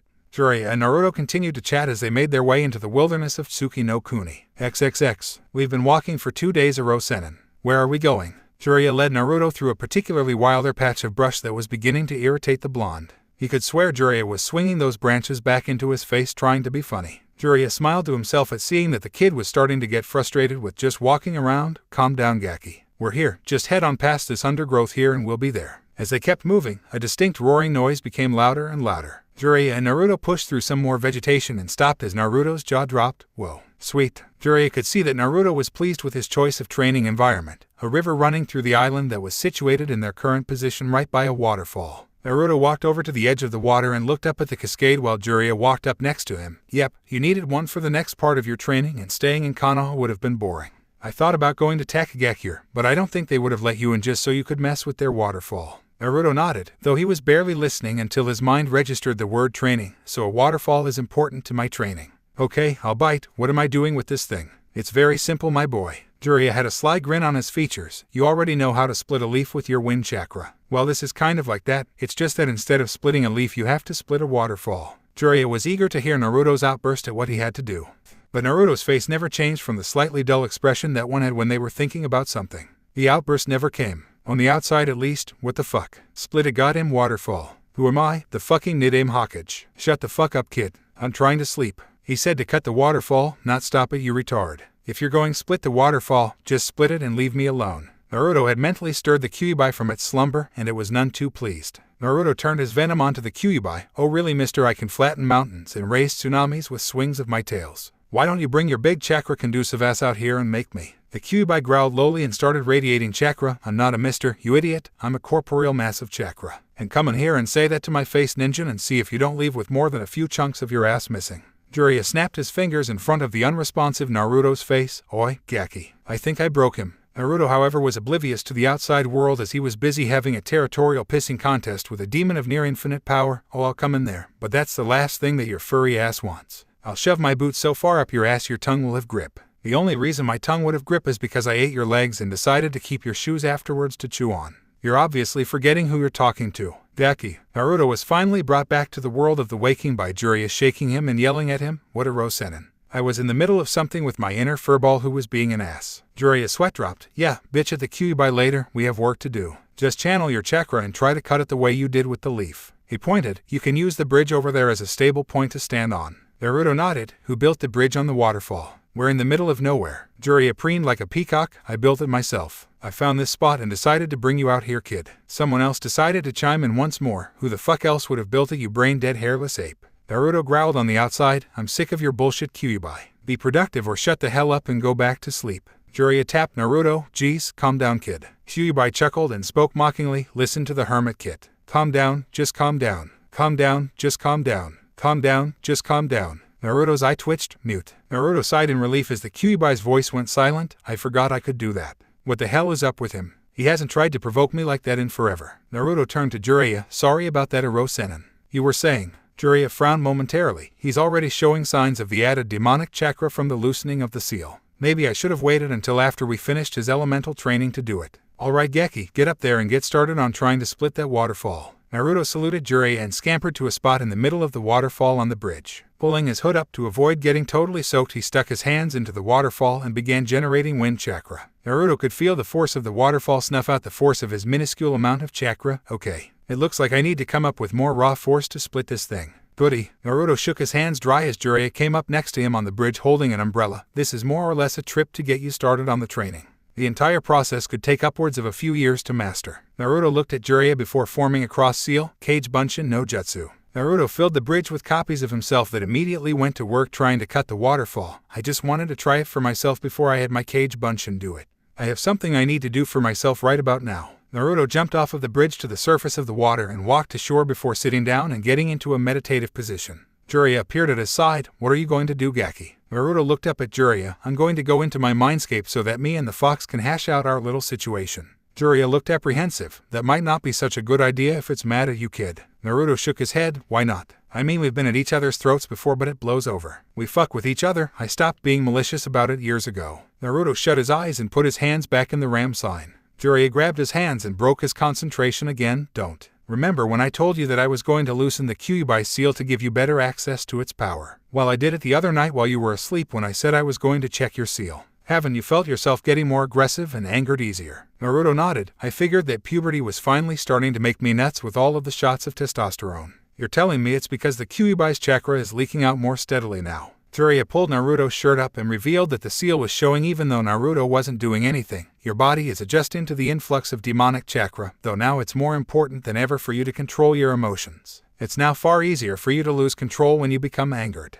You tried picking a fight with the Kyuubi a few minutes ago. I would have slapped you right then if I wasn't sure that it would have made you madder. Naruto blushed out of embarrassment of being called out like that. It had been months since anyone had called him out for being overly emotional. Having been en route, he took it somewhat personal that he was being told that he needed to control himself until he realized that he had been freer with his outbursts than even 4 months ago. Jiraiya noticed this. I'm not saying that being expressive makes you a bad ninja, I mean just look at me. he said with a stupid grin that got Naruto to crack a smile. But you've got to know how to manipulate your emotions rather than just go with them or cover them up. If you're mad, learn how to channel that elsewhere. I've seen that you're none too shabby at the trash talk. That's good. Things like that can help you. Naruto nodded. So you don't want me to go into my mindscape, at least not right now anyway. Jiraiya patted the boy on the shoulder. No, don't go in there for a while at least. Probably until your seal disappears from view when you're just sitting idle like now. I'll tell you when it's okay to try. He pulled Naruto to his feet. Now while your clones are doing their thing, why don't you show me what you can do? Naruto smirked and started bouncing around in loose stance. You do know that I'm going to take out quite a bit of aggression on you, don't you? Jiraiya grinned and crossed his arms across his chest. You do realize that I'm the strongest ninja in Konoha, don't you, Gaki? Naruto rolled his eyes. There's that S-rank superiority complex again. I can't wait until one of you guys gets schooled by some low-level nobody that couldn't shine your hitty 8 on your worst day. Jiraiya barked out a laugh. It's not like I'm taking you lightly, Naruto. I've seen what you can do. Now that was then, this is now. Feel free to cut loose and hit me with your best shot. Naruto looked somewhat apprehensive. Are you sure? I mean, some of my stuff is really heavy. I mean really heavy. And I'm not talking about the stuff you've seen either. I could get you with a lucky shot and you could be a goner. Jiraiya waved him off. If you manage to push me that far to the extent that actually you wound me like that, then that just means I'm getting rusty and needed the ass kicking anyway. Now come on, kid. You're still 10 years too soon to beat me. Naruto's smirk returned full force as he blurred from Jiraiya's sight. Jiraiya wheeled to the side to block a jumping kick from the blonde. Jiraiya's face held quite a bit of amusement. Faster now, aren't we? I've been training with Rock Lee and Mato Guy for a while now. They said that I was slow. That kind of pissed me off, but damn, the way that they train, I'm not surprised. Naruto pulled his leg from Jiraiya's arm and lashed out at his body with a straight punch that Jiraiya parried down. Naruto kept his attack low with sweeps, low kicks, and attempts at body shots, but Jiraiya was way faster than him without the Kyuubi's chakra. Naruto expected as much, but it was still a kick in the teeth to stomach. Speaking of kicks in the teeth, Jiraiya eventually got tired of dodging and planted the soles of his geta into Naruto's face, sending him flying back. Don't get lazy with your attack pattern, kid. You're not faster than me, so you can't overwhelm me like you do everyone else. Fight smarter. Naruto picked himself up and made 3 cage bunshin before rushing Jiraiya again. That brought a grin back to the legend's face as he found himself in a hodgepodge of a premeditated taijutsu assault from the clones and the boy himself. Jiraiya had to admit that the clones were very coordinated. They definitely knew their role in the attack. Since one hit would dispel them, Naruto had them play more of a pestering role, trying for low success rate strikes from Jiraiya's blind spots. Things like flashy jumping spin kicks and the like. He also had them shouting and yelling. While this was a good way to distract most opponents with the false threat of the clones, it also gave away the real Naruto, who was right in front of Jiraiya the entire time, staying out of range of the man's attacks and trying to keep a lower profile by staying silent until he thought that one of his cage bunshin feints had enough of Jiraiya's attention to attempt a short rush. If he had tried this on anyone his rank or below, hell, if he had tried this on a few jounin that specialized in flashier arts and weren't good enough at taijutsu to keep the kid off of them, he would have beaten them into a bloody pulp fighting the way he was. Unfortunately for Naruto's plan, Jiraiya was fast enough and aware enough to dodge everything and pinpoint the real body. Averting his eyes as a feint of his own to draw the real Naruto in, he grabbed the original's arm while ducking kicks from 2 of the clones. He knew this was the original because he pulled him in and drilled him right in the stomach with a powerful shot to send him flying back again. The clones tried attacking all at once, but Jiraiya stood between them all calmly and flew through his hand signs too fast for them to stop. Hari Jizo. The clones were dispelled when Jiraiya's hair grew to surround his body and hardened and sharpened to puncture the poor things. Jiraiya let his hair regress and stood straight up, clapping his hands. That was nice, Gaki. You made me use a jutsu. Naruto narrowed his eyes in determination. Well, since you showed me yours. Naruto made hand signs and placed his hands on the ground. Thank you, Yugi-chan. Raiten, Kaksen no Jutsu. Naruto sent out a speedy burst of arcing electricity from where his hands touched the ground in front of him at Jiraiya.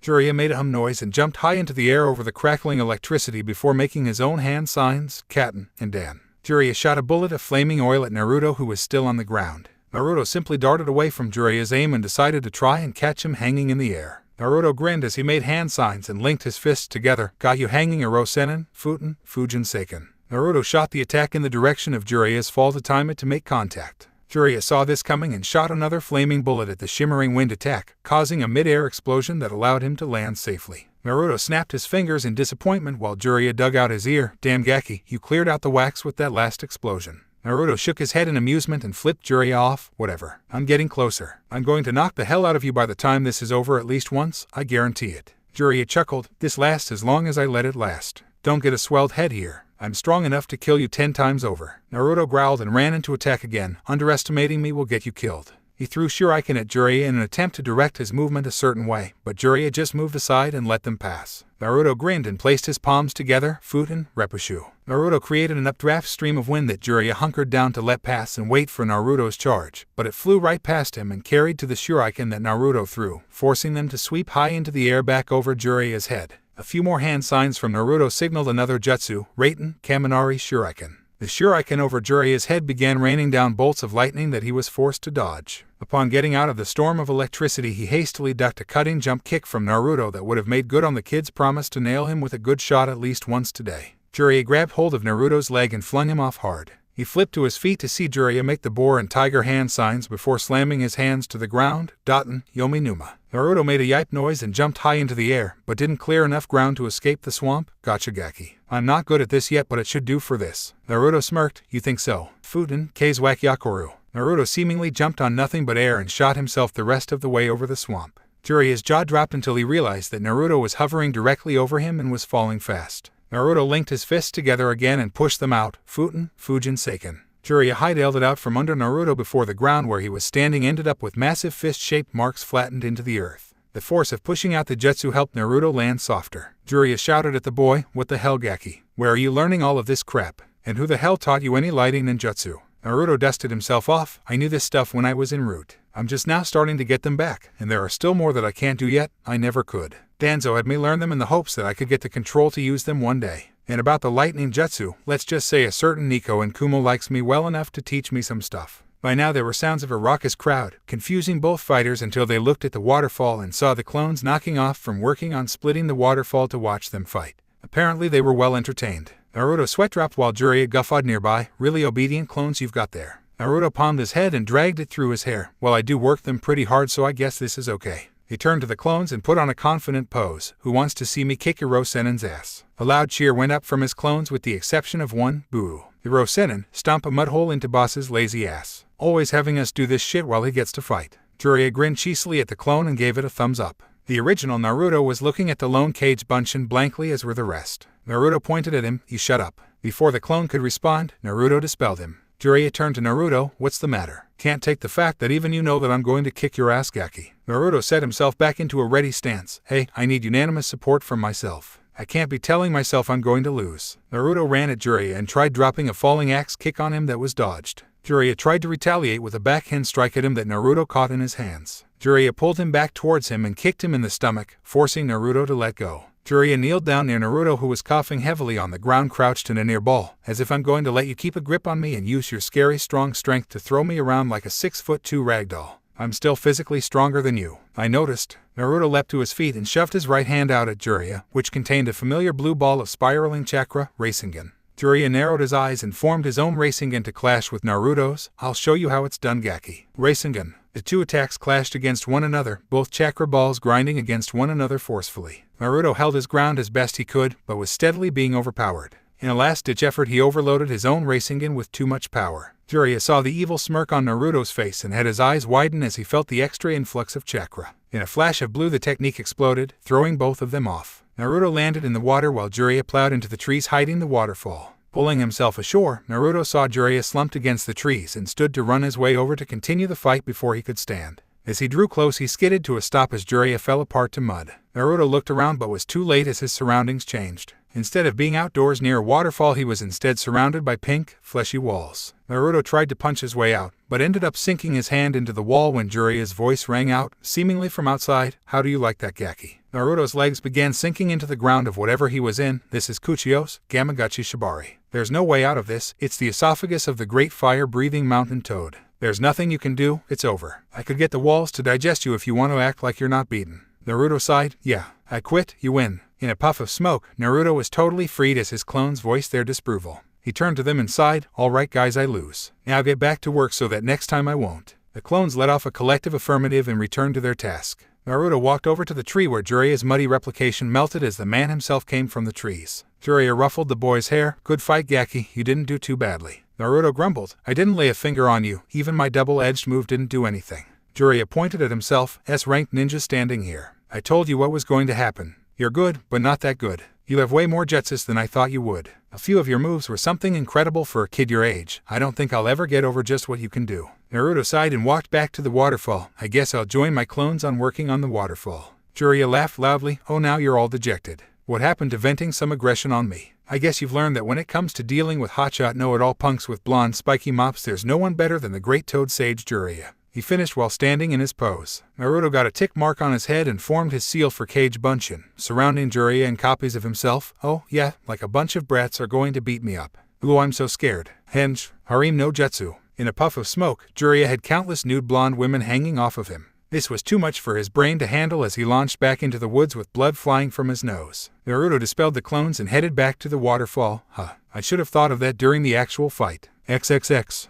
Naruto had been steadily training with his clones to perfect his nature manipulation, but even with the clones his progress was slow. They were finally making headway, with a cut beginning to form in the waterfall, but there was an agonizingly long way to go if he wanted to master his element. He had still yet to go speak to the Kyuubi after their little episode because his seal was still visible on his stomach, even when he was relaxing. He followed Jiraiya's advice and stayed put of his mind for the time being. While he had his clone's handle working on the waterfall, he told Jiraiya about his interest in Fuinjutsu and trying to take it up, if nothing else so that he knew what was going on with his own seal. Jiraiya agreed that it was a good skill to have and put him to work, taking him off of splitting the waterfall personally and leaving that to his Kage Bunshin. He had Naruto start straight from the basics, which was getting his handwriting perfect so that he would make perfect strokes with his brushwork when sealing, as even a small slip could be catastrophic. Much like the work with his elemental training, it was bitter work and slow going. Made even slower by the fact that Kage Bunshin would do him no good here. Getting his calligraphy perfect was more along the lines of muscle memory, like learning stances and the like, as thus it was more physical than mental. He could use them later on when he got into the practical education of sealing, but until he wrote clearer than a 10-year-old grammar student he couldn't.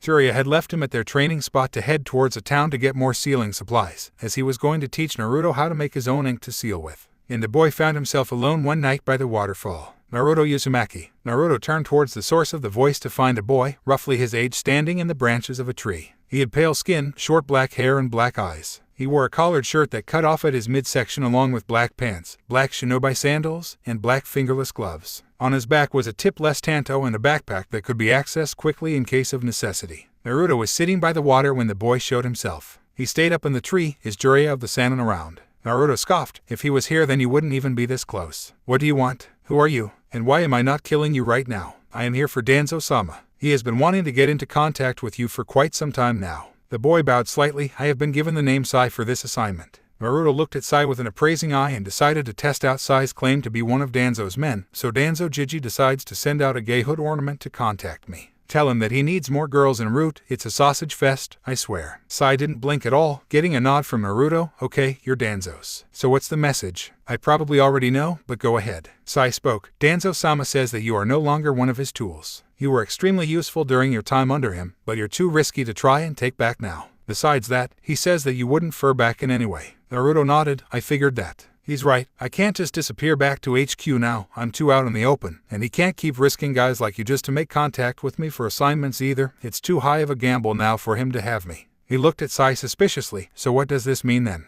Am I a loose end for him and he sent you to try and kill me? Sai shook his head. I am incapable of bringing you down, Uzumaki. I was simply dispatched to bring you Danzo-sama's messages. You are by no means expendable. You carry his teachings inside of you deeper than any other. He just cannot risk trying to meet with you himself. It would seem too suspicious, and it is no longer necessary. Even without him, you are true to the one thing that he put into you more than anything else, that Konoha comes first. Everything we do is for Konoha. To that end, he says to you to grow stronger and protect our home. The foundations of the great tree will always be rooted inside of you, Uzumaki. Naruto nodded and turned to return to watching the water when he still sensed Sai's presence. Yes. Do you still need me for something? Sai was still in place from when he first started speaking. Danzo-sama does have one last assignment for you, Uzumaki. It is one that he is certain is well within your parameters to complete. Naruto turned around and stayed seated, watching Sai carefully. One last mission, huh? What the hell, why not? One more for old time's sake. I owe the old cripple that at least. He gestured for the pale boy to continue with the message, which he did without delay. Danzo-sama wants you to do all that is in your power to become Hokage. Naruto's eyes widened. Root training be damned. Even though he was in front of one of the operatives, he was surprised as all hell to hear that. Danzo Jiji wants me to become Hokage. What? I thought that was his kick. Why would he want me to do it? Sai stared at Naruto emotionlessly. He has not truly given up.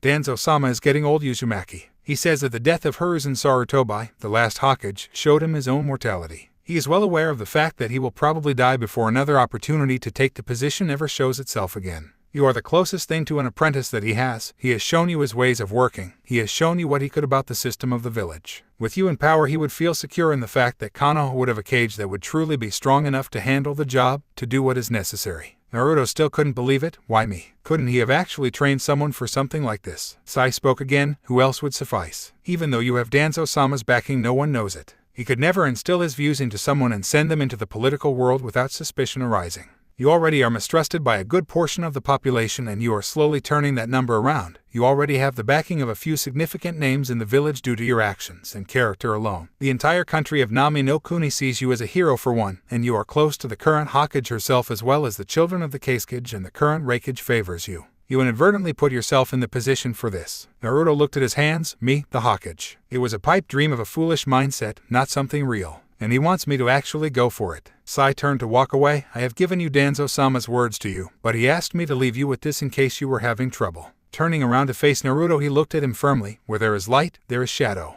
To be a shinobi is to sacrifice oneself, closing your eyes to the sunlight, distinguishing yourself in the shadows. That is the true form of a ninja. Naruto nodded in agreement, but snapped his eyes open when Sai continued, but that is not your destiny, Uzumaki. The truth is, you are the leaves bathing in the sun, and I am the roots that grow in the dark. Naruto looked up at Sai, who turned and began walking back to the woods. Before he made it to the edge of the trees, he turned around one last time. You have the full support of Danzo-sama and Root. We will be in touch, Uzumaki, do not worry about that. We will not disappear. Sai gave Naruto a closed-eye smile that seemed totally out of character and left the area, leaving Naruto alone with himself. Naruto looked at his reflection in the moonlit water. Splashing the water to disrupt the image, he looked up to the moon and sighed. The last order from Danzo Jiji. Become Hokage or die trying. Naruto chuckled to himself. Naruto Uzumaki, the Rokidame Hokage of Konoha no Sato. Now that sounds like it would look good in a history book. Jiraiya looked over Naruto's handiwork from the last few hours and HM'd thoughtfully before balling up the paper he was looking at just moments before. Nope.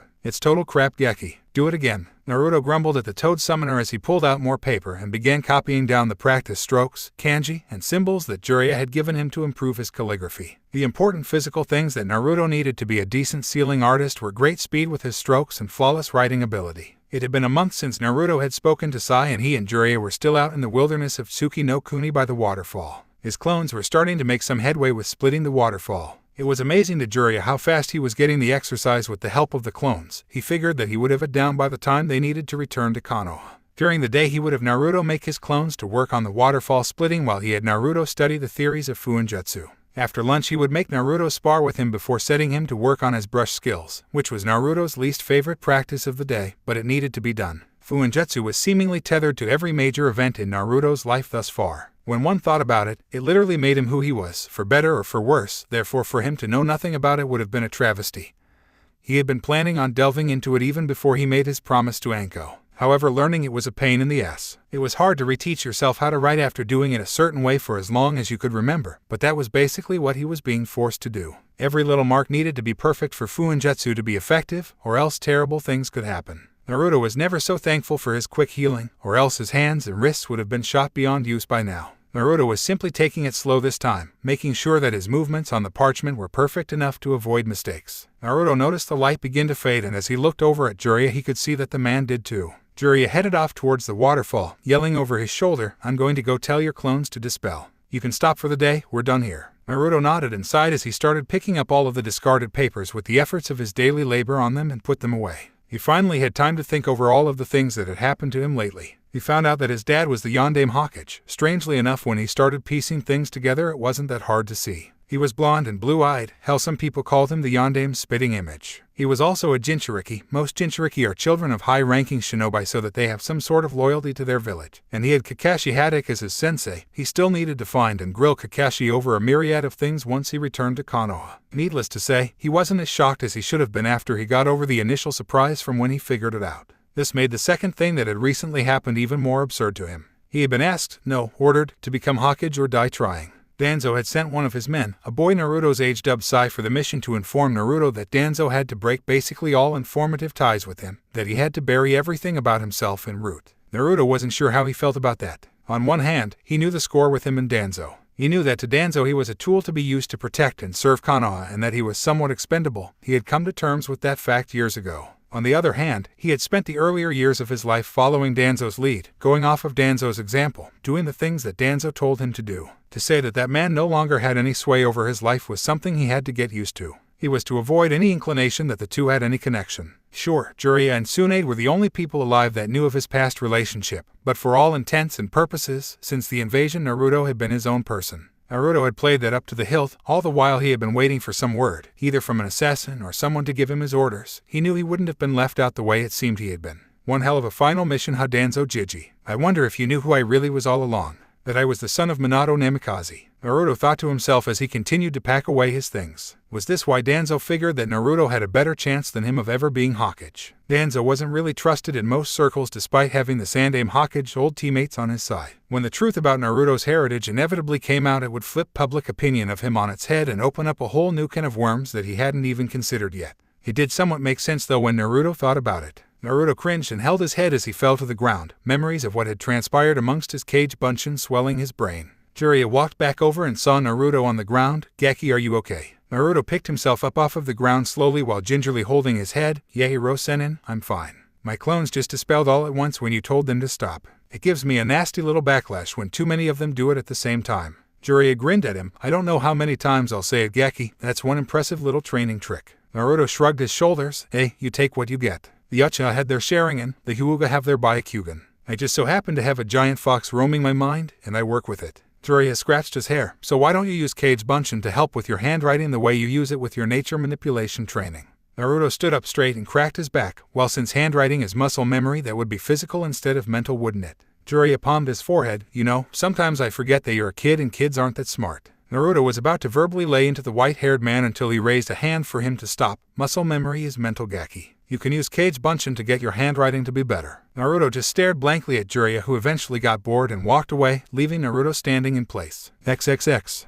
You wanted to see me, Hokage-sama? A masked man with white spiky hair asked as he demurely entered Tsunade's office behind Shizune. Tsunade had a slight twitch in her eye as she locked her eyes onto her jounin. Yes, Kakashi. 4 hours ago. Where were you? Kakashi smiled while rubbing the back of his head. Well, you see, Hokage-sama, I was on my way here when. Tsunade sighed loudly and waved him off. Enough, Kakashi. You're lucky I need you for the swell of S-ranked missions. I didn't call you here to issue you one though. I called you here because of another reason. Kakashi visibly deflated. I had a good one all set up to use too. Getting himself together, he got to business. So Hokage-sama, what is it that you need of me? She got herself back into an informative mode. Kakashi, I need your help. You'll be getting a reprieve from the S-ranked missions for the time being, but you'll still have to go on other missions. Ever since Team 7 had dissolved, Kakashi had been taking the highest ranked missions available that the village could muster. The fact that he was one of the strongest ninja in the entire village pretty much led to him doing so. Kakashi looked at Tsunade. Tsunade-sama, what do you need me to do? Shizune dropped 2 files on Tsunade's desk, who then motioned for Kakashi to look at them.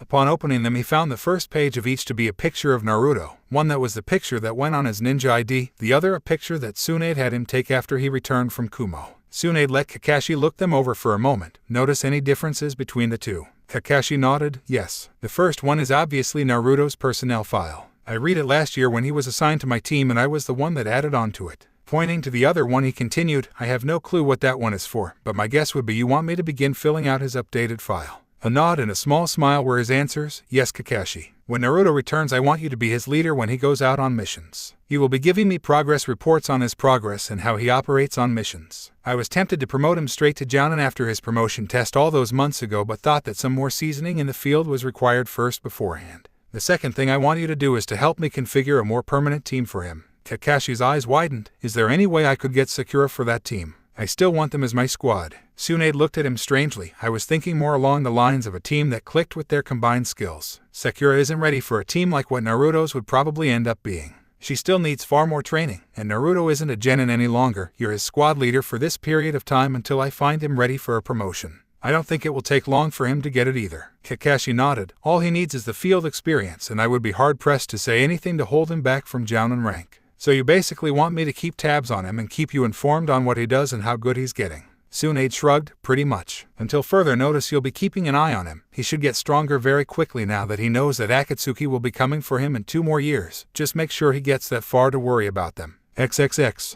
So now instead of the usual 100 Kage Bunshin that Naruto had dedicated to training, he had 500. Due to him being utterly bored and sick and tired of waking up to the sound of loud crashing water every morning, he increased the intensity of his workout. 250 on the waterfall training, 250 working on his handwriting, the pain in the ass that it was, and hearing 100 clones gripe to one another about the boring-ass monotonous practice was getting old. Still, Jiraiya figured that his handwriting was good enough for him to begin actively practicing. While his clones were now working on increasing the speed of their strokes, Naruto himself was learning firsthand from Jiraiya about making seals. The first thing he learned from Jiraiya was how to make his own storage seals. Naruto figured that it was all a part of the learning experience, but he didn't see any use for having a ton of sealing scrolls. Maybe he could sell them, but otherwise he was just going through what Jiraiya told him to do. The next step was making his own ink. Jiraiya instructed Naruto to drain a bit of his own blood into the ink and channel chakra into the mix for a responsive seal. Naruto wanted to know how to make explosive notes, but Jiraiya wasn't sure to trust Naruto with the knowledge of how to make his own high explosives. Simply put, when he started teaching Naruto things like that, the boy could easily then go out and get his own things to make them. He still had money left over all the way back to the mission to Nami no Kuni a year ago. He was now taking higher ranked missions, and Jiraiya had seen his home. It wasn't a very lavish place, therefore now that Naruto had something to blow all of his stacked back money on besides ramen, namely ink and the material for seals, in addition to having a nigh inexhaustible supply of cage bunshin manpower to make the seals, and the normal male desire to make things go boom, as well as something akin to a blood feud with the abnormally large spiders in the Forest of Death. And you can see how Jiraiya may have had reservations about getting the kid into making explosive notes. Jiraiya now had Naruto sitting down so that he could hope to find out what Naruto wanted to do with Fuinjutsu. So Gaki, what's your reason for wanting to know about Fuinjutsu? What are you hoping to get out of it? It's a kind of obscure art. Naruto was currently multitasking as he was testing out his seal-making speed with regular ink. Well, I'm a Jinchuriki. It would be pretty stupid if I didn't know anything about Fuinjutsu. Hell, I'm a walking example of Fuinjutsu, aren't I? More than you'll ever know, Ninjin, more than you'll ever know. Were the rumblings from the fox within Naruto cryptic? Oh yes. Was he going to go and deal with it? Not now, he was having a conversation. Naruto cleared the Kyubai's words from his mind and focused on the old man in front of him. I made a promise too. I promised Anko that I would get the cursed seal off of her. When I was an Onigakure all of those years ago, I memorized Orochi Team's notes on it. Some of that stuff I wish I could forget. But I have an idea of what to do to get it off of her. I just need some things first before I can do anything about it. One of those things is knowing exactly what the hell I'm dealing with. Hence why I'm doing this. Jiraiya nodded. And none of this is stemming from you wanting to get the seal off of Sasuke.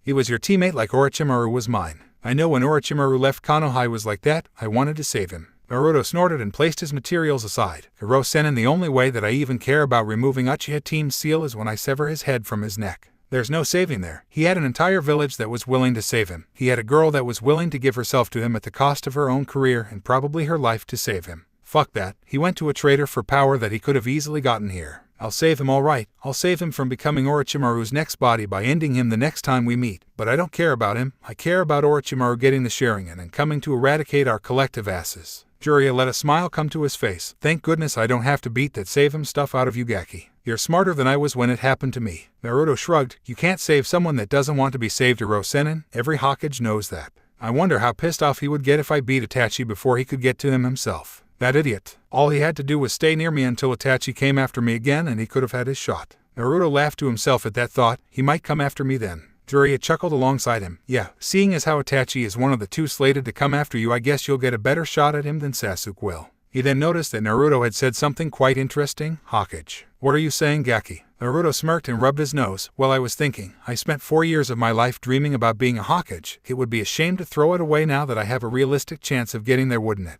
Jiraiya's eyes widened as a smile started forming on his face. Are you saying what I think you're saying? Naruto nodded. So Hiro Sennin, you trained the Yondaime Hokage. How do you feel about training the Rokudaime? Jiraiya simply burst out in laughter. That kid is confusing as all hell, but at least he's never too boring. XXX.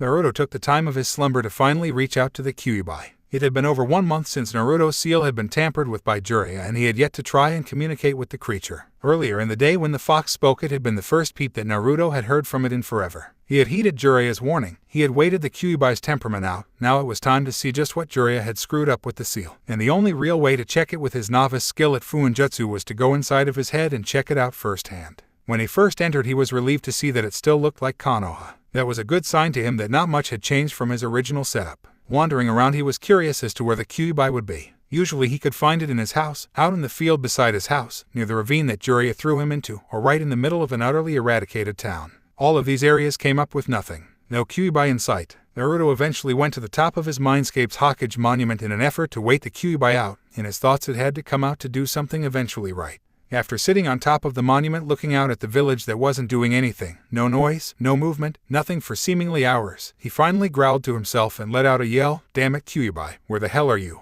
closer than you know, Kit." Naruto heard the voice from all around him as he stood up to look. Scanning the area around him intently, he found nothing. "Kyuubi, where are you? I need to talk to you about the seal." "I am well aware of that, Kit. Your idiot godfather loosened the seal in an effort to allow you to draw on my power more readily without knowing what he was actually doing. I'm an entity of anger and hatred. This spilled over into you, which was why you and I were so arbitrarily aggressive towards one another and why you were so quick to anger." Naruto stopped looking for the Kyuubi as it was getting him nowhere and listened to it speak. "So you're saying that a Rosenin pretty much fucked something up and forced too much of your chakra into my system as opposed to normal. So now what?" Kyuubi finally emerged from nothingness in front of Naruto, the size of a normal fox, only with 9 tails. Well, he was kind of successful in his endeavor. "You can now access extra tails quicker than you could before, but now it's going to be harder to control." Naruto raised an eyebrow at the diminutive figure of the fox. "What do you mean, Kyuubi?" Kyuubi sat down on its haunches and gave a look that could be construed as serious if foxes could look serious. "Now, instead of having to take 10 to 15 minutes to build up the necessary chakra needed for a 2-tailed cloak, you can activate it almost instantaneously. However, without even thinking about it, you can slip further and further into using more of my power subconsciously. Your anger in battle, even from the tiniest things, such as someone surviving one of your lethal attacks, could force your temper to the point of you going past your limit of control.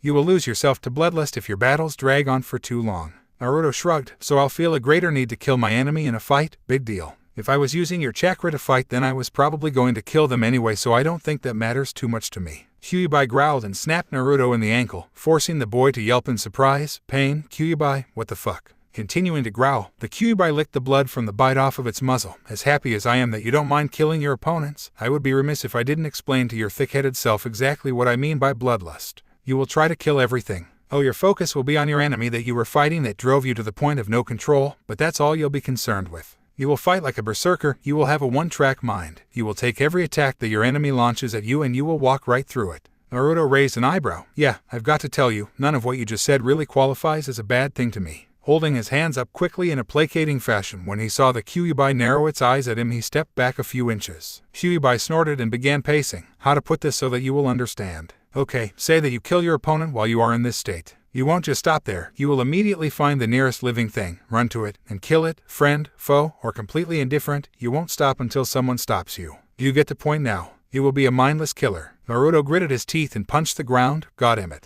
All of that work just to get this far, and now you're saying that your power is too dangerous for me to use. If I use it in a fight against someone that can kick my ass, I'll lose myself and become a killing machine. Fuck." Naruto continued to punch the ground. "All of these years, I thought I was finally getting somewhere. I'm the worst fucking Jinchuriki in the elemental nations. If the other villages knew how much I sucked, then Konoha would be a laughingstock." Kyuubi sweat dropped at Naruto's breakdown. "Well, technically they would have to know that you were the Jinchuriki of Konoha before anything could be the laughingstock of anything." Naruto looked away from beating the ground of his mindscape to glare at the Kyuubi. "You shut up. You should be happy. You shouldn't have told me that. You could influence me easier and escape that way, right?" Kyuubi blinked blankly at Naruto. "You would have to draw on all 9 tails of my power and be feeble-minded enough to remove the seal from me yourself. If you lost your shit in the middle of a fight, I wouldn't benefit from it. You need to learn how to fix it, or else you really will be at a disadvantage. You are decent without me, but against someone like the Hachibai host you would be destroyed." Naruto frowned at the fox and wiped his hands off. "That's great. 2 steps forward, 3 steps back. Sigh, alright, I think I've got the bitch out of me. I'll just have to avoid using your chakra until I know enough to fix the seal. Easy, right?" Kyuubi took a moment to look away. Yeah, sure, let's go with that." Naruto grinned at Kyuubi. "Great. Later, Kyuubi." Naruto then phased out of the mindscape. Upon seeing its host exit, Kyuubi went to the edge of the cliff and looked out over Konoha. "It's not going to be as easy as you think, Kit. But I guess I'll let you find that out yourself. Not your damn answer key." Kyuubi yawned and donned an evil grin as it transformed to its regular size and fired off an emery to begin the destruction of fake Konoha. That's great. There's only one thing that could make this better right now." A flash of yellow appeared in front of the Kyuubi as the sounds of destruction came from below. "I have to stop you from destroying Konoha, even at the cost of my life. For I am the Yondaime Hokage." An orange swirl revealed a man in an orange swirl mask with one eye hole.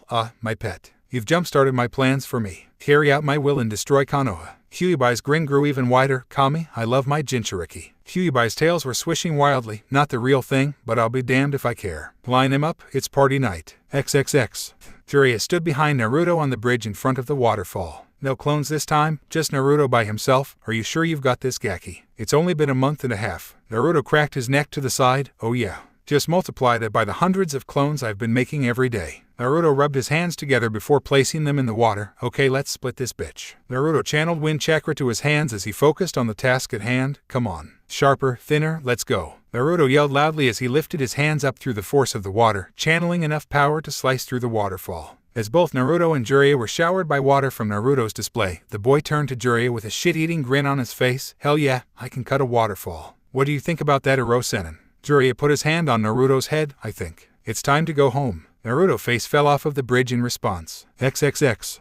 Naruto gave Jiraiya a deadpan look. So you're telling me that you have no clue how to tighten the seal back up? Jiraiya gave Naruto a sheepish look. No. It was only meant to turn one way, in order to give you full control over the chakra one day. You can't put it back, you have to open it and gain full control at one time. Naruto's eye was twitching as he took in the information. So how do I do that? Is loosening it all I have to do? Let's do it then. Jiraiya moved a few steps out of Naruto's range. Well, there are a few things you need to have accomplished before you can. For one, you need to defeat your inner self. Naruto's brow was twitching even faster. How the hell was he supposed to fight and beat himself? He doubted that using Kage Bunshin would help. If it did, then he had already beaten himself a shitload of times already. And what else? Jiraiya chuckled nervously. Well, you kind of need to. Beat the Kyuubi in combat. He finished hurriedly. Naruto stopped walking and looked at Jiraiya with a deer in the headlights look. You mind repeating that one more time? I think I just heard the stupidest thing that I've ever heard in my entire life. Did you just say I have to beat the Kyuubi? The Kyuubi? We are talking about the thing that was shoved into my gut because it was eradicating every last person in the village by its lonesome, right? Jiraiya answered tentatively. Yeah, the same. Naruto palmed his face and continued to walk on. Yeah, whatever. I'm guessing it would be too much to ask if the Kyuubi would consider throwing the fight when the time comes. You've got that right, Ninjin. Beautiful. Okay, fine. Just makes me feel so much better about being me. Ba-chan better have some good old-fashioned mind-numbing missions for me or I'm going to pop. Seriously, life just knows how to pile it on, doesn't it? The man that trained me wants me to become Hokage since he thinks he's too old to go for it anymore. I can't use my Biju or I might end up killing everyone within seeing distance of me, which is pretty fucking far all things considered. I have to fight said Biju and beat it or else I'll never master using my demonic chakra. Well, baby steps. Right now let's just worry about getting back to Konoha, maybe go vent on some spiders in the forest of death. Yeah, that sounds good. Jiraiya watched Naruto's face roll through a gambit of emotions. Overwhelmed, irritated, somewhat frightened, calm, and then strangely lucid. Jiraiya kept an eye on the boy as the look of lucidity stayed. Weird. Kid. XXX. So brat, how was the mission? Tsunade said through her crossed fingers, trying and failing miserably to hide the smirk on her face. Naruto gave her a dry look. Oh yeah, it was a real tough mission. Ba-chan, the next time you want to swerve me into doing something, just stop and think. Would coming out and telling me what you want me to actually go and do really be so bad? Tsunade moved her hands and made no attempt to hide her smirk. It wouldn't have been as fun as it was imagining the look on your face when you met the pervert, so yes it would have. Naruto rolled his eyes. Yeah, because I would have been such a bastard about taking the mission. What would I have done? Turned it down. Naruto scoffed. Since when do I turn down anything? Tsunade got the conversation back on track. Alright. Now seriously, how was it? Naruto grinned at her. I can split a waterfall with my bare hands. Does that answer your question? Tsunade looked over at Jiraiya, who was smiling in approval. In a month, Tsunade Heim. It took him a bit over 1 month to learn how to do that. Those Kage Bunshin are something else, I swear. He could have stayed the way he was before the invasion, and as long as he knew how to train with those things he still could have been a force. Both looked at Naruto, who was standing in front of Tsunade's desk with a combination of being at attention and at ease. Tsunade nodded, satisfied that something had been accomplished while they were gone. Anything else I need to know about?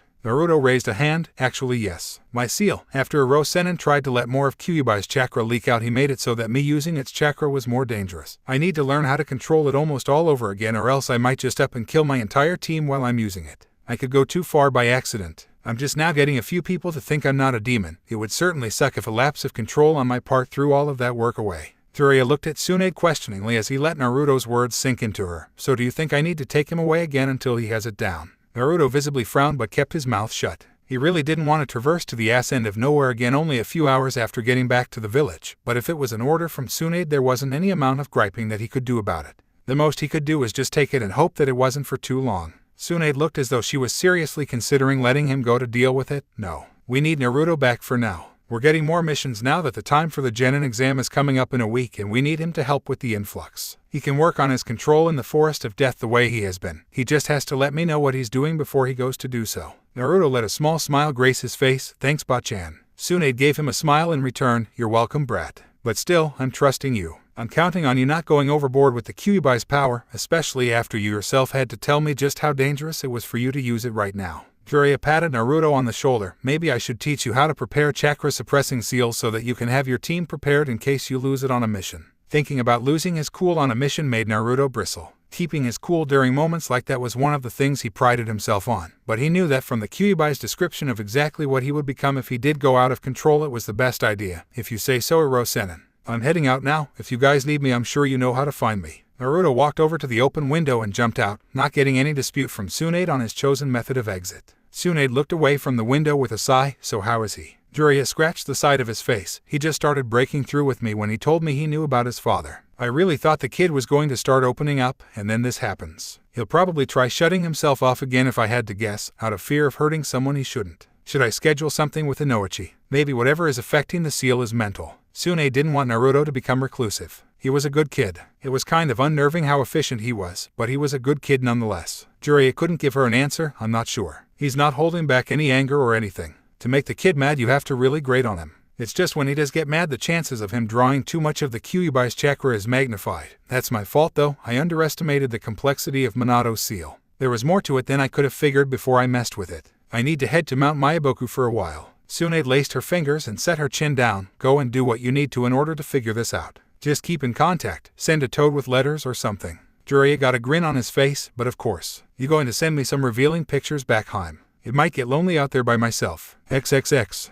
Naruto's attention was drawn upwards as a white blur flew from the direction of the Hokage Tower. Shaking his head, Naruto continued on his way. I knew it was a good idea to leave that window open. Iro-senin is seriously a glutton for punishment, I swear. Finding himself at his destination, Naruto's stomach growled in anticipation as he threw aside the curtain keeping him from the stools of the Ikaraku ramen bar. Taking his seat, he smirked to himself. Hey, I'm back and I've been deprived for far too long. Chuchai came from the back, grinning as he realized it was Naruto making all the racket. Well, look who came back from the dead. Where have you been, Naruto? We've been wondering where our primary patron was. Naruto rubbed the back of his head sheepishly. Yeah, I was away for a while. I'm going to start getting more back-to-back missions too. You know, with the village recovery and all, we need every shinobi we can get out there. Chuchai nodded and pulled out a pad. So what will you have, kid? Naruto thought on it for a moment. Give me 3 bowls of miso back-to-back, 4 beefs, and what the hell, 2 vegetable ramen. Variety, right? Chuchai laughed to himself. Yeah, variety. Right. It'll be right out, Naruto. Naruto tried to hide it, but the subtle tapping of the underside of the counter, along with the kicking motions his legs would sometimes make, let it be known that he was actually anticipating his meal. Before he ended up getting his food, he ended up getting a tap on the shoulder from a familiar face. Turning to face the person who had tried getting his attention, Naruto came face to face with the eye smile of Kakashi Hadake. How are you doing, Naruto? Long time no see. Naruto let a ghost of a smile come onto his features as he faced his genin cell leader. Hey Kakashi, what brings you here? Kakashi took a seat next to Naruto. Well, I heard you were back in town and I thought, why not go see my old genin? So how have you been?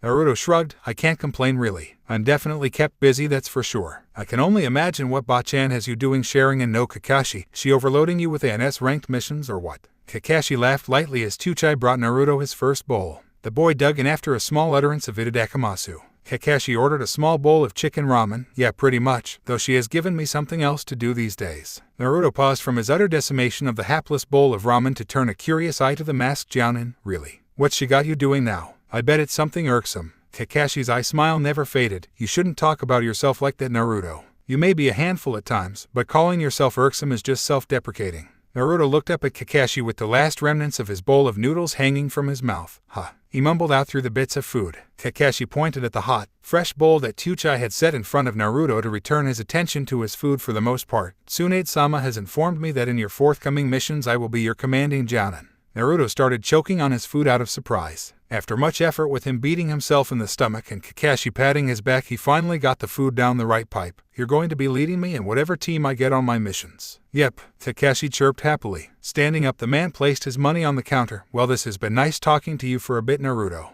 Hopefully we can do it more when we're working together. It'll be just like old times. Hard to believe it's only been a little over a year. Naruto snickered to himself. Yeah, just like old times, except instead of picking up dog crap we'll be babysitting merchants and wiping nobles' asses. Something came to Naruto's attention. Hey Kakashi, aren't you going to eat? As he turned, he saw that Kakashi had left the stand. Looking at Kakashi's empty bowl, a smile came to his face as he returned to his meal. I've got to learn how he does that.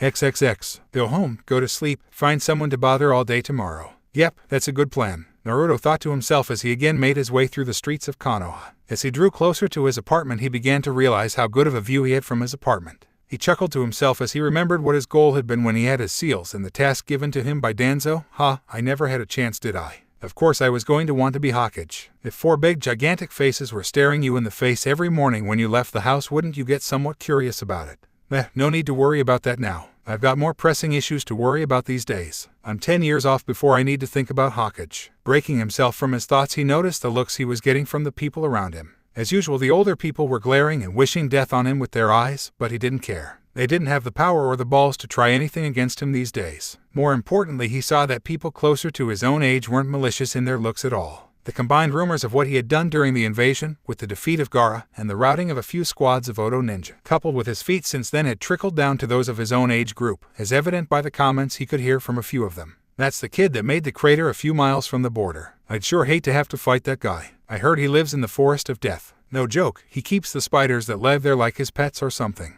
Those whisker marks make him look kind of cute. The second to last comment made him sweat drop. Pets my ass. Who comes up with this crap? The last comment made him face fault, picking himself up off of the ground with a sheepish smile as he heard giggles from the girls that had said it. Walking it off, he heard a familiar yell, Naruto Nason. Naruto turned and rolled his eyes. What? Did someone send out a press release saying that I came back today? Despite that thought, Naruto had a smile on his face as Konohamaru, Mogi, and Udon came running over to him. Hey guys. What's up? Don't you have school today? Konohamaru grinned up at the scarred blonde. Boss, it's the weekend. We don't have class today. Naruto looked at the trio and let out a laugh. Yeah, well, I guess time flies when you don't care what day it is. Remember guys, at some point you'll stop caring what day of the week it is, and when that happens then you can say that you've reached my level of apathy toward the things around you. The kid's sweat dropped, not knowing whether or not he was serious, and followed along as he turned to head home. Konohamaru ran up to his side. So boss, where have you been? I haven't seen you in forever. Naruto kept his gaze forward. I was learning how to cut a waterfall with my chakra. Konohamaru tripped over nothing upon hearing what Naruto had been doing while he was gone. Looking back at Udon and Mogi, they both shrugged as all three ran to catch up with Naruto, who had not stopped for them.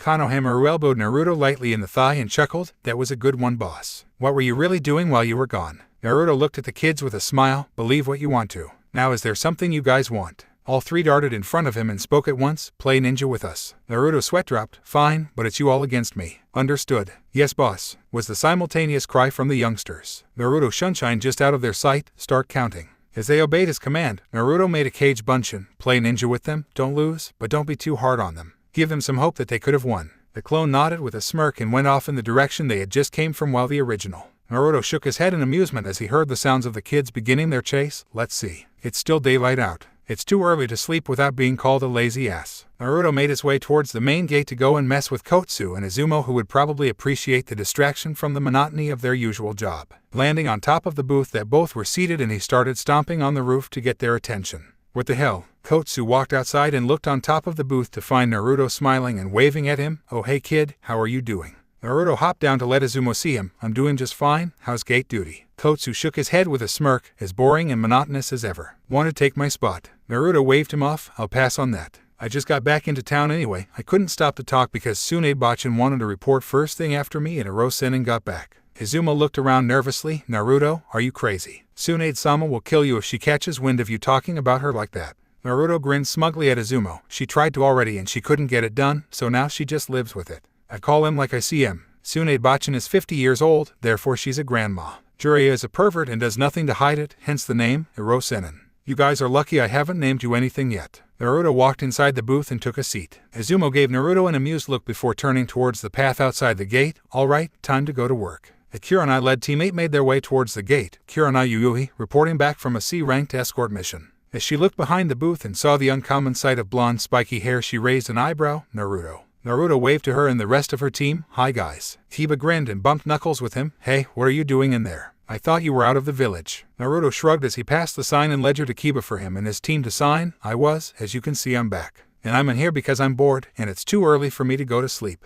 What did you guys just get through doing? Kiba passed the clipboard off to his other teammates. Just some escort for some guy. We didn't even get to fight anyone. It was completely boring. Shino finished signing himself in and passed it on. Kiba, you can't get a fight on every mission. Combat isn't ideal. Times when you don't have to fight should be valued. Naruto nodded. That's deep, Shino. So how have you guys all been? I've only seen Kiba recently. He looked up at Kurenai, who was looking him over sternly. Oh come on, you can't still be pissed off at me for beating your team. It was a fight, I fought. Kurenai's lips quirked slightly. They were your comrades. You sent Kiba to the hospital. Naruto pointed at the boy in question. Look at him, he's just fine. I sent him to the hospital once before that. Only the first time I did it I got my ass kicked worse than he did. Kiba, are you mad about how I won? Kiba shook his head. No, I'm mad that you won, not how you did it. I'm getting my wins back one of these days, Uzumaki. Naruto grinned at him. Feel free to try whenever you like. If you can find me in the forest of death, then you can fight me. He looked at Shino. Are you mad that I beat you? Shino pushed his glasses further up on his face. No, it would be illogical for me to be upset with your victory when it occurred months ago.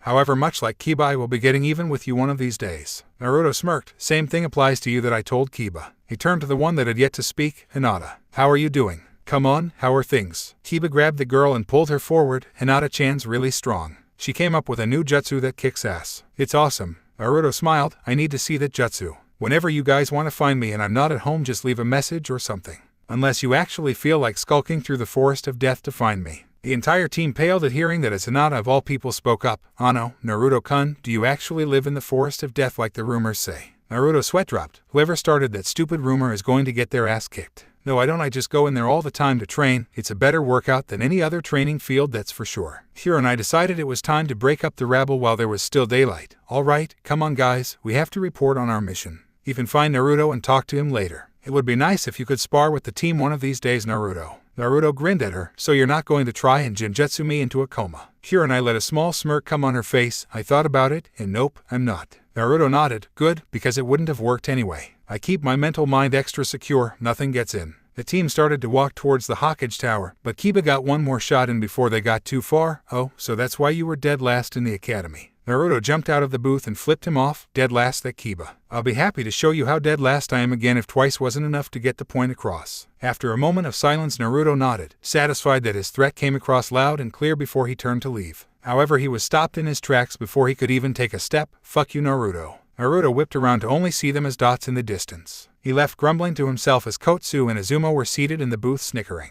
XXX. Welcome home, shithead. Tayuya chirped from her place on Naruto's couch. Naruto had a dry look on his face as he walked inside his apartment. You know, when I asked you to watch my place, I didn't really think you would be over here when I got back. Tayuya shrugged. You have a TV. Therefore, I consider your place better than mine. Hence the reason that I'm here. Where did you go anyway? Naruto looked through his refrigerator before giving up on finding something and heading over to the chairs. Tsuki no Kuni. Fun fact, I can now split a waterfall into two with my chakra alone. Killer. Naruto grunted and plopped down next to her on the couch, garnering a confused look from her. There are two other places to sit, you know. Naruto gave her a tired look. This is the best chair. This is also my house. You're lucky I didn't just flop face first on the couch like I usually do. You're sitting where my face would traditionally go, by the way. Tayuya blushed at Naruto's implication and was about to call him on it until his next move. Ugh. Naruto fell to the side and landed with his head in Tayuya's lap, which ended up with the girl's cheeks becoming dangerously overcolored. Shithead, what are you doing? She squeaked out. Naruto smirked up at her. Well, I told you that you're sitting where I place my head on this couch, or would you like me to go full-on traditional with how I lay on this chair and turn face down? Tayuya stammered before narrowing her eyes, still blushing. You don't have the balls. Naruto's smirk became a mischievous grin. Oh really? You've obviously forgotten who you're talking to. Allow me to refresh your memory. XXX. Team 10, alongside Sakura, were sitting in a park. Shoji and Shikamaru were laying on a hill watching clouds, while Ino and Sakura were sitting next to a lake. So forehead, how's training with Tsunade-sama? Sakura looked over at her rival and smiled. It's definitely the hardest thing I've ever done in my life, but I'm glad it's happening. I really owe Naruto one for setting the whole thing up. Sakura noticed Ino's discomfort at hearing Naruto's name. You're not still sore at him for winning during that test he had to take, are you? Ino shook her head. It's not that. I just don't think everything is right with Naruto. I know I told you already, the things I saw in his head weren't normal. It's scary how different he became in almost no time at all. Sakura rubbed the back of her neck. Well, honestly, it was kind of unnerving at first, but he's still Naruto, just a faster, stronger, more powerful Naruto. Shithead. I regret nothing.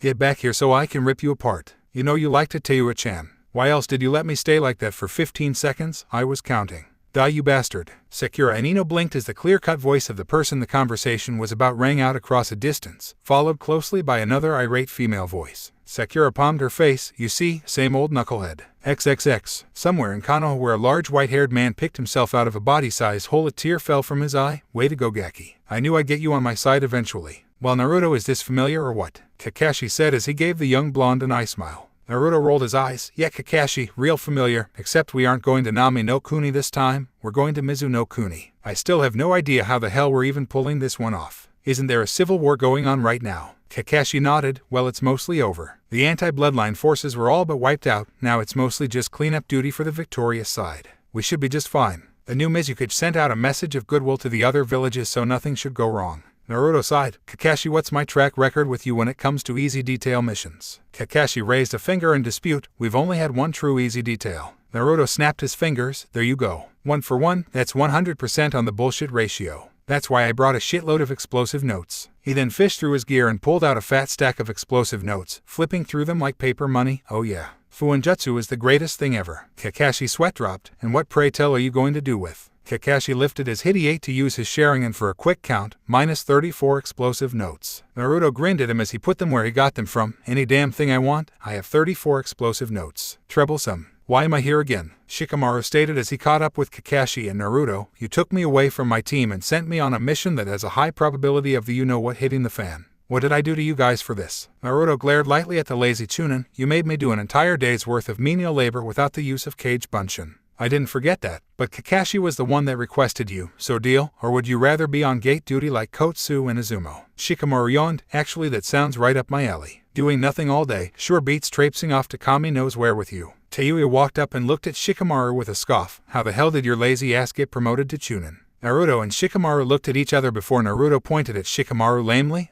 He's really smart. Tayuya frowned and looked Shikamaru over. Can he beat you, shithead? Naruto shrugged. I don't know. The last time we were supposed to fight he just quit. I guess he was just too unmotivated to go up against me. Shikamaru palmed his forehead. Don't make me out to be like that, Naruto. You broke my Kage main no jutsu without even trying. Remember, I tried it the second the fight started. Naruto scratched his nose and looked up at the sky. Oh, so that's why it was so damn hard to move my arm. Or anything in general. I swear, I had a crick in my neck that was totally stifling. Shikamaru's face fell and jumped up with the quickness. So you're telling me that you had no idea that you were caught in my jutsu? Naruto grinned. Nope. I just thought you were being a lazy ass and didn't want to fight. I didn't say anything because by the time you came out to fight I was sick and tired of beating up all the genin. You actually made my job easier. Tayuya barked out a laugh. Shithead bluffed you into quitting a fight without even knowing that he did it. That's great. So what are we doing anyway? I doubt we're going to Mizuno Kuni to see the sights after the Civil War. Naruto grimaced and thought about why they were heading out to Chijiri no Sato in the first place. You've actually got something on the Akatsuki, so I'm not going to get blindsided randomly out in the middle of nowhere. Naruto asked as he stood with Kakashi in Tsunade's office. Tsunade gave Naruto an apprehensive look as Shizune laughed nervously at her side. We're not saying that Naruto. Jiraiya just said that he found some interesting information about Akatsuki, but he needs someone to go to Kirigakure to investigate. Naruto filled in the blanks. And by someone you mean me, right? Me too. Kakashi chimed in with his ever-present one-eyed smile. Me and Kakashi. Anyone else coming on our little getaway to a glorified war zone? Naruto griped at the blonde woman. Shizune cut in. Naruto-kun, the civil war in Kiri has been over for upwards of a few months now. There's a new Mizukage and everything, it's not a war zone anymore. Naruto chuckled slightly and looked at the black-haired medic. Shizune Nichin, tell me, what happened to the old Mizukage, the one that was there while the war was going on? Shizune gave Naruto a sheepish look. I don't know, Naruto-kun, no one does. Naruto nodded, and that's the point. Until the leader can be accounted for, we all know that nothing is over. What is this ranked? If it's anything less than a rank, I'm calling your sanity into question, Ba-chan. I'll have to ask if you're going senile. A paperweight to the face was his response. Naruto spit some teeth on the floor and ignored the looks of shock he was getting from Kakashi and Shizune. They'll come back in an hour from now. Kakashi peeled his eyes away from the bloody-mouthed Chunin. Right. Well then, we're to search as much of Mizuno Kuni as we are permitted to look at and come back with anything we can find on Akatsuki. Correct. Tsunade nodded. Yes, Kakashi, you have free reign to select 2 other Chunin to assist you and Naruto on the mission. This will be run on your orders as you will be the ranking shinobi in charge. Take care and make sure you get everyone back alive. Naruto. Naruto came back into focusing as Shikamaru shouted in his ear. The troublesome redhead asked you a question. Why are we going to Mizuno Kuni anyway? Naruto scratched his cheek and looked away sheepishly.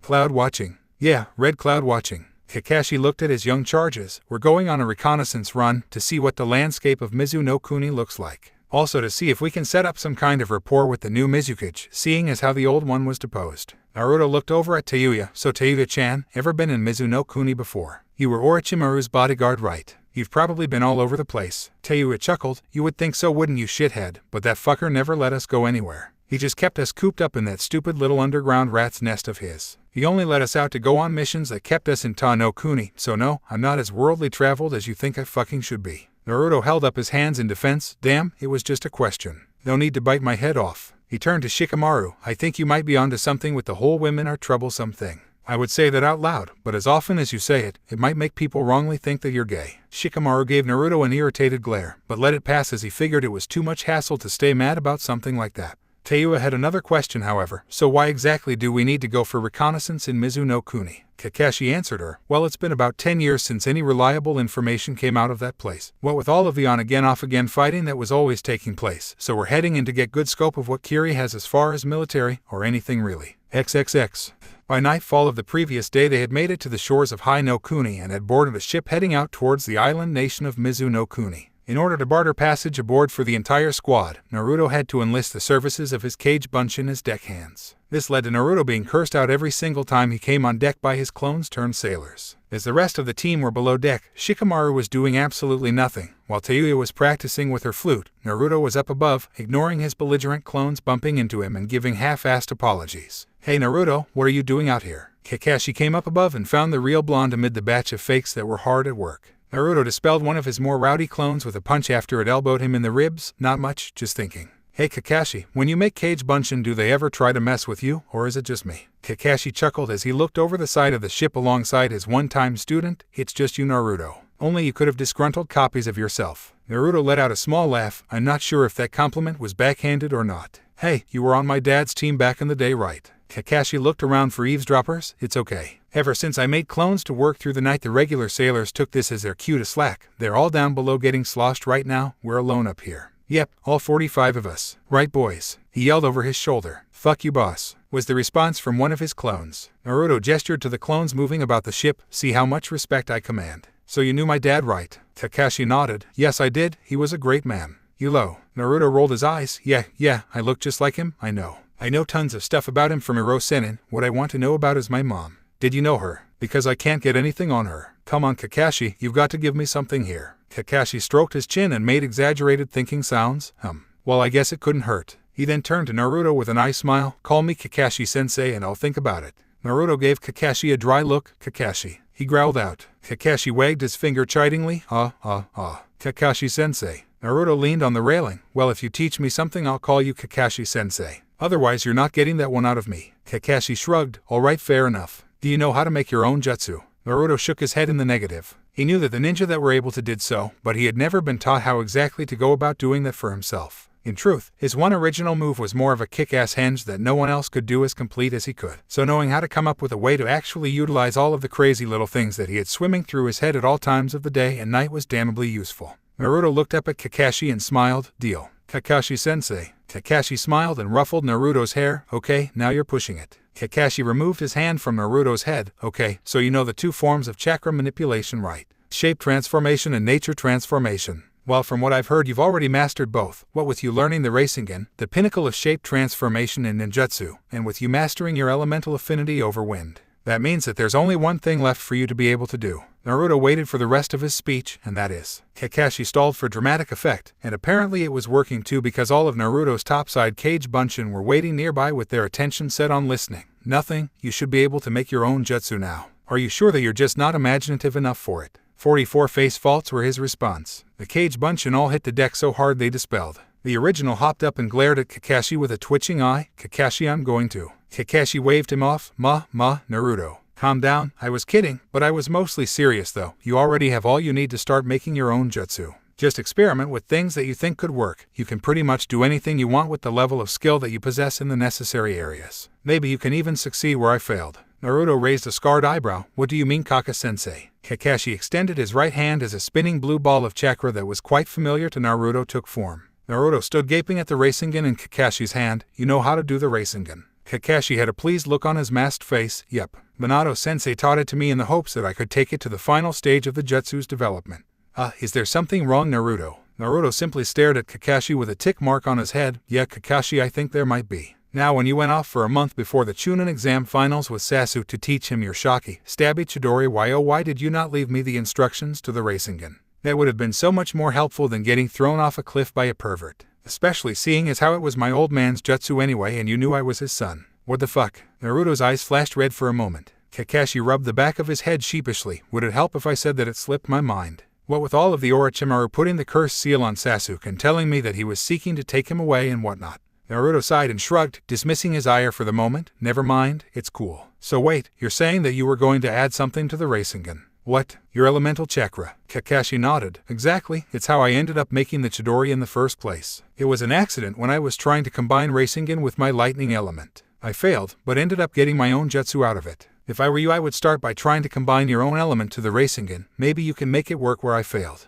Naruto formed his own Rasengan and smiled before looking up at Kakashi. Thanks, Kakashi-sensei. I know what my next major projects are going to be now. So, did you know my mother at all? If you didn't, that's okay. I can't seem to find anyone that would tell me anything, so I thought I would come to you. Kakashi looked at the hopeful look on Naruto's face and paused. Your mother's name was Kushina Uzumaki. You got most of your looks from Minato, and when you were on my squad I could swear you got your personality from her. I think you've still got some of it actually. She was something of a hothead, a trait I see in you quite often these days whether you try hiding it or not. Naruto smirked and shrugged, getting a chuckle out of the masked jounin. Kakashi looked up at the moon. Your parents were wonderful people, Naruto. They were both excited to meet you. I have no doubts in my mind they would have given anything in the world to see how you turned out. I think they would be awfully proud of you. I know I am. Naruto looked away bashfully before turning back to Kakashi. So if you were my dad's student, doesn't that make you like my godbrother or something? Kakashi looked up curiously.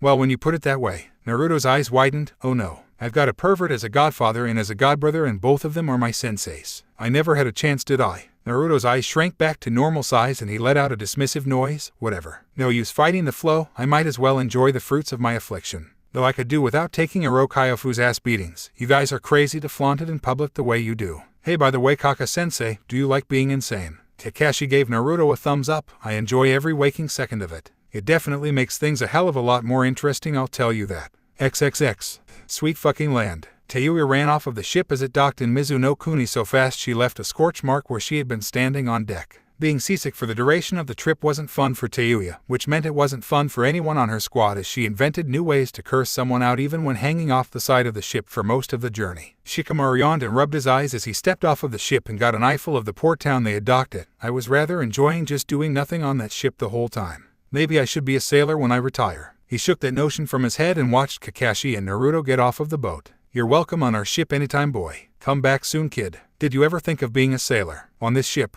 Naruto turned around and growled at the sailors, bidding him farewell. Fuck you, you lazy bastards. My ass, I'm getting back on this ship. Shit, you should be paying me. Naruto grumbled down the boardwalk as he sat on a bench next to Shikamaru, who was staring at clouds, and Tayuya, who was sucking in wind to kick the seasickness out of her system. The redhead with a colorful vocabulary turned to Naruto with a questioning look. What pissed you off so damn badly, shithead? Naruto glared at the ship of still waving sailors. Well, if you weren't up chucking overboard for 3 days, you would know that I pretty much made up all of the physical labor of the ship. How else do you think we all got on? I think I can captain my own ship now with as much practice doing everything as I've got now. Kakashi walked up with an eye smile. All right, team, let's get moving. We can get a good start towards Mizuno Kuni now if we leave immediately. All three kids groaned as they stood up, getting a raised eyebrow from the scarecrow. What's wrong with all of you? Tayuya rubbed her stomach. I saw everything I ate for the past 3 days twice, and now we're probably going to be running. Shikamaru rubbed the back of his neck. This mission is going to get troublesome, and you seem way too eager to get started with it. Naruto glared back at the ship they had all disembarked from. I just did the equivalent of an entire ship's work without pay for the past 3 days, and as you can see, I'm absolutely ecstatic about that. Kakashi smiled. You know what can fix all of that? Getting a move on. Come on, kids, let's go. Kakashi marched off with the 3 Chunin following behind. XXX. So Kakashi-sensei, we're here to basically commence with espionage on Kiri, more or less, right? Kakashi's eyes were on his orange book while he traversed the misty roads of the country, leading his team. Yes, Shikamaru. Why do you ask? Naruto sighed as he kept his eyes peeled for trouble along with Shikamaru and Tayuya. I don't know, Kaka-sensei. Maybe he was compelled to ask due to the fact that we're out in the open for all to see. Naruto gestured widely around himself. This is what I was talking about before my Chunin test. Aren't we supposed to be ninja? Why the fuck are we out in the open in what could be a hostile environment? Kakashi sighed and shut his book. Naruto, Kirigakure is home to some of the best sensor ninja in the elemental nations. If we tried that and were caught, it could cause a war between our villages. And with both of our countries being weakened by war so recently, it would leave us open to attack from one of the more opportunistic villages elsewhere. Basically, blatant, flat-out espionage like what you're suggesting would start the next great war. Naruto's sweat dropped and looked away. Point taken. So why are we going to Kiri again?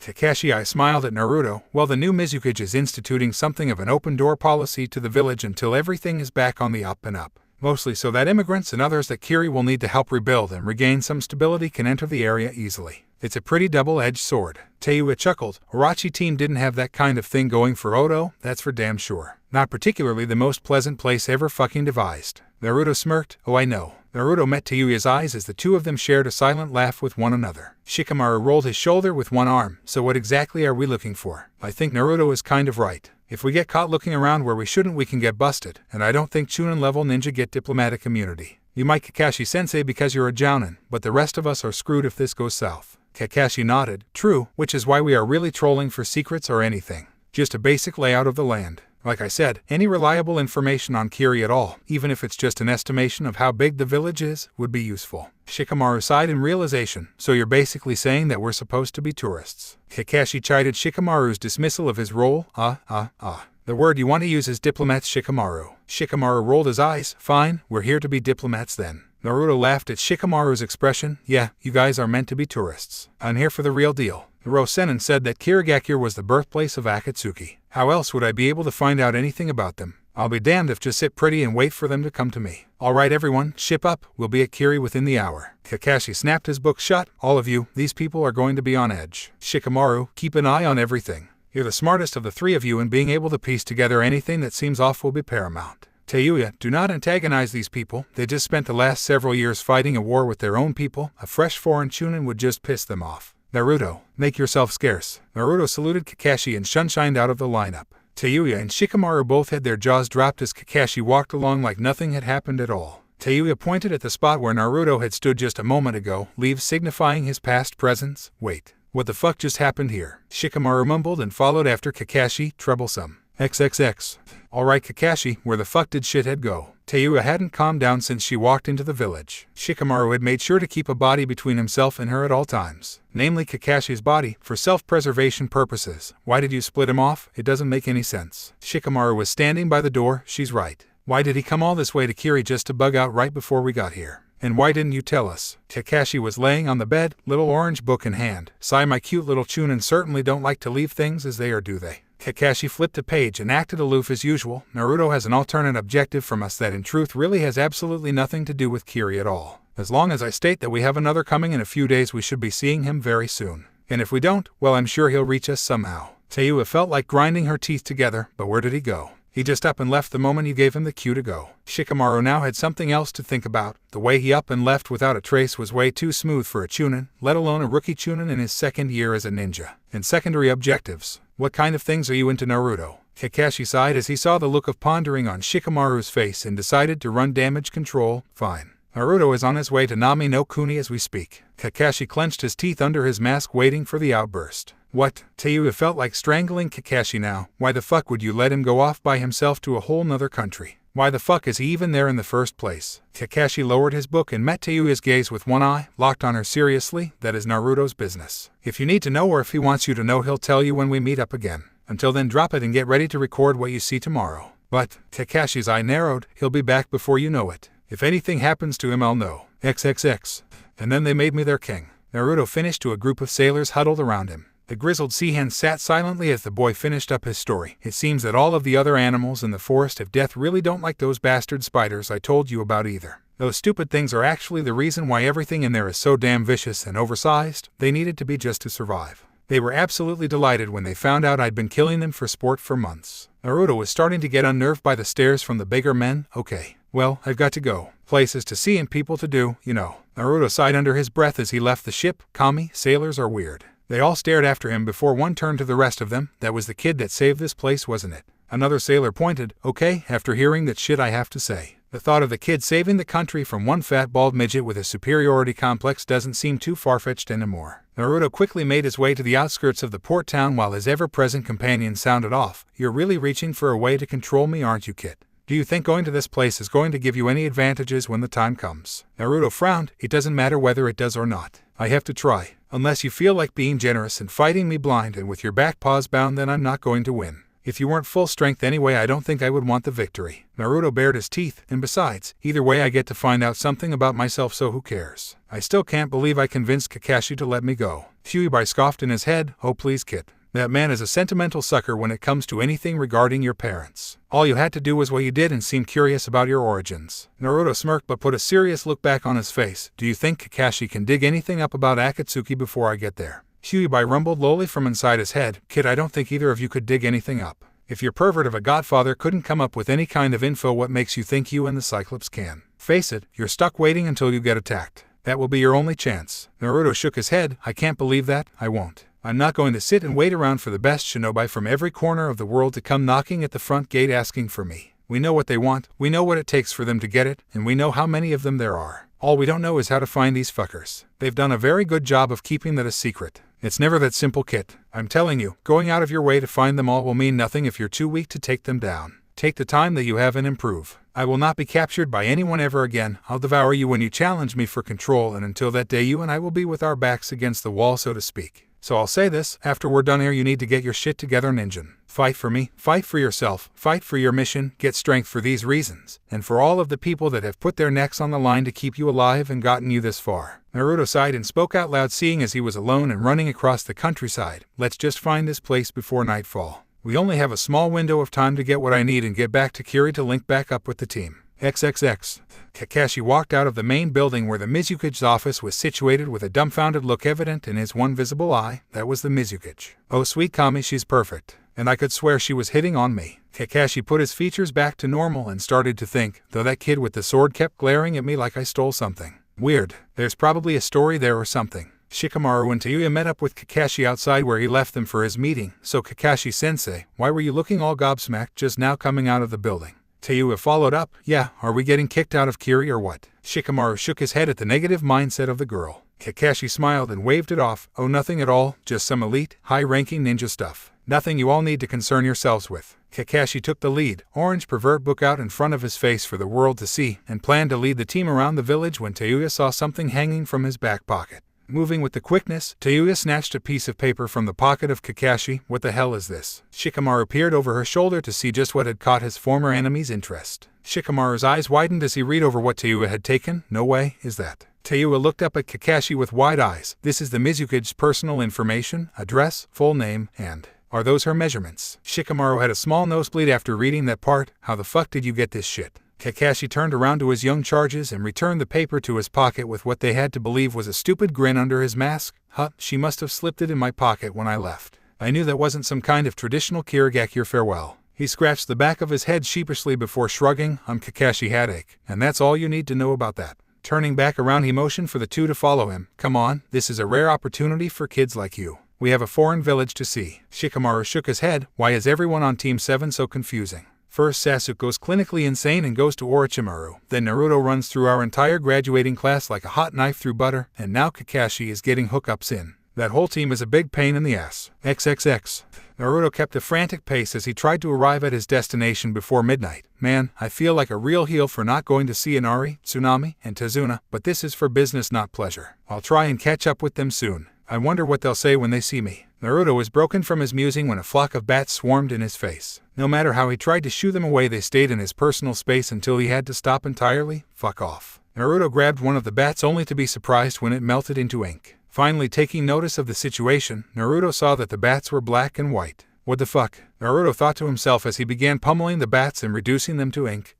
A roar drew Naruto's attention to see two black and white lions bearing down on him. Naruto drew his sword and ran at them. The first one tried a direct pounce that Naruto avoided by sliding under on his knees. The second lion rushed Naruto in his moment of recoil from the slide before he could make it to his feet. Naruto ended up driving the blade right into the lion's maw, turning it to a puddle of ink. The first lion slashed at Naruto's back with its claws only to be blocked by Naruto's ninjato. However, the lion's raw power against Naruto, who was off balance and defending from his back, sent him flying across the area. Naruto recovered and rolled to his feet, glaring at the artificial beast. Alright, time to slay this overgrown kitty and find the asshole pulling the strings out here. Naruto made a stutter step motion to feint the lion into attacking and cut the lion in half with his sword, smearing ink all over it.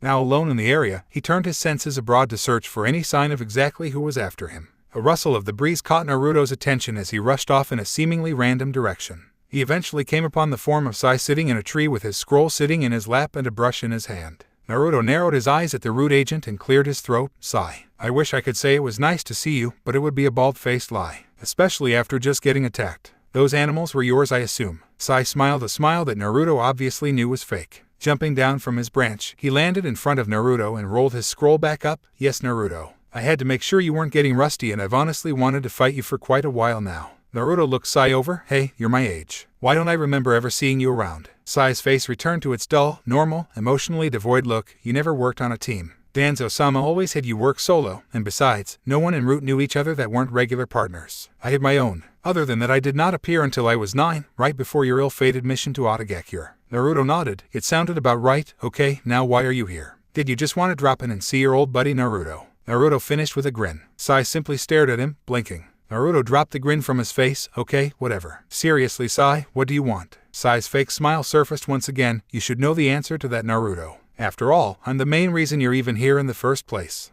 Naruto sat meditating in the forest of death, slowly dragging the Kyuubi's chakra out of the seal. Goddammit. This seal isn't meant for me to use Kyuubi's chakra the way I want to, at least not as it is. It's like I'm missing something. Hiro Sennin's holding something out on me. Again, well, after our first little smattering about seals, he shouldn't try any mischief with them, especially now that I'm learning about them. Naruto heard rustling in the trees moving towards him rapidly. Naruto sighed and drew his sword from his back as he stood up and cracked his neck. Come on down. On cue, a blur burst into his vicinity, followed by 2 other, significantly larger, blurs. Naruto moved into the path of the first blur as it jumped over him and channeled wind chakra to his blade to slash twice at the attacking blurs moving right for him. A splattering of guts let Naruto know that he had just killed 2 more spiders. You have the same elemental affinity as Danzo-sama, I see. Naruto recognized the voice as Sai, the boy he had met while he had been training with Jiraiya. Sai had his tanto drawn, but upon seeing Naruto deal with his assailants, he placed it back into its sheath. Turning around, he swung his sword to clear the guts from the blade before setting the dull side on his shoulder. Hi there, Sai. Did you have fun tracking me down? Sai let out a sigh to let him know just how tired he was. It wasn't the tracking you part that was difficult. However, fighting through all of those spiders was a tiring endeavor. Naruto grinned and nodded. Never been in the forest of death before. Welcome to my world. Now I hope you didn't brave the treacherous nightlife of our little slice of hell on earth just because you missed me, Sai. Sai blinked dully, humorous. Now I actually have come with something that may interest you. Danzo-sama is aware of your issue with utilizing the Kyuubi's chakra. Naruto cut him off right there with a serious expression. Wait, how does Danzo-jiji know about that? Naruto thought about it and palmed his face and raised his hand before Sai could speak. Actually, you know what? Never mind. I know how he knows. Tommy, if you guys weren't on my side. Sai's fake smile surfaced again. We have information on a place you might be interested in knowing about. A lost village that went by the name of Yusashigakure no Sato. Naruto's raised eyebrow signified his interest. Go on. Sai did as asked. This village was well known for its proficiency in Fuinjutsu, one clan above the rest in particular. Naruto rolled his eyes. I can tell Danzo-jiji had an active hand in training you. You both have that annoying penchant for halfway explaining things for kicks. Get to the point already. The corpses of these stupid things are going to draw more of them any minute. Any annoyance at being cut off by his blonde predecessor was not evident on Sai's face. It was your clan, the Uzumaki clan of which I speak. The entire village was so feared for its skill in the difficult art they were wiped from the map in war. A lost country it was situated in was known as Uzu no Kuni. As it turns out, your surname used to be synonymous in the shinobi world with seals. Naruto frowned. So this place is lost. I've never even seen that place on a map. Sai shook his head. Yes, you have. In fact, you've been there yourself in the past, whether you knew it or not. Upon the fall of Uzu no Kuni, it was renamed. You now know of this land as Nami no Kuni. Naruto stood in contemplative silence for a moment as he mulled around what he had just learned in his head. As per the course, Naruto took up the topic with his unwilling life partner. You fucking knew this already, didn't you? Kyuubi simply awoke for a moment and yawned. Nope. Not I. Naruto scoffed out loud. Bullshit. You pretty much waved it in my face all the time. So what do you have to say for yourself, Kyuubi? Kyuubi. Zay. Damn you, Kyuubi. You miserable big fuzzy asshole. Wake your ass up so I can rant at you. Sai simply waited patiently while Naruto dealt out his inner monologue. Naruto eventually gave up and focused on the pale boy in front of him. Alright, so I actually do have a clan. We had a different village, and then it got wasted by people that were afraid of our sealing skills. Well, that settles it. I'm going to Nami no Kuni the first chance I get. There's too much I can get out of heading down there to just let this slip my mind. Naruto stroked his chin. This is true. Naruto pointed at the pale teen with a deadpan expression. Don't smile like that. You look like you're about to start some international bullshit when you give me that look. Who the fuck are trying to fool with that shit anyway? Sai dropped the smile. I am trying to learn about emotions so that I may be more useful on the outside, much like yourself. So that I may support you in your endeavor to become Hokage when the time comes. Naruto sighed and placed a hand on Sai's shoulder. Wow, Danzo really broke you like the rest of them, didn't he? I see you and I have a lot to work on. But that's okay, Naruto-senpai has got your back. He looked around, and now I'm lost. I presume you're here to tag along with me for whatever reason, correct? Sai nodded. Naruto looked around. Okay, it couldn't hurt, I guess. Well, since you were waiting for me, I assume you know the rest of the way. Sai turned around and started walking off. That is right, Naruto-senpai. I have coordinates of the former location of Uzashigakure. Naruto gave him an amused look. Really? Did you really just call me Naruto-senpai? Seriously? Sai stopped walking and turned around. Yes, I did. I realize that you are technically correct. You are my senpai in truth. You have more experience than me, not just en route, but as a ninja overall. So it is only appropriate that I refer to you as my senpai. Naruto wiped a fake tear from his eye and wrapped an arm around Sai's shoulder. That was beautiful, Sai-kuai. I think this will be the beginning of a beautiful friendship. Naruto looked around before sweat dropping. So where do we go now? Sai pulled himself from Naruto's grip and turned around to walk in the other direction. We're heading the wrong way, Naruto-senpai. Follow me. Naruto frowned and slunk behind. You know what, Kuai? I don't like your attitude. XXX. A hidden location in the vicinity of Ambakure. A figure standing in the dark of a cave looked out amid the rainy plains of the country he sought to gain control over. This is too good of an opportunity to pass up. Konoha's Jinchuriki will undoubtedly be the most well-guarded of the 9. Rumors have been placed on the island nation of Nami no Kuni, too far for any assistance from his allies in Konoha. I have Zetsu following up on this lead. Upon confirmation of his location, I will dispatch agents to capture him while the chance is opportune. The sound of a woman's voice sounded in the chamber. Yes, Pain-sama. As you wish. A pair of legendary eyes shone through the darkness of the cave. It is only a matter of time until my will shall be carried out. The world will know the true meaning of pain, and I will be known as the god that will lead this world to peace, one way or another. Tayuya let out a huff as she, Kakashi, and Shikamaru sat in restaurant after finishing another day of information gathering, which was pretty much them being tourists. Looking around at the lazy Jounin and the lazier Chunin, she felt her temper slipping. All right, Kakashi. Seriously, can you tell us when Shithead is getting back?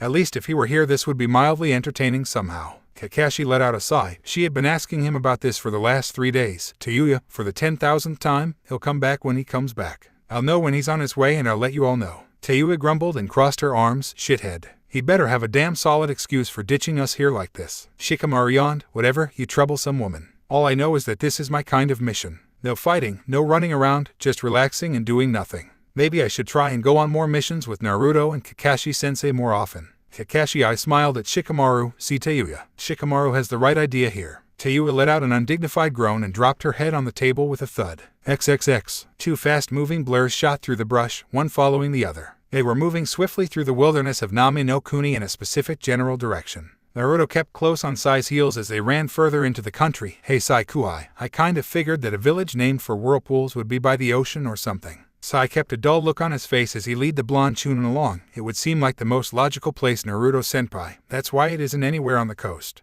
Uzashigakure was actually one of the villages that were hard to find. Naruto nodded in understanding as he kept up with the route shinobi. So you've got the terrain memorized completely. That's actually very impressive. I haven't seen you pull out a map once. A map would have been too dangerous to bring Naruto-senpai. Sai admitted as they continued on. Remember, there can be little to no evidence of your relationship with Danzo-sama other than to those that already know. And even then, it would be far better if they didn't know that you are still in contact with us. Naruto could only imagine the shitstorm that would commence if Tsunade or Jiraiya found out that he was still in contact with Danzo. There was no way that Naruto could convince them that Danzo was simply doing the duty he swore himself to doing when he said he would protect Konoha. If he came to them with that argument, they would just say that Danzo had brainwashed him like the rest of Root when he was a child, and that would be that. He would be locked in a cell, or even worse, sealed again. Naruto liked being able to think clearly and logically. Thank you. Naruto's thoughts wandered towards the capabilities of Sai. He didn't know how good he really was. Chances were he was probably better in practice than the majority of the other ninja his age, as Danzo would never have made him his contact if he wasn't.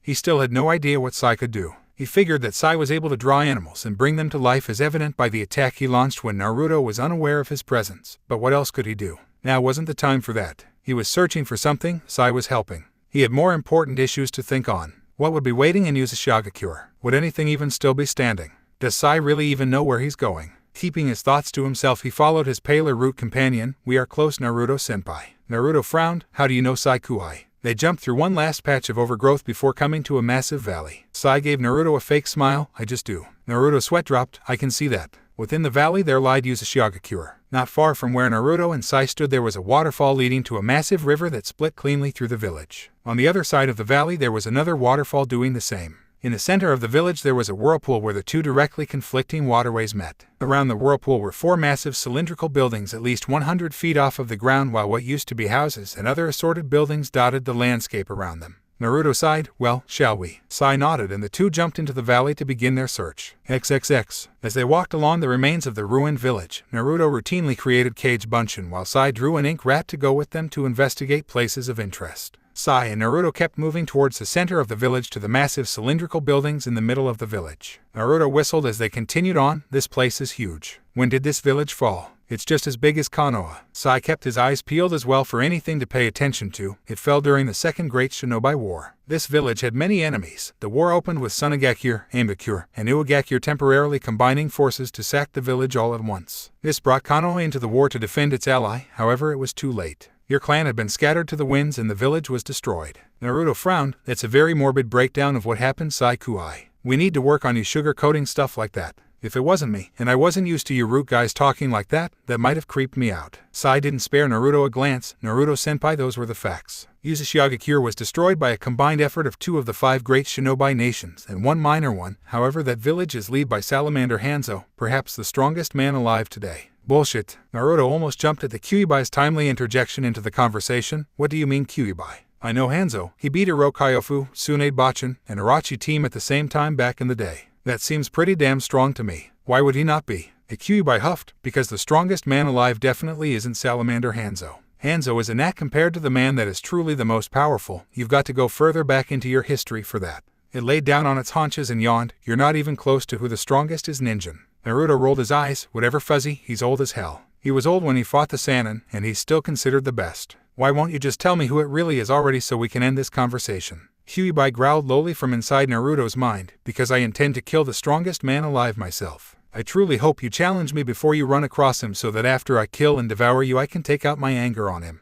Naruto thought once again of his fated battle with the Kyuubi. Why do you have to be so angry all of the time? Why can't you just help me? I've done everything I can reasonably do for you without letting you go since it would kill me and I couldn't do it anyway. Not to mention the fact that if I did you would utterly annihilate Konoha. Kyuubi shut its eyes. No, I wouldn't. Naruto raised an eyebrow, getting the attention of Sai, but he was busy at the moment. Wait, what? Run that by me again? I don't think I heard you correctly. Kyuubi bared its teeth at Naruto's disbelief. You heard me, Ninjin. If I were released and weren't already directly in your puny village, I wouldn't touch it. I have more important things to worry about than the weak mortals that populate your town. Naruto thought about that. He figured that Kyuubi would raise Konoha to the ground regardless just for shits and giggles. There was something out there more important to him than destroying the place that had been his prison for years. Not only that, but whoever this person was that the Kyuubi was talking about had him convinced that he was going to be in Naruto's future somehow. Yudo-senpai, are you alright? Naruto snapped back into the real world from his thoughts by the emotionless voice of Sai. Naruto-senpai, do you need to rest? You were just walking ahead blankly when I tried getting you to stop.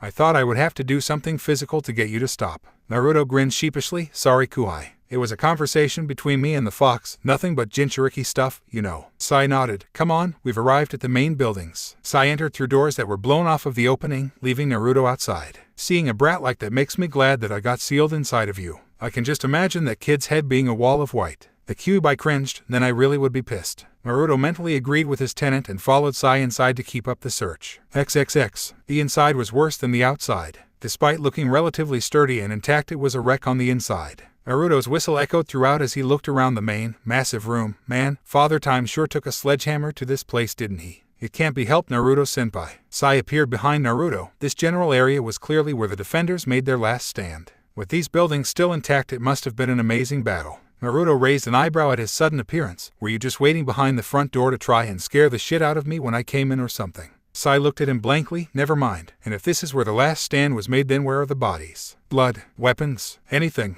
I mean, yeah, this place is beat the hell up, but other than that I don't see any sign of past warfare. The room was basically a large chamber. It had an ornate spiral symbol in the center of the room with a spiral staircase on the walls. The stairs were collapsed, however. No big deal, nothing a little wall walking couldn't fix. Naruto turned toward Sai and pointed up where there was a ledge with a large ornate door on it. Shall we then? Sai and Naruto channeled chakra to their feet and began running up the wall, until they were forcefully shoved backwards with a burst of energy. A ceiling array appeared on the wall as the building began to shake and a wall sealed off the entrance. The boys looked around rapidly. Shit, Sai. Please tell me the building isn't coming down. My luck cannot be that bad, there's just no way. Sai had a bead of sweat going down his face. It should have been expected. A mistake on both of our parts. We should have figured that a village feared for its forays and Fuinjutsu would have set some traps for intruders. Any use of our chakra must have triggered it. The floor opened up, forcing the two to jump back as a statue emerged from the opening by way of an elevator. The elevator was covered in blood, as were parts of the statue, signifying what had happened to any of the attackers. Naruto and Sai were prepared for combat, however the statue did not move.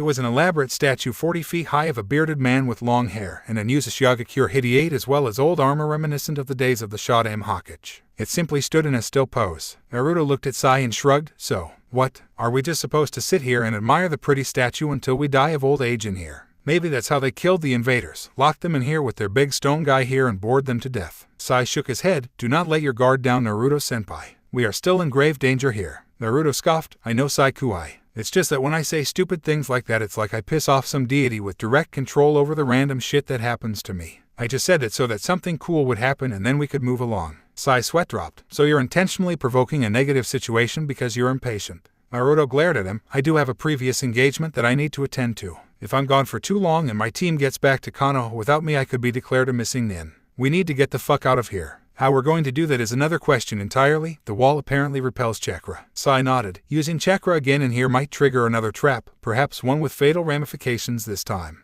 Naruto looked at Sai with a dry expression. Maybe it's me. Sai looked around the room for anything of relevance. What is you, Naruto-senpai? Naruto groaned in disappointment. It is me. Bad stuff always happens to me and the people around me on missions. If I get a C rank, I might as well pack as if it would be bumped up to a rank because chances are it will be. Naruto looked at his hands and sighed. We have to do it, Sai. There's no way we're getting out of here any other way, especially if this wall repels chakra. Sai frowned and pulled out his drawing scroll. Are you sure? This could be putting us in unnecessary danger. Naruto and Sai both looked at the still statue. What are the odds that I'm just being paranoid? Sai placed his brush in his fingers. There is no such thing as being paranoid to a shinobi, Naruto-senpai. Right. He placed his hands in a ram seal. You ready? Sai looked unsure of Naruto's actions but nodded. Naruto took a deep breath. Okay, let the sparks fly. He channeled his chakra into a hard outward pulse. At first nothing happened, but the sound of stone sliding against stone started ringing out. Sai's eyes widened as the statue began to move slowly from its position. I knew that was going to happen. What exactly was your plan? Naruto shrugged and drew his sword. I don't know, I was winging it. I cannot be held responsible for the things that I do in the heat of battle.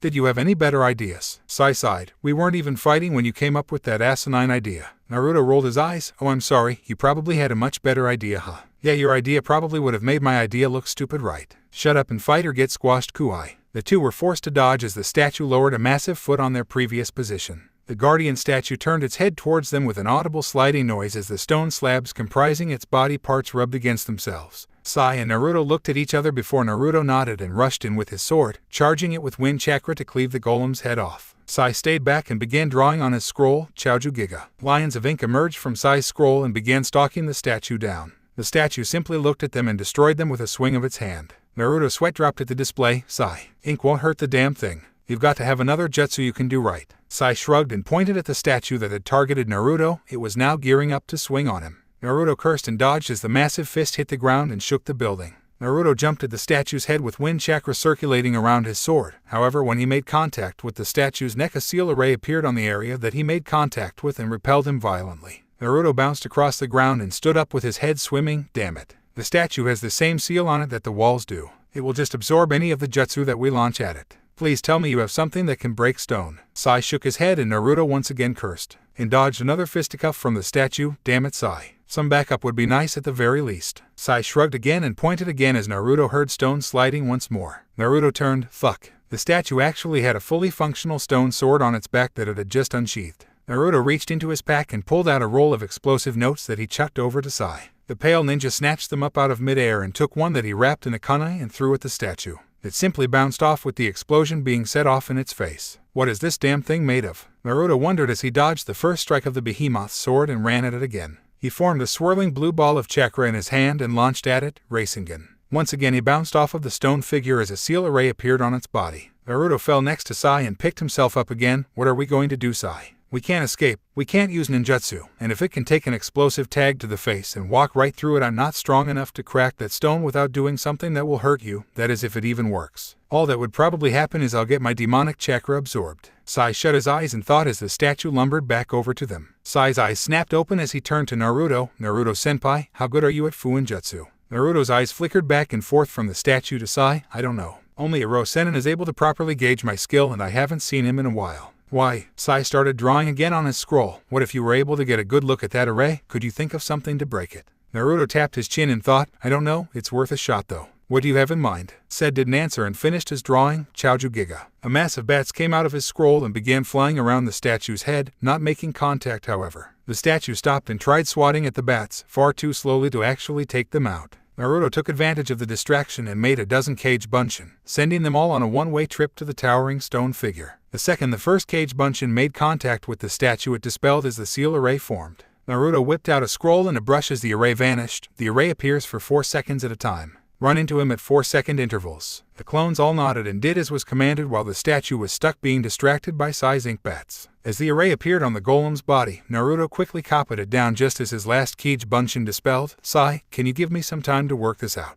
I need to figure out what went into this thing's seal. Sai nodded and made a hand sign. All of the bats that were flying around the statue melted into ink all over its face, blinding it. The golem started swinging its sword wildly as it searched for the 2 root-trained ninja. Naruto kept out of the golem's range as did Sai. Eventually, Naruto's eyes lit up as he quickly wrote on a seal tag. Naruto placed his stuff away and looked at the statue with a determined expression. Naruto channeled chakra to his feet to activate the seal in the room and alert the statue to his location. As it turned, Naruto placed his fists together, Fujin Seiken. Naruto shot off the ranged wind jutsu and hit the golem flush. Just as the seal array appeared once again, Naruto rushed in at full speed and slapped a tag right on the array right before placing another on himself. Fuin Jutsu, Jinkaku no Yuyuisai. Fuin, Naruto and the statue were covered in a dull yellow glow that barely covered both of their bodies. Naruto smirked as his glow began to shine brighter while the statue's own faded out of existence. He moved his arm and surely the arm of the statue moved in exactly the same manner. Naruto let out a victorious whoop of joy. Sai Kuhai, get over here, quick. I don't know how long this will last for. Sai did as he was requested and stood by Naruto's side.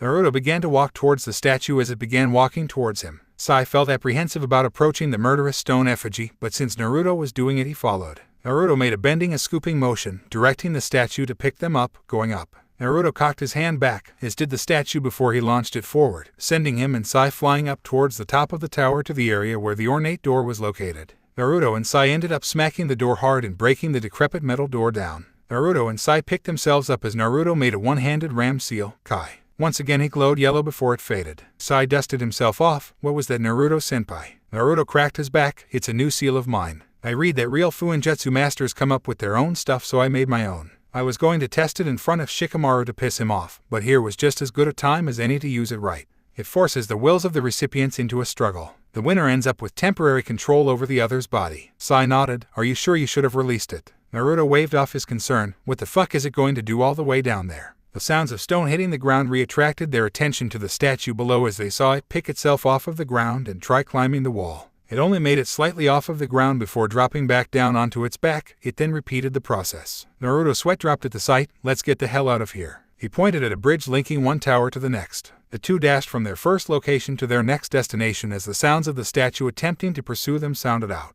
XXX.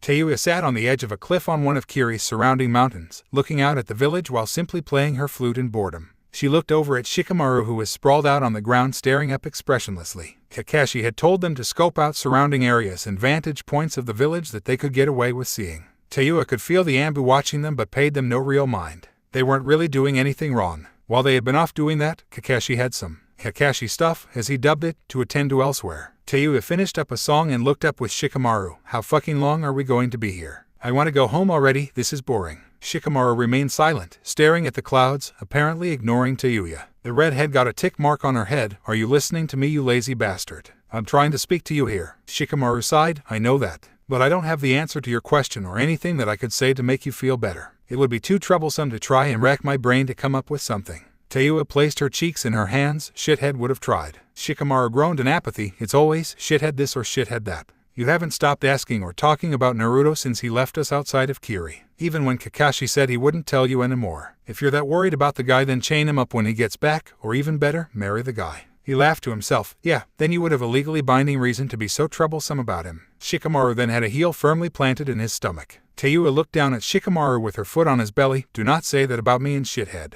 We could never work out, he's a shithead. Shikamaru spoke in a pained tone. Calling him names just shows me that you care. You might as well be calling him Naruto-kun. Who am I kidding? He probably will be calling him Naruto-kun. A grunt escaped his throat as Tayuya began stomping on him. Shut up. There's absolutely nothing between me and shithead. Shikamaru coughed with each stomp. Your mouth says no, but your heel says yes. Tayuya eventually tired of stomping on him and sat back down. Hey, you're friends with him, right? Why is he so damn good and you're so not? You're the same age, aren't you? Shikamaru readjusted himself on the ground. I don't know. 8 months ago we were forced to fight him all at once, everyone from our graduating class. We didn't know he was that good, he beat us all. Tayuya scoffed and chuckled. Well, I could have told you that was going to happen. You were all what, Genin? That guy was a right destroyer of men, even years before this. He made me think that all Konoha had were superheroes coming out of the woodwork if a kid was as strong as he was. It just didn't seem natural. Shikamaru's attention was now firmly on Tayuya. What? Naruto was never much in the academy. It was scary, seeing where all of his power came out just suddenly like that. No one can tell where it came from. Tayuya rubbed her cheek. Well, he's been like that for a while. When I first fought the bastard, he couldn't have been any older than an academy student. That was what scared me about Konoha. You know, the curse seal that the little butt pet Uchiha has. Well, we were all fighting with it on, and we knew what we were doing.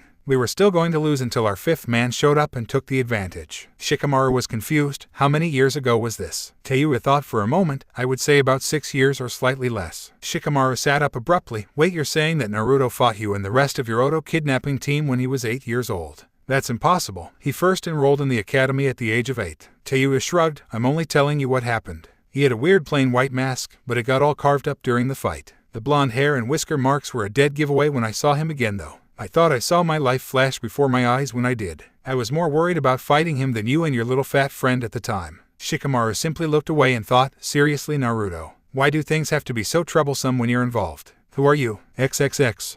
Naruto and Sai emerged from the top of the 3rd tower singed and with shallow cuts on their bodies. Naruto sighed. What the hell? That wasn't anything at all. It was like the entire top floor of the building was one big trap. Sai winced slightly as he touched a cut on his side. Maybe that was a training facility for Uzushinobi. It certainly worked like one. Naruto growled. Shouldn't there be some way around this stuff? We still have one more of these things to check, and with our track record the next one might just spontaneously combust when we get within 5 feet of the entrance. After leaving the building housing the Statue of Death, Naruto and Sai entered what looked to be the administrative building. The skeletons of fallen enemy and Uzushinobi alike told them both that a fierce battle had gone on inside of this building.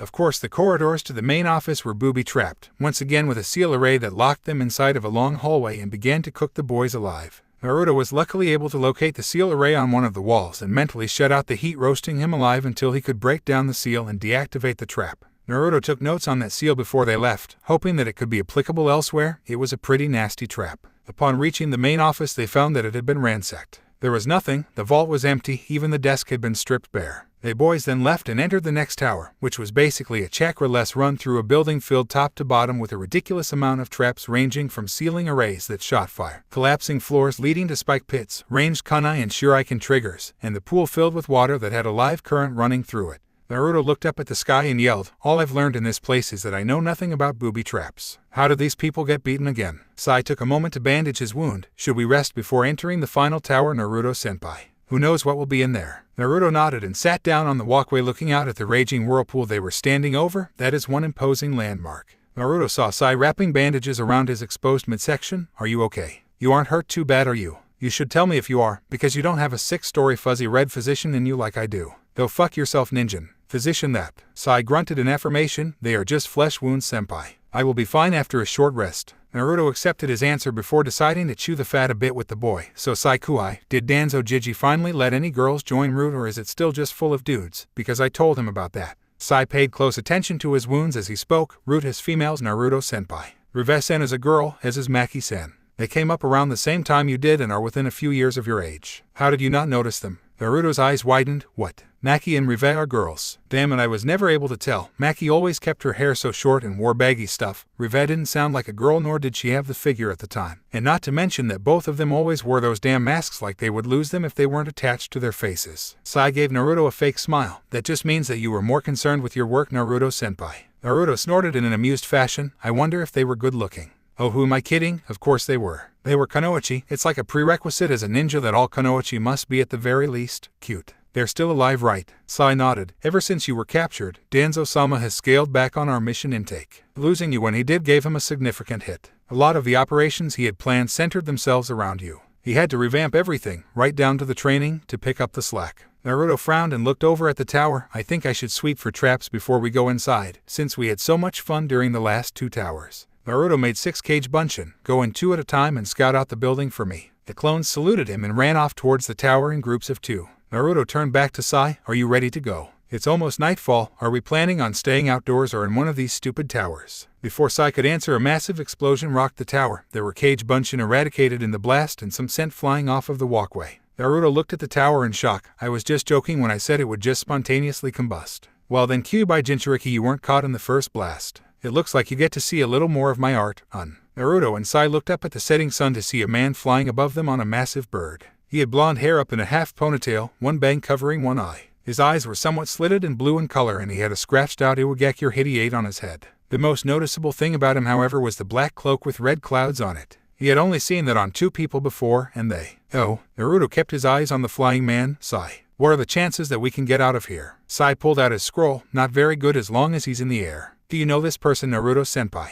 Naruto shook his head. No, but he's wearing the same stuff that Itachi Uchiha was wearing when he attacked me. The last time they came to capture me. I'm assuming that it's much the same this time since he hasn't tried taking out the bridge and dropping us into the whirlpool yet. Sai figured his line of reasoning, so he's after the Kyuubi. Dotted in one kuhai. Naruto drew the blade from his back. What are we going to do? He's long range and I can't really reach him from here. I have some distance stuff, but I doubt anything I have can hit him from here. Naruto looked around. We need room and the tops of the towers looks like a good bet, but we can't wall walk them to get up there or use chakra when in contact with them. Chaoju Giga. Sai drew a pair of birds onto his scroll and made 2 large ink replicas that he hopped onto one of. Get on, Naruto-senpai. Naruto gleefully jumped onto one of Sai's ink birds as they took off to the skies. Sai Kuhai, you can fly. Wait, why the hell did we walk all the way here then? We could have been here hours ago. Sai directed traffic with his birds. It requires chakra to do so. I do not like wasting my chakra when moving on my feet would be a much better way to save my chakra. Naruto nodded and turned his head. I've never done this before. Is this thing going to keep me safe, Kuai? Sai gave him a fake smile. It can take 1 or 2 hits, senpai.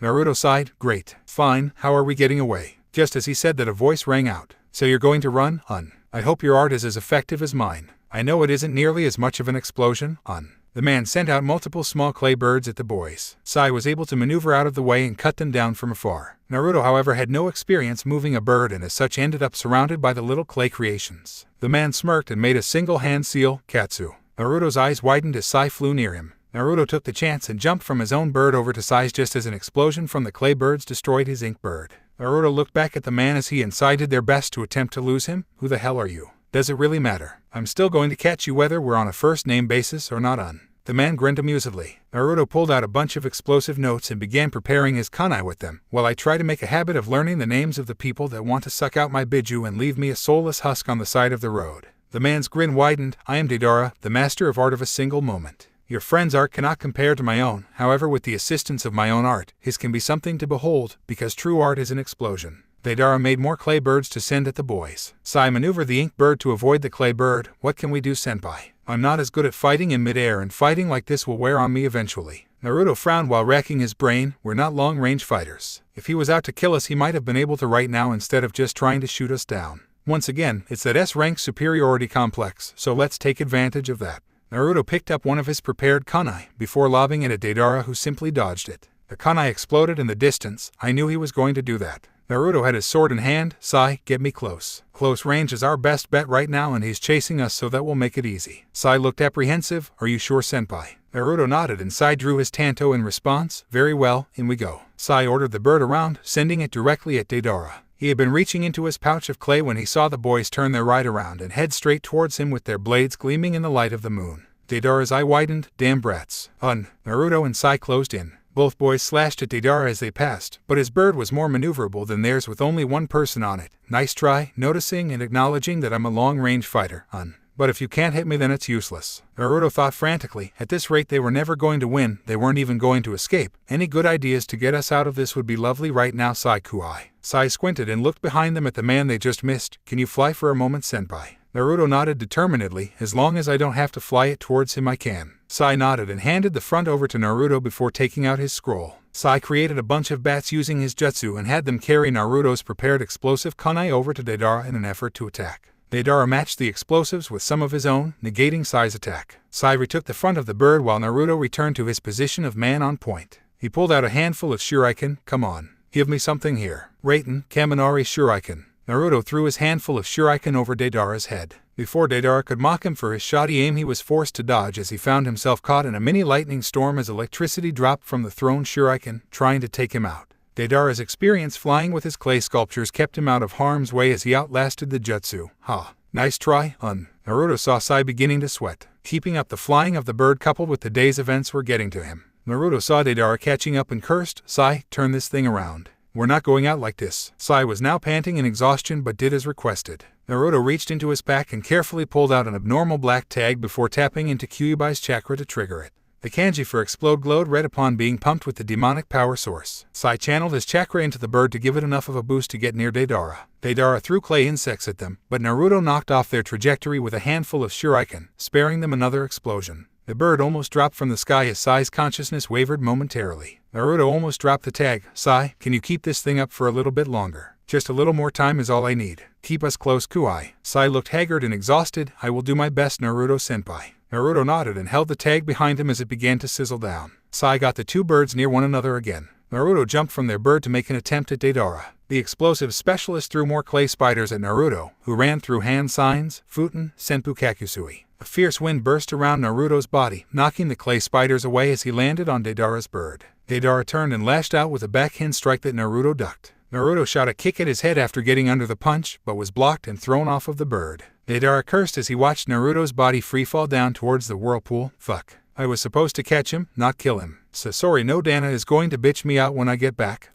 Naruto fell towards the ground but was rescued by Sai's bird. Naruto sat up on the back of the bird and patted the pale ninja on the shoulder. Good save. I thought I was gone there for a second. Sai Kunai. No response. Sai Kunai. Sai's eyes were glazed over, signifying unconsciousness. Fuck. The bird they had been riding on dissolved into ink due to the creator being indisposed, dropping them both from the sky. Naruto grabbed onto Sai and pushed wind chakra out through his feet to direct their motion towards the tall cylindrical building instead of the water, which would have ended with them drowning. Naruto positioned Sai onto his back and fired off a Futen, Fujin Seiken to cushion the impact. As the two hit with Sai on Naruto's back, the aforementioned blonde coughed up blood. Naruto allowed the feeling to re-enter his body before rolling Sai off of his back and looking up at Deidara. Deidara chuckled at the display. That was a good little bit of survival technique, You're one pesky kid, I have to say. Suddenly he heard the sound of a rumbling sizzle. Under the wing of the bird there was Naruto's black explosive note. From his place on top of the building Naruto smirked. Boom. Deidara leapt off of the clay bird just as his clay bird was engulfed in a mid-air firestorm. That looked like a miniature sun from where Naruto was. I can see why Iro-Senin was so reluctant to teach me how to make explosive tags, because I ended up making that piece of demonic hell. Now that showed some artistic prowess, Naruto saw Deidara alive and well below the explosion that took out his bird. Now, however, he was on a massive clay dragon. You are very tricky to pin down, Witness the next level of my art. C2 dragon. Oh, come on. Naruto palmed his forehead. You've got to draw the line somewhere with stuff like this, S-ranked or not. Deidara chuckled. I can see why Kasama no Dana and that ass Itachi found it somewhat difficult to take you, but you've got nowhere to go as long as your little friend is unconscious, Naruto looked at the down Sai. He had to be suffering from chakra exhaustion. There was no other explanation. He was getting beaten even with Sai's help. He was a sitting duck on this roof. He couldn't fly. He could barely even generate chakra as his guess was right. The building absorbed or repelled chakra from both inside and outside contact with the wall. How did this place get conquered again? Now then, Deidara's clay dragon opened its mouth. You lot lose. Witness the beauty of my art, Deidara's dragon spit up many smaller dragons that flew at Naruto. Naruto cursed and grabbed Sai, running towards the edge of the building as explosions rocked it from the mini dragons. He had no clue what he was doing. It was either stay there and die on the roof that they couldn't escape when Deidara finally found a way to incapacitate him, or jump off and die by way of catastrophic fall into the water, and on the off chance that they did survive the initial fall from at least 100 feet in the air. Naruto bit his lip as he neared the edge. Whether we end up in heaven, hell, or somehow survive this, Sai is going to be pissed off when he wakes up. Jumping off the rooftop with the root agent in his grasp, both fell into the raging waters of the joining rivers, being quickly swept up by the whirlpool. Deidara watched the happening with a massive sweat drop on his head. Sasori no Dana is really going to kill me, Okay, sadly the chapter is over. And if you enjoyed, just leave a like, and subscribe with post notification, so when the next chapter is ready, you will be notified. Okay, see you in the next video. Bye.